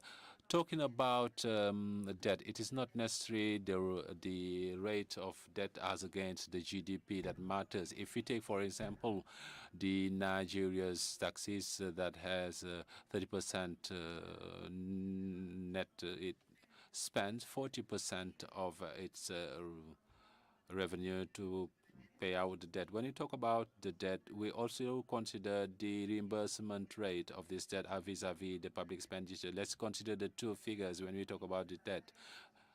Considering that it's going to be a key topic for Africa in 2018, the issue of debt, I believe it is important to clarify what is the decision margin when our leaders make investment decision on debt. Now I will move on to Mr. Yang Lee, and I do not know whether you want to come back to the issue of debt.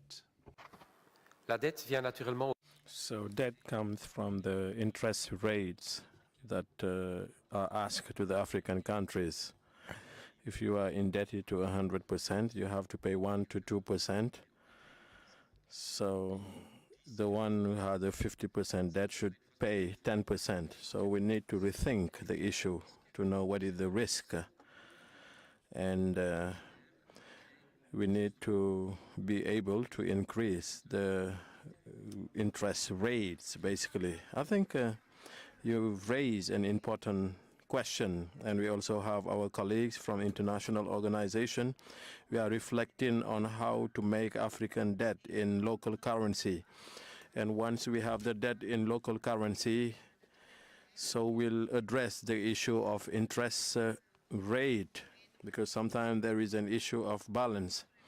So here you have touched on an important issue, how, especially for major infrastructure, where we have access to capital, we need to turn the debt into local currency. We have South Africa, Kenya, and Rwanda that are demonstrating that we can borrow in local currency with national rates, national interest rates. So I think it's very important, and we can discuss this substantially in other sessions. Now let's move on to I would like to ask Mr. Chong Li to share his view from Korea to Africa. How can we become a champion? Assalamu alaikum. Good afternoon. Nangadef. Good afternoon. Merci. And to understand my business, simply I need to introduce simply my companies. I work for Dongwon Group, South Korean-based seafood companies. 제 두 소시에테, une société de pêche, l'autre société de conserverie à Dakar. Yeah. So the turnover will be estimated at 100,000 euros. Company introduction. In terms of national champion, actually, instead of a national champion, I like the word local champion. Championnat local. The important thing is to become local champion is to from the beginning, the global foreign direct investor company. What is the most important thing is we have to set up infrastructure and procedure in compliance mandatory of global standard from the beginning. This evidence the quality, evidence of the base, the quality and procedure make it easier to develop, approach and develop, advance the market. That is a key point. Thank you. Thank you. Thank you very much. I think that was exactly on time. That's why you are international to national to local champion, Yeah. because you're precise and efficient. The definition of productivity by itself. I think to close, maybe I'll come back to Ms. Ahuna to give us a quick conclusion and concluding remarks. You have 1 minute, and we can close the session. Maybe some remarks on the comments. No, I think that one thing that we haven't talked a lot about in this panel is the condition of the African youth and the business opportunity potential of the interest there. I think that the issue of emergence must, as a matter of principle and urgency, be all-inclusive with the young people as well, that we are able to identify the talents, we're able to promote those talents, and we're able to integrate the youthful population in the economies. And that is a personal as well as a national consequence, because when you are making your decisions on procuring services at a national level, you must ask the question which young organizations and companies might be eligible to benefit from those contracts. Seek them out deliberately and offer them the opportunity. When you are at an organizational level, whether we're talking about the UN, others, we must ask the question which African youth organizations are out there and eligible to benefit from. We must use our existing opportunities to promote businesses that are led by the youthful population, because therein lies the energy for emergence. Thank you. Thank you very much. I think that's a very encouraging and positive way of ending the conversation. we should invest in our youth. The youth of today will be the national champions of tomorrow, and the national champions of today, I must say, our youth and our women. Well, thank you very much for listening to us, and have a nice rest of the day. Thank you very much.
It's your turn. You can start.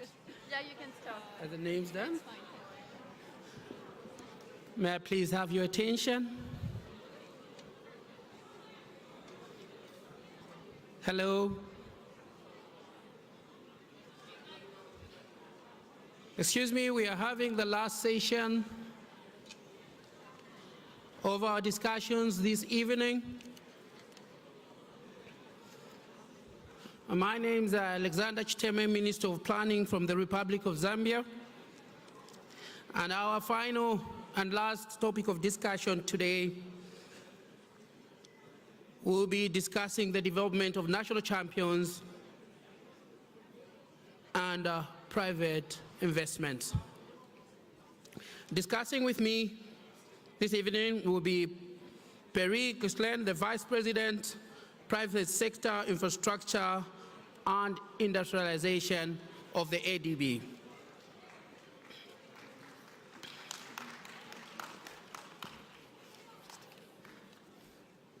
The second is Carla Montes, the Director of Planet and Prosperity from the European Commission.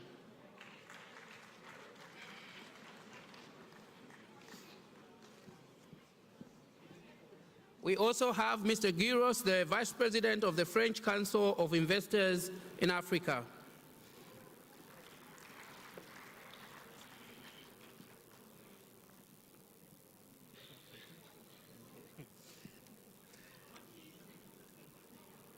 We also have Mr. Keating, the CEO of Adjutant Worker Bank.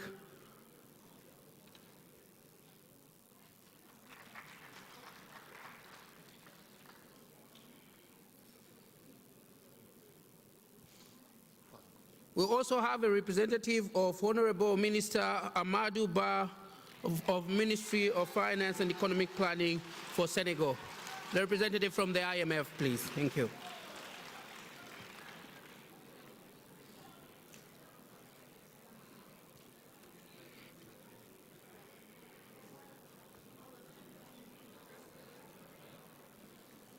The representative from the minister? Yes, thank you. We also have Jean Marie, the Minister of Economy, Planning and Development from Gabon.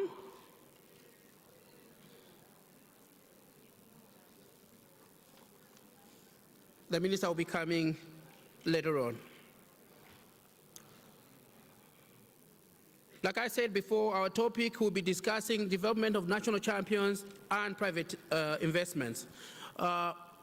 Beginning will be a presentation from the African Development Bank.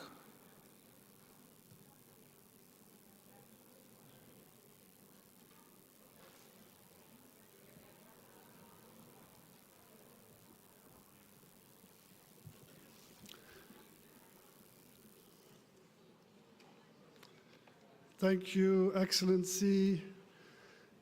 Mesdames, Messieurs. Ladies and gentlemen, my presentation will be in English on the screen, but I'll be speaking in French. There are some words of introduction for this conference, but also we'll lay the emphasis on some key elements of the development of the private sector and private investment in Africa. So I'll want to be comprehensive. I cannot cover everything. First element, when we talk about growth in Africa, we have 54 realities. We have 54 countries that have followed 54 trajectories, and they have opportunities that are not the same. If you are on the left-hand side of the slide, you have Ethiopia, Ghana, Mauritius. These are the 4 countries that have the highest growth over the last 12 years. What you have done in the past and what are your current strategies? These are different from what you have on the right-hand side of the slide. So this is the negative growth of the GDP per capita. When we take a look and try to analyze the causes and what made the difference between these various groups of countries, it's useful to refer to a recent study by the McKinsey firm, which actually covered 60 emerging countries over the past years. And they have noted that on the 71 countries, 17 have experienced 3.5% rate. Out of the 17 countries, only Ethiopia is an African country. We're talking about 71 emerging countries of this group of these top countries. We have Ethiopia, and this is followed by Rwanda, that actually access the countries with less than 3% of GDP per year over the past 5 years. So what are the criteria, the key criteria that characterize this group of 17 countries plus the 5 countries, including Rwanda? There are 2 critical aspects. On the one hand, a public and economic policy that is stable, which is pro-growth, pro-private sector, which actually lay the emphasis on competition within the market, and this is critical. This key element, all these countries, as you know, we see the emergence of national companies that are vibrant, and this combination of 2 factors, 2 drivers, macroeconomic framework, which is supported by stable policies, and this is supported by dynamic private sectors that were able to extend, and we have this combination. And this study is on 50 years of emergence. When we take a look at the key growers, we have the business environment, which is critical. You all know the Doing Business report, which actually takes stock of about 10 criteria with regard to all countries in the world. And in this ranking of the 190 countries, we have 10 African countries in the top 100, and 13 are in the bottom 20 in the ranking. So there is some major progress we should do with regard to business environment. And fortunately enough, we see that 5 African countries are among the top 10 that have introduced more reform with regard to this specific report. When you take a look at what companies say with regard to their constraints, their challenges, so surveys show 5 factors. Access to finance, this is the first one element. We have access to power, third element, and which is more important than others. Everything related to economic policy, taxation, commercial policy, exchanges. Fourth important element, we have the political climate, stability, corruption, and law and order. And lastly, we have access to land and real estate. These are the key factors with regard to the main challenges as reported by African businesses themselves. We did talk a lot about foreign direct investment, and this is key with regard to emergence. So foreign investors bring capital, expertise, etc. So it's very important. We see that in Africa, the first graph shows the total of foreign investment in Africa over the past 12 years. We see that there were some progression thanks to 2011, and this is related to recent crises. We see on the right-hand side, so the foreign direct investment, and this is the African investment in Africa, and this accounts for 10% of indirect or foreign indirect investment. You see strong trend over the past 10 years until 2013, but unfortunately we have experienced a drop, and this is something we need to catch up, and I think we shall come back to that later on. So Africa, as you know, is not a market.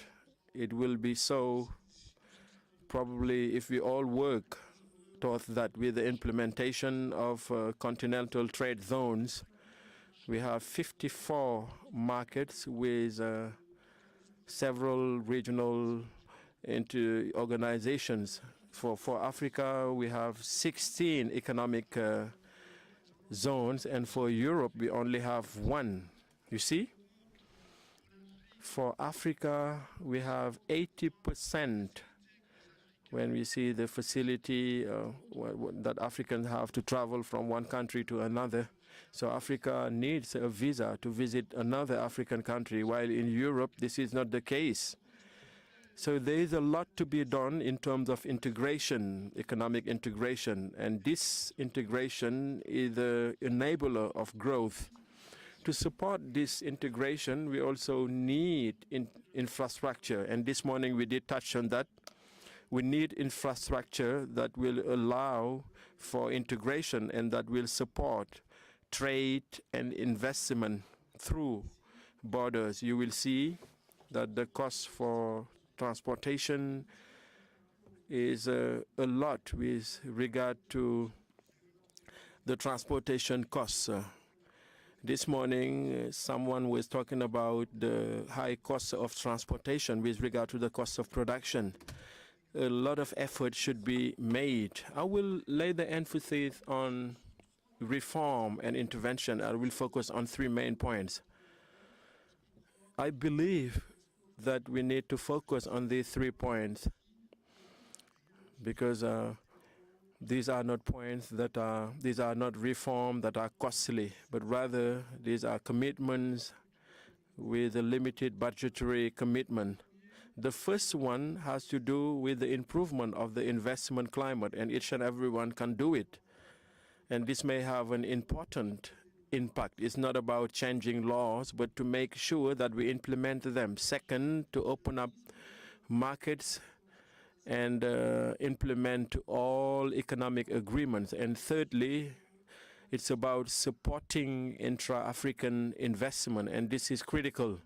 This support to intra-African investment will make it possible to create relationship among countries. They may be trade relationship, and this will also help to use the private sector as a driving force. And some countries with high growth, we talked about Ethiopia, which come top over the past 20 years, and Ethiopia has put in place a policy based on investment. And it has also a clear investment policy. They know where to invest and where not to invest. And also they will invest in areas where we have stability. We also have development zones, industrial parks, and also to tap AGOA in the US is an example. A second example of emergence, it is the second in the list I showed you, Rwanda. Rwanda has laid the emphasis on an holistic and comprehensive policy, rebranding the country. We had some investment in the investment climate, and this is quite striking. This is the country that has made more progress in the doing business ranking, moving from 143 to 29 in 2018. And it ranked second in Africa behind Mauritius. So this country is one of the countries with rapid growth. And we also have a 60% investment growth. Third country, Morocco. This is a different profile, but the macroeconomic situation is stable with a clear industrial policy. So Morocco has banked on its proximity with Europe, with intelligence. They have long-term policy which is comprehensive. They also have policy to access markets. It was quite aggressive. And also investment in human capital. Generally speaking, we need to develop a more open business climate.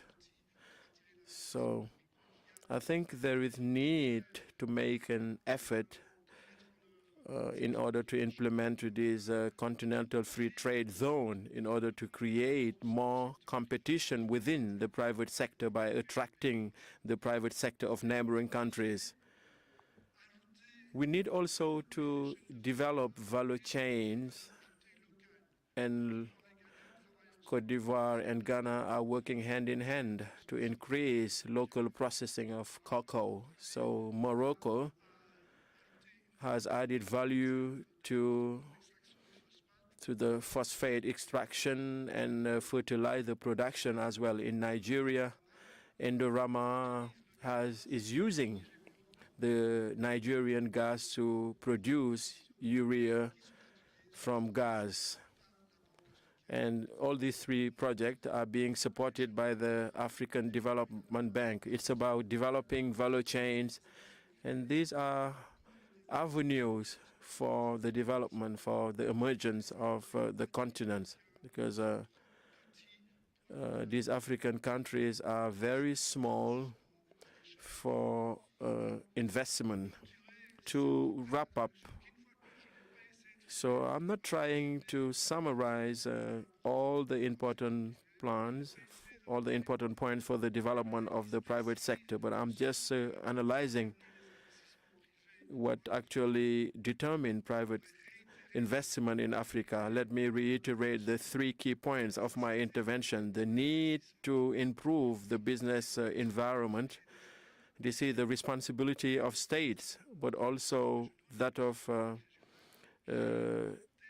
economic CRS in UADA, in Francophone Africa also, we need to create a single system. I think we have 17 different countries. We need to facilitate the business environment. We need to open up markets and make it a reality because markets are very small.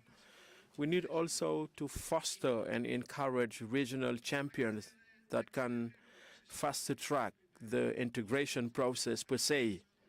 So by contributing to the development of other countries and by having the money, and this will help us to have regional integration. So these are actions that are very less costly, and they just require some collaboration between the private and the public sector.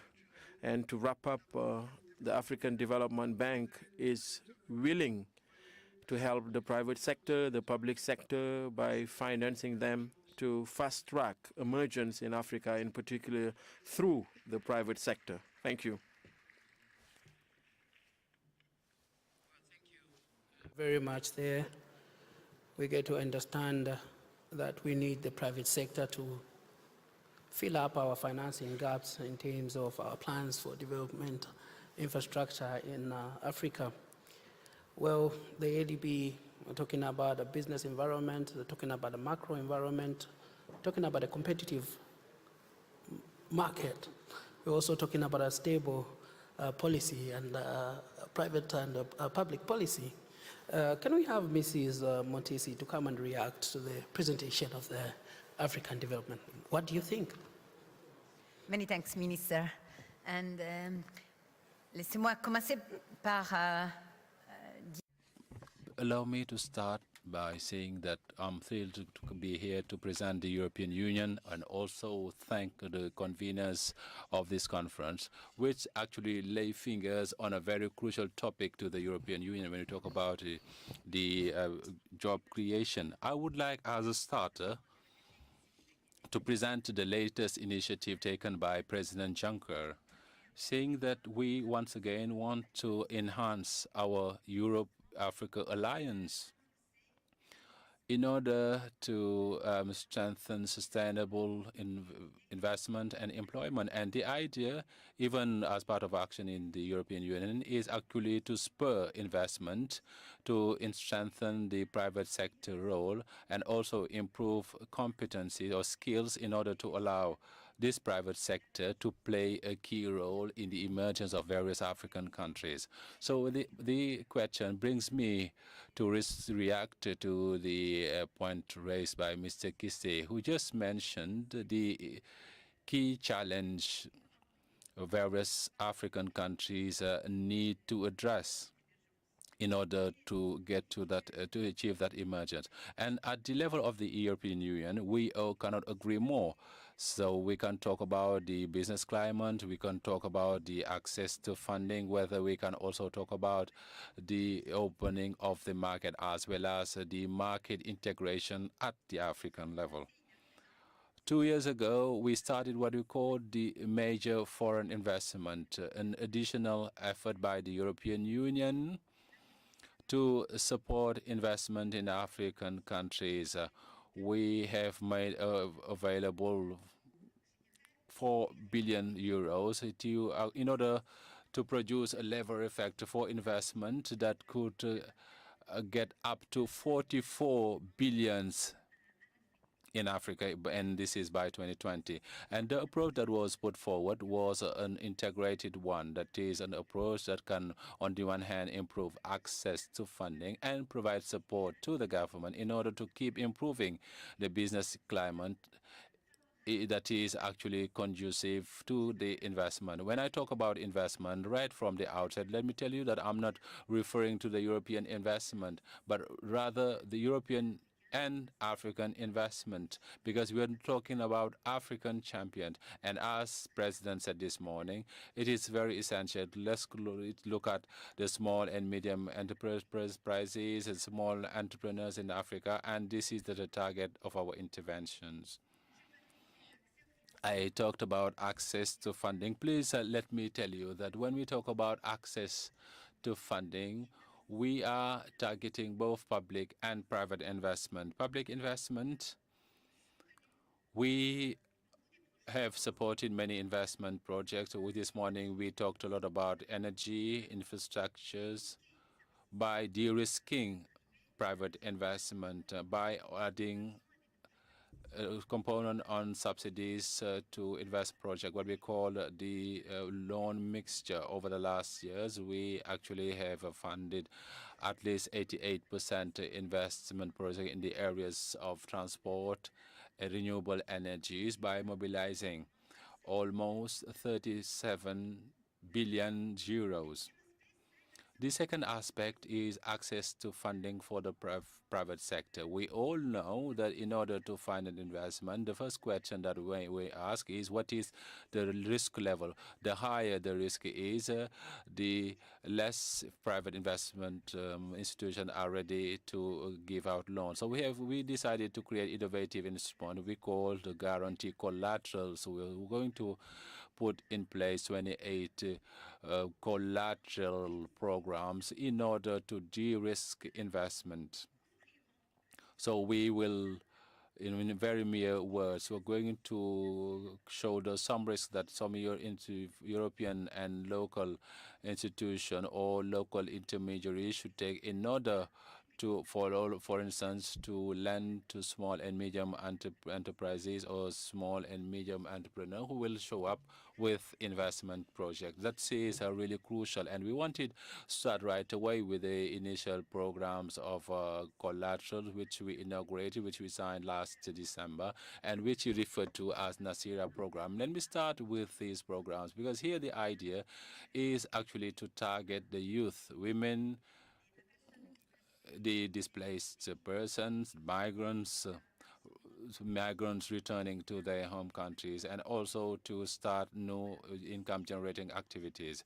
These are investment projects that we are looking to help support in their funding by de-risking, by actually mitigating financial risks. That's actually the initiative that was taken to facilitate access to funding. Earlier on, I talked about an entrepreneur that used to work on the mango processing sector. For us, that entrepreneur should easily get access to those funding through new financial economic operators. The second intervention that I mentioned is actually aimed at supporting and strengthening government's effort in order to improve the business climate. Mr. Gisdan already talked about the range of measures from the macroeconomic specifically, also by streamlining the administrative procedures. It is an effort that needs to be actually made by the government to improve, facilitate, and making the business climate conducive, once again, through a comprehensive or integrated approach. To make what I'm saying more or clearer, I would like to take the example of what we are doing here in Senegal. To show you that in Senegal, we were able to support a public investment project. This morning, the President Adesina, for instance, talked about the funding of the Gambia-Senegal bridge that will open up the country, the hinterland, and connect with Casamance. That was the project that we supported with the pre-donation loan and donation mixture. I can tell you that Senegal will be able to benefit from the 12 collateral programs that will be financed in the course of the year. Then we have a program to support the Senegalese government in order to move forward in implementing the reforms that will aim at improving the business climate.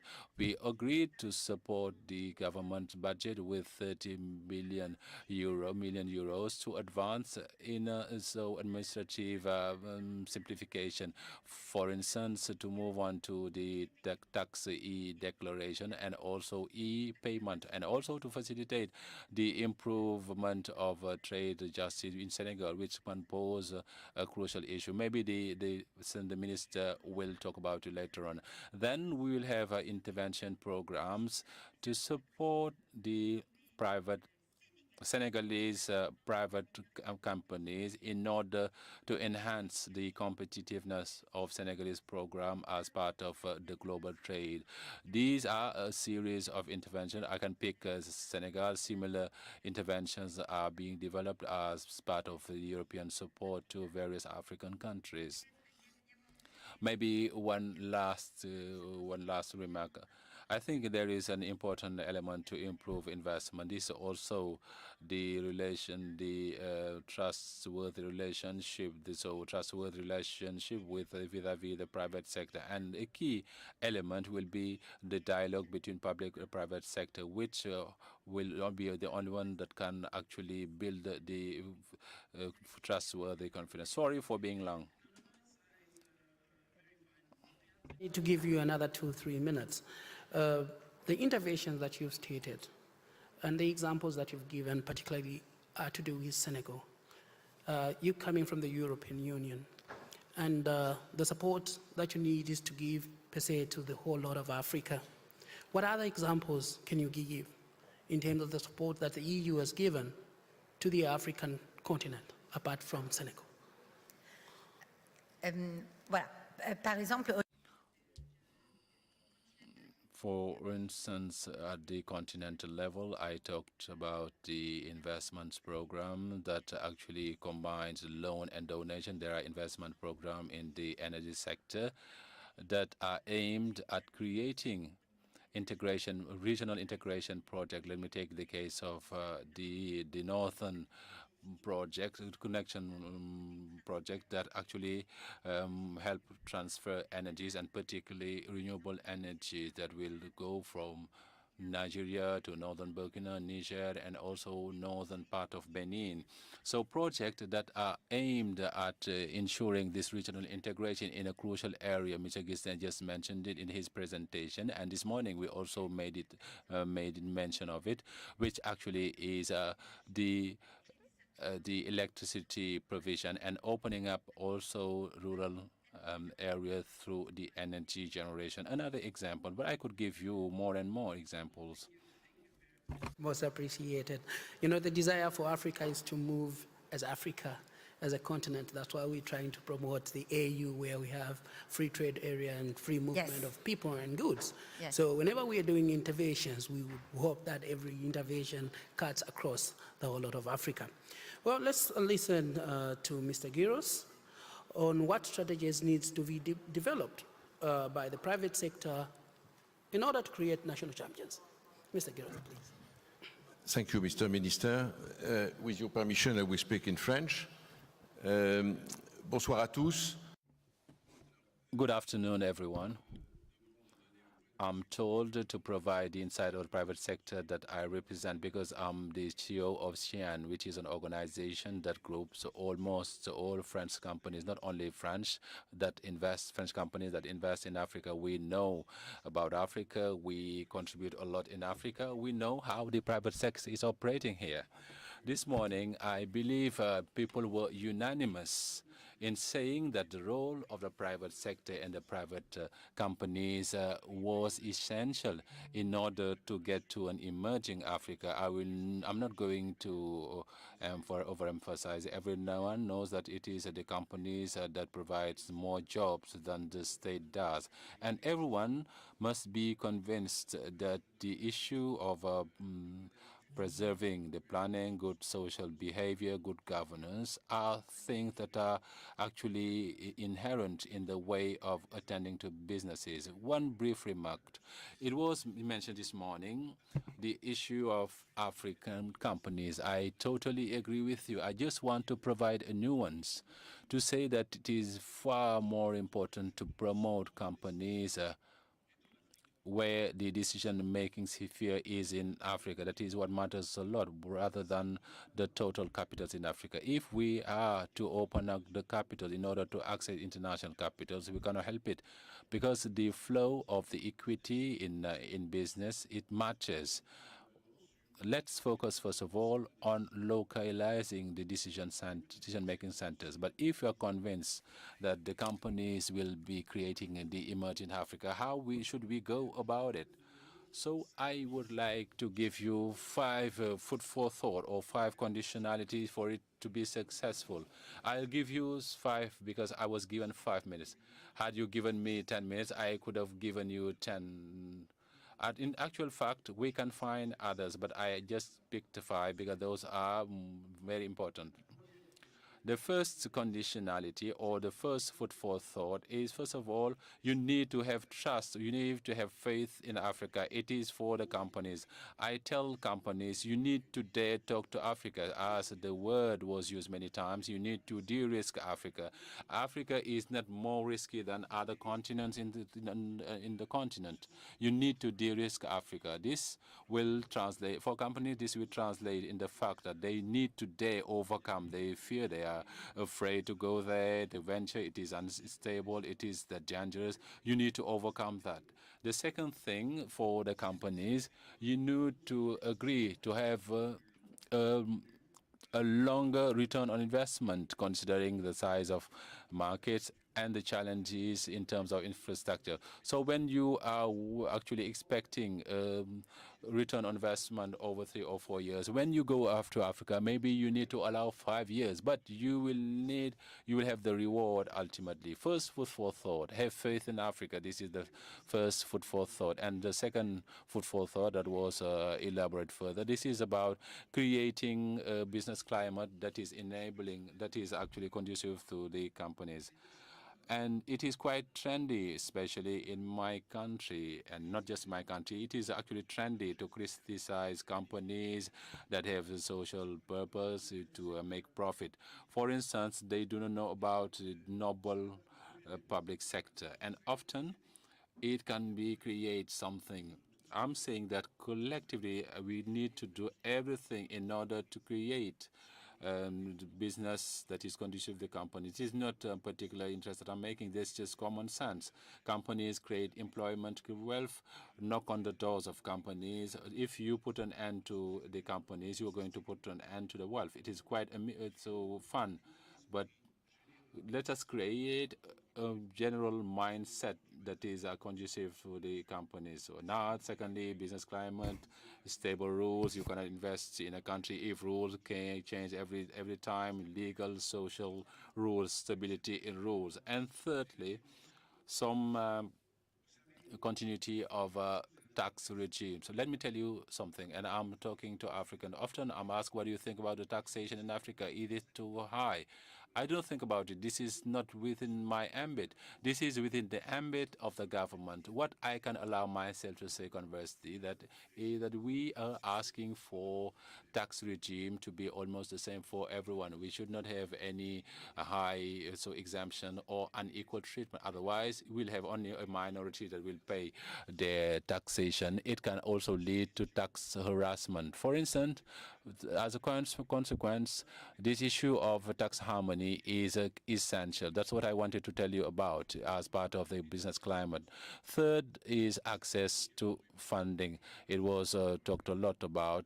So I would like to put forward 2 questions. The first one is the interest rates. You may all know that to borrow in local currency in Africa, it is quite expensive. If you are already an important company, you have to pay between 6 and 7%. But a startup or starting SMEs may pay 15% to borrow money that it needs in order to kickstart its business. If you borrow money at 15% interest rate, you cannot do business because you will not have profitably in the end. You need to do everything to reduce the interest rate applied to the companies. Why are they high? Are they expensive? For the main reason.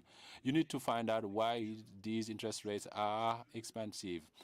Just because the finance system make people to pay the allegedly African risks. So you need to pick up from what I said. If we have an environment that conducive to business, the pressure, the feeling about the risk will get down and interest rate will go down. That is the first point regarding the access to funding.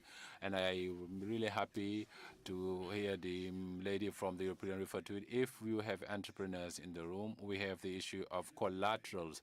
We have the dual sanction for dual problem in Africa. On one hand, the money is the collaterals are quite expensive. Often you are told to give collaterals of your assets, your companies. You are asked collaterals of your market. We ask you about the customer accounts. Ultimately, you have nothing to give out as a collateral, and ultimately you need to give deposits. The issue of guarantee of collaterals are keys. And the solution are we have a public development assistance companies and international donor. And this is becoming the case.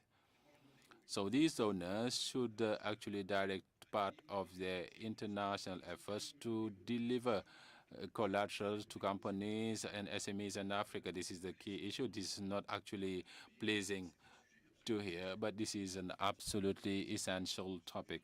I'm a bit optimistic about the financing. So Africa is not lacking money. There is money, we can finance projects, but on the other hand, it is quite expensive and we are demanding collateral. This is the third condition. Get to the fourth condition, which is equally key. It's about training. Training the operators, and I also talk to the private sector. We are all suffering. We operators in Africa, we are suffering from a training that is not always consistent with the economic needs. Obviously, we need philosophers, we need historians, we need geographers and sociologists. What we particularly need accountants. We especially need carpenters, project managers, technical staff, and businessmen, people with the business savvy people.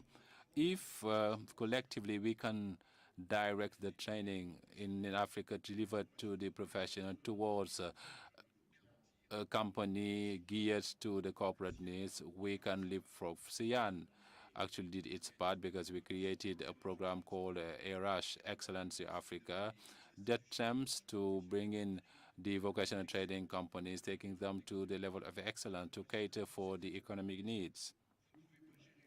You cannot manage a company and develop it in order to create wealth if you lack the other competencies or skills. The fifth and last point is related to the partnership. This is the essential condition. All of us, we need to know that we need to bear in mind the private sector and the public sector. When we think about, we need to consider the word of partnership in multiple forms. Partnership between the public and the private sector, the PPP. We should not consider ourselves as enemies. We need to consider us as partners. Second, partnership. Partnership between the African private companies and the international private companies. For ISIAN, I spend my time to advocate with the French private companies the fact that they sign partnership with the African companies. For the African company, it can benefit from the know-how of the European company, and for the European company, it can benefit from the market-based knowledge and the local habits of its African partner. And the third partner we need to develop is the partnership between the small-scale and large-scale companies.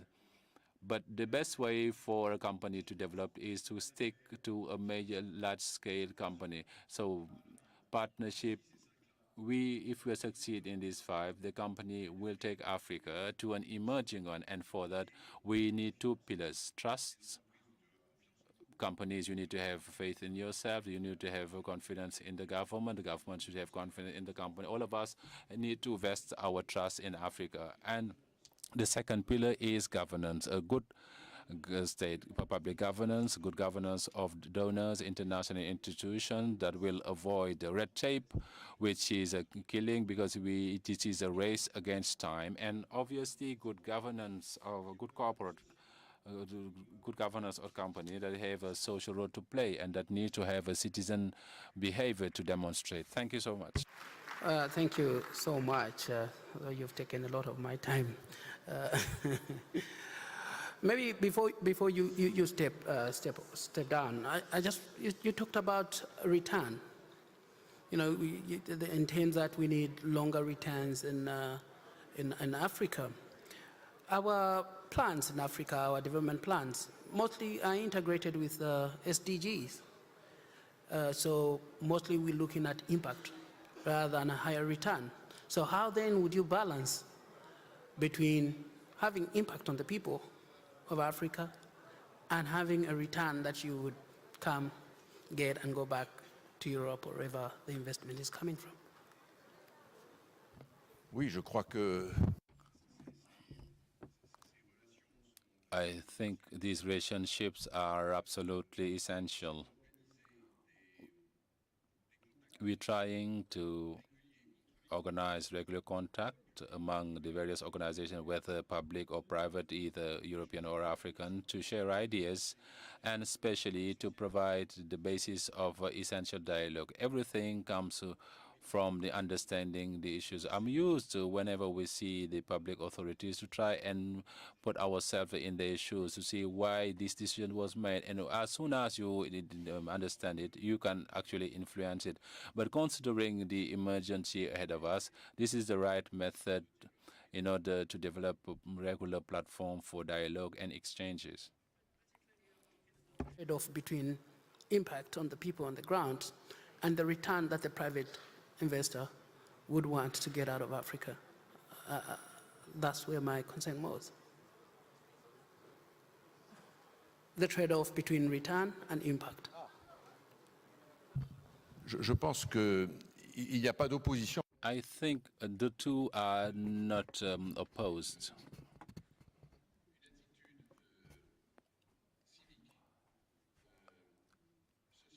Civic social behavior is not exclusive of profitability, and I think profits are condition of a development. For instance, the issue of corporate social responsibility, the positioning vis-à-vis the planet protection, women employment, gender equality, equal salaries, etc. These issues are really close to us, and I think that this is actually a condition of differentiation vis-à-vis new stakeholders, and this is crucial. We have it within them, and the two go hand in hand. I'm not confronting the two. We may have a totally civic behavior that is useful to Africa and have benefit at the end of the day. Very much. Perhaps let me try and bring in Mr. Dauda from the former administrator at the IMF. What policies do we need as a continent to promote the financing of the private sector in Africa? Thank you very much. Thank you very much, Honorable Chiteme. And if you allow me also, like other panelists, I will be speaking in French. That's the national language here in Senegal. Merci beaucoup. En fait, Thank you so much. I'm here to represent the Minister of Economy, Finance and Planning, who is apologizing for not joining you this morning because he has a last-minute commitment. I'm the Director General of the Financial Sector Competitiveness at that ministry, and as a matter of fact, as you raised the issue, we are asking how we can foster the private sector investment in Africa. From our standpoint in the ministry, first of all, we need to identify the constraints to that private sector financing. We think that the constraints are in manifold. I can repeat what many panelists already mentioned. There are constraints related to the business climate, which is quite inappropriate in many African countries, and in particular, we noted the low legal and judiciary framework that actually prevent banks when they need to get reimbursement over their outstanding loans to get over it. And often there is a criticism by many banking operators that they have the impression that court decisions are biased against them. And this is an issue in many African countries. There are some people that restrict access to funding to the private sector. And another constraint is often regulatory. Operators often tell us that they have the impression that regulators in our area, we have the central bank or the bank commission, they have the impression that some prudential ratio actually coerce banks to mobilize longer resources in order to finance the economy. Of course, when you speak to the regulators, that they get away. When we have a regulatory constraint, it can restrict the capacity of banks and other financial operators to meet the private sector demand, financial demand. Another third constraint to be mentioned, particularly in Africa, is often the low capacity of the financial structure. In many African countries, banks or other financial credit operators are struggling to discriminate among the customer that they have before them. They are faced with all sort of information, and this is often due to a lack of credit offices in credit bureaus, and wherever they exist, the way that they function does not allow them to actually play their role. So this lack of financial infrastructure can actually restrict African private sector access to funding, and this is the major bottleneck. Another bottleneck that we identified here, not just in Senegal, but in many African countries, that is some informality of the economy. We have many companies, especially small and medium-sized companies, that are operating informally in some way, and often which lack the financial statement that will allow banks to actually appraise how solvent they are. And actually, it is reduced possibility for those banks and other creditors to meet their credit demand. And this is another problem. And maybe one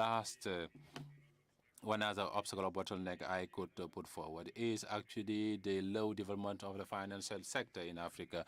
When you have a financial sector that is little diversified, where you don't have many possibilities to access funding, this actually raises an issue for the private sector to access funding, because they do not necessarily have access to diversified means to meet their financial needs. And this is an issue prevailing in many African countries, where we remain in more traditional systems for financing the economy. With all these constraints, in order to enable the private sector financing, you need to find appropriate policies in order to overcome these constraints. I think these policies can be in multiple folds. First of all, we need to try and see in each of these constraints, how can we overcome it? First of all, there are prerequisites that we need to achieve. That means no matter how deep the financial structure is in a country, if the country lacks some macroeconomic stability, it is very difficult to promote long-term funding. This is one prerequisite. We need to make sure that the country has some macroeconomic stability. We need to say that in our area, particularly in Senegal, this is not an issue, because for a very long time, the country has been able to maintain the macroeconomic stability with low inflation, and also with a very significant growth rates over the 4 or 5 years. Also, we need to find ways to enhance the legal system. In an environment like Africa, some countries are facing high rates if you do not have a legal system, that when the banks are facing problems, you will have a lot of problems to mobilize funding. So this is a prerequisite that we need to meet. Another prerequisite, and we talk about that very often, this is a means of beefing up the system. This is financial inclusion. If you involve a lot of people, you create opportunities for banks to mobilize. So this is a prerequisite that we need to meet. So once all these prerequisites are met, so we can develop policies that will allow us to improve on access to credit. I will just quote some examples. So time is against us, and I'm not going to monopolize the floor. So one thing which is critical is to make sure that the financial sector is sufficiently developed, so the regulator and the government can work hand in hand to find ways and means to improve on the instruments they are using. So this is a good policy, and I think one thing that would be useful is to develop to use technological innovation in the area of finances. So this is critical in order to improve financial inclusion and also to make up for the low bankerization that many African countries are facing. So this is a policy we need to use. With your permission, I would like to specifically talk about some initiatives that Senegal have taken in order to promote funding of the private sector.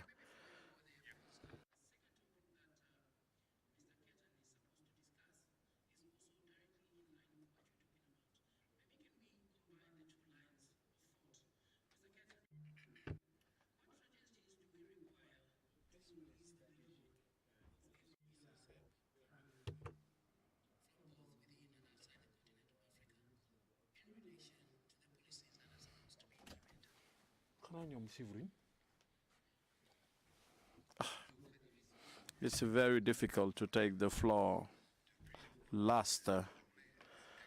So it was very enriching and diversified. Good afternoon, everyone. I'm going to be more practical and straightforward based on some experience that Atijara Bank had as an African bank, which started its activities in Morocco and which developed as a foreign investor in a number of African countries and outside Africa. And this has to be with this has to do with the topics covered things this morning: how to promote national or local champions to drive private investment at the national and international level for the African continent. I believe that our experience is in line with this vision, because in 2003 we took the decision to private banks with a private capital have merged to create Afivari Bank. So these two old banks got together. They do not have the necessary size to go at the international level. So this is an industrial merging between two operators. And once the industrial merging was successful in 2006, we had a human community of human resources. And we had two options. One was more simple, more comfortable, I should say.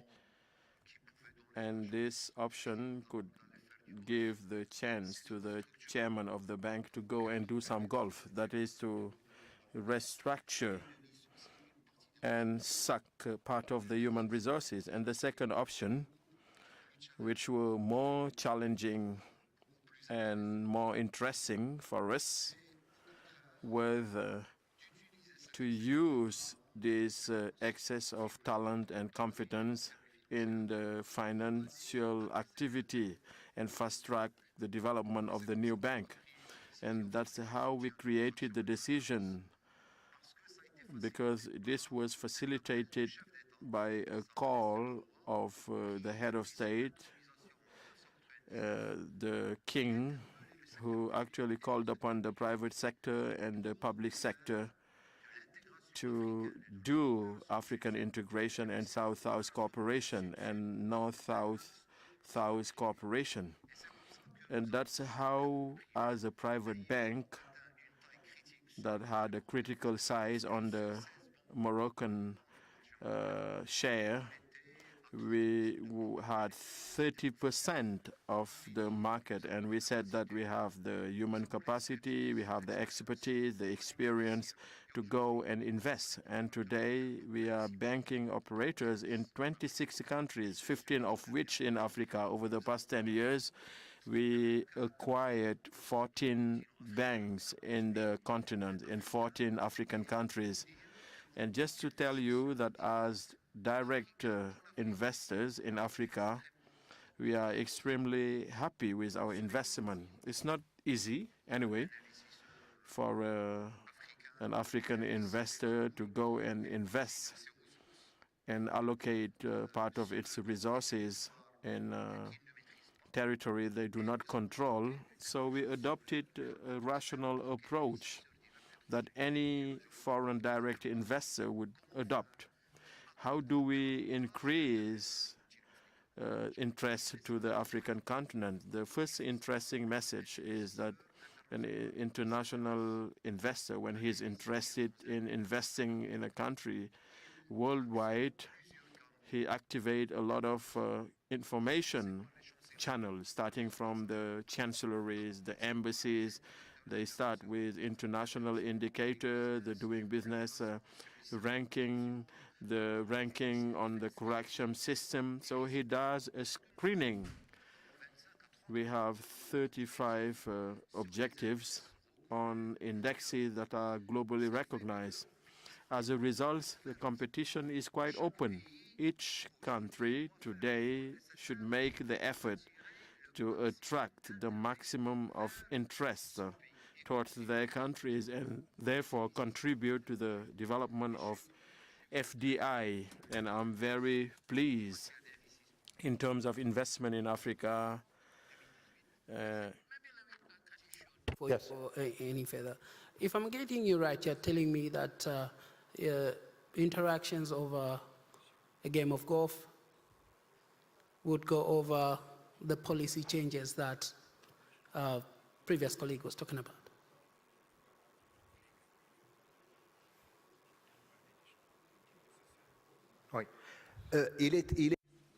So it's quite important that among the criteria that an investor would actually bank on the vision and the strategy of the country, and this is endorsed by the leader, the head of state, and the successive governance. This strategic vision gives some visibility and gives a clear interpretation so that in a given group, the investor may invest in security, because as I said, so the investor have to think about many destinations with regard to his investment.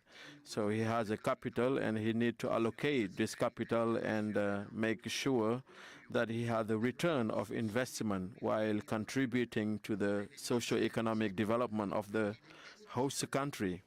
Therefore, it's essential for any country to have a strategic vision with public policy that are very clear and stable.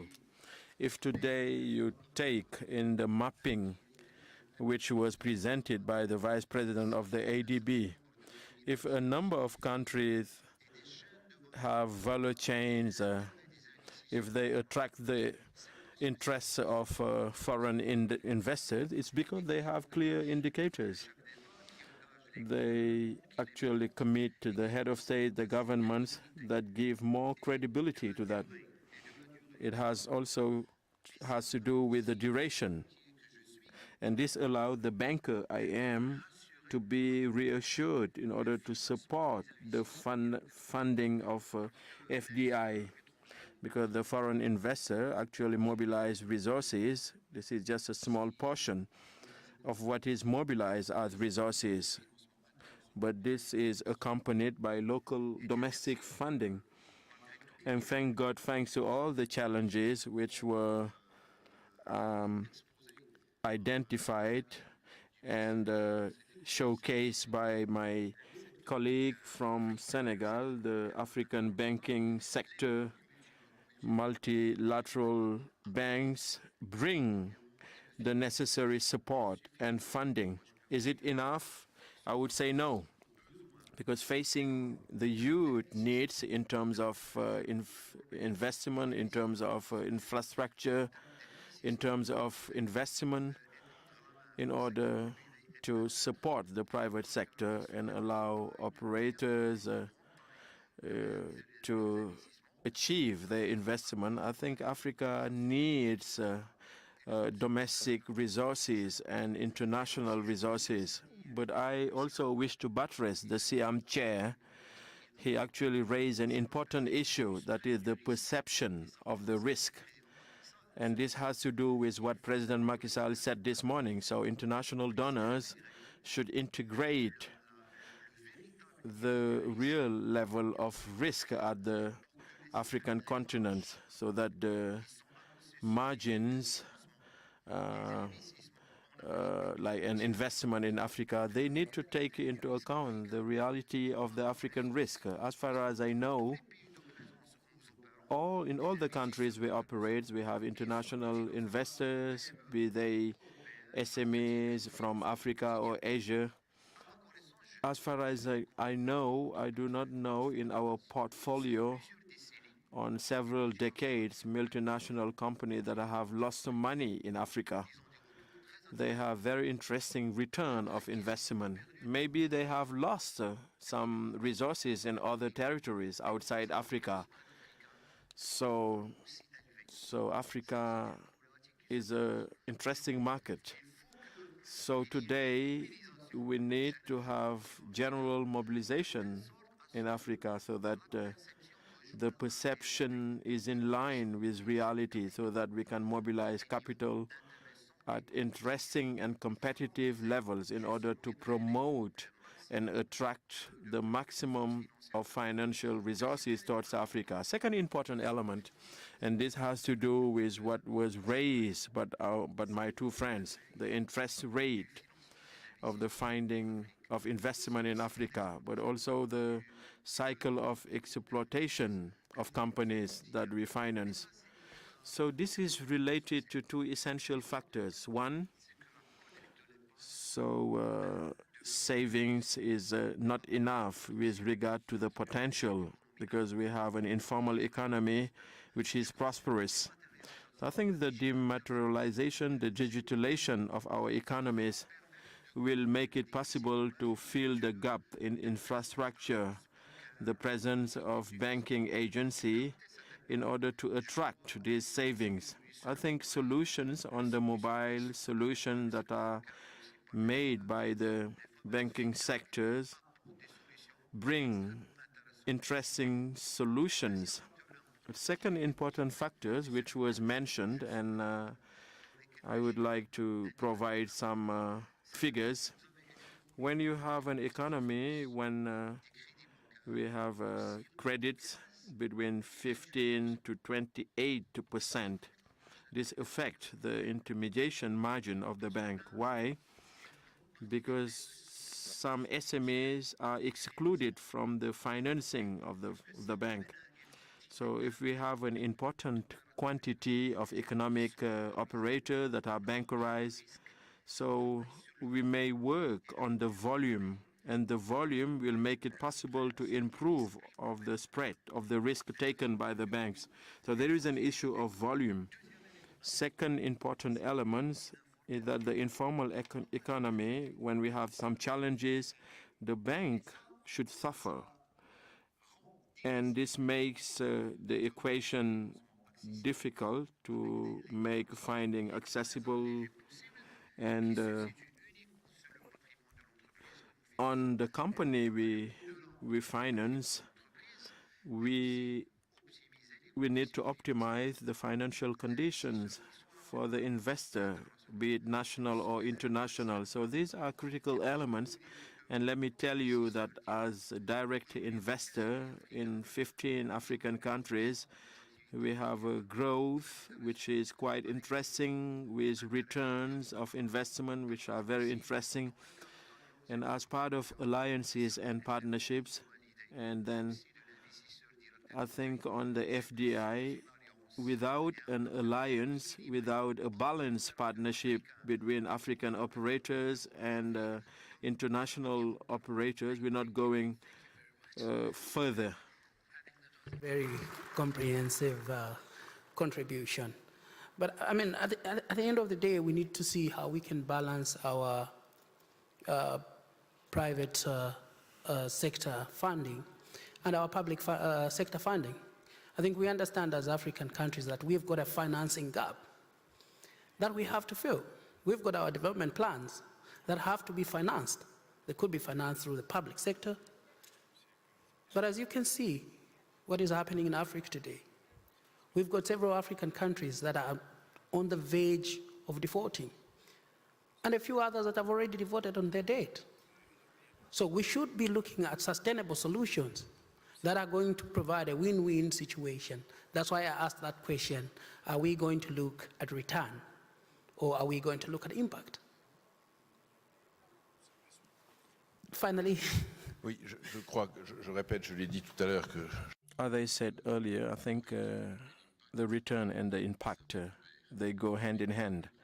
But the problem you're raising, Honorable Minister, is important. That is the combination of public and private funding. I would like to provide a vision on an example, which is the funding of infrastructure. When we build a power station in a given country, when we build a line, a railway line, so everybody thinks that the private sector is in a better position to do it. They can do it. They can build a power station, but everybody can also understand that the only investment of the private sector cannot be profitable given the size of this investment, which is an infrastructure investment which is high, and given the purchasing power of the country, we cannot refund the investment on 20 to 30 years. You see, therefore, that's why I'm pleading for partnership, because in such a situation, we need to have a combination of mixed funding between a public funding for the part that cannot be paid. For example, on power, we cannot sell power to a tariff that will be higher. So we need to do some subsidies.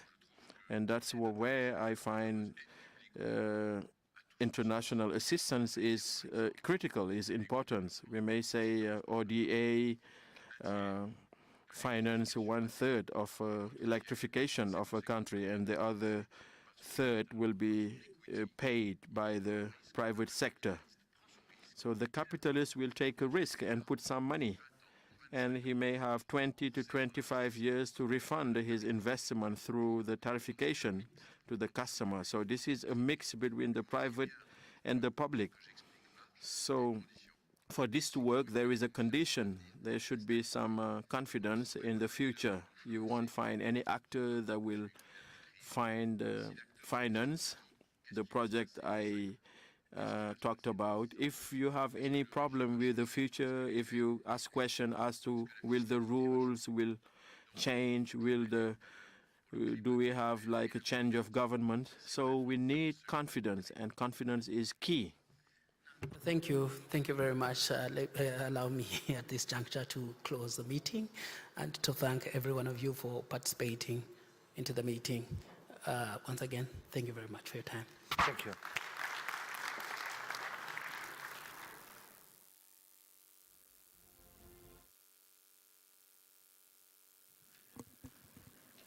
Thank you, everyone. We've come to the end of the session for today. Our next program will be the dinner that will be in the evening, and those invited are invited to come and enjoy with us. Thank you once more, and have a pleasant good evening.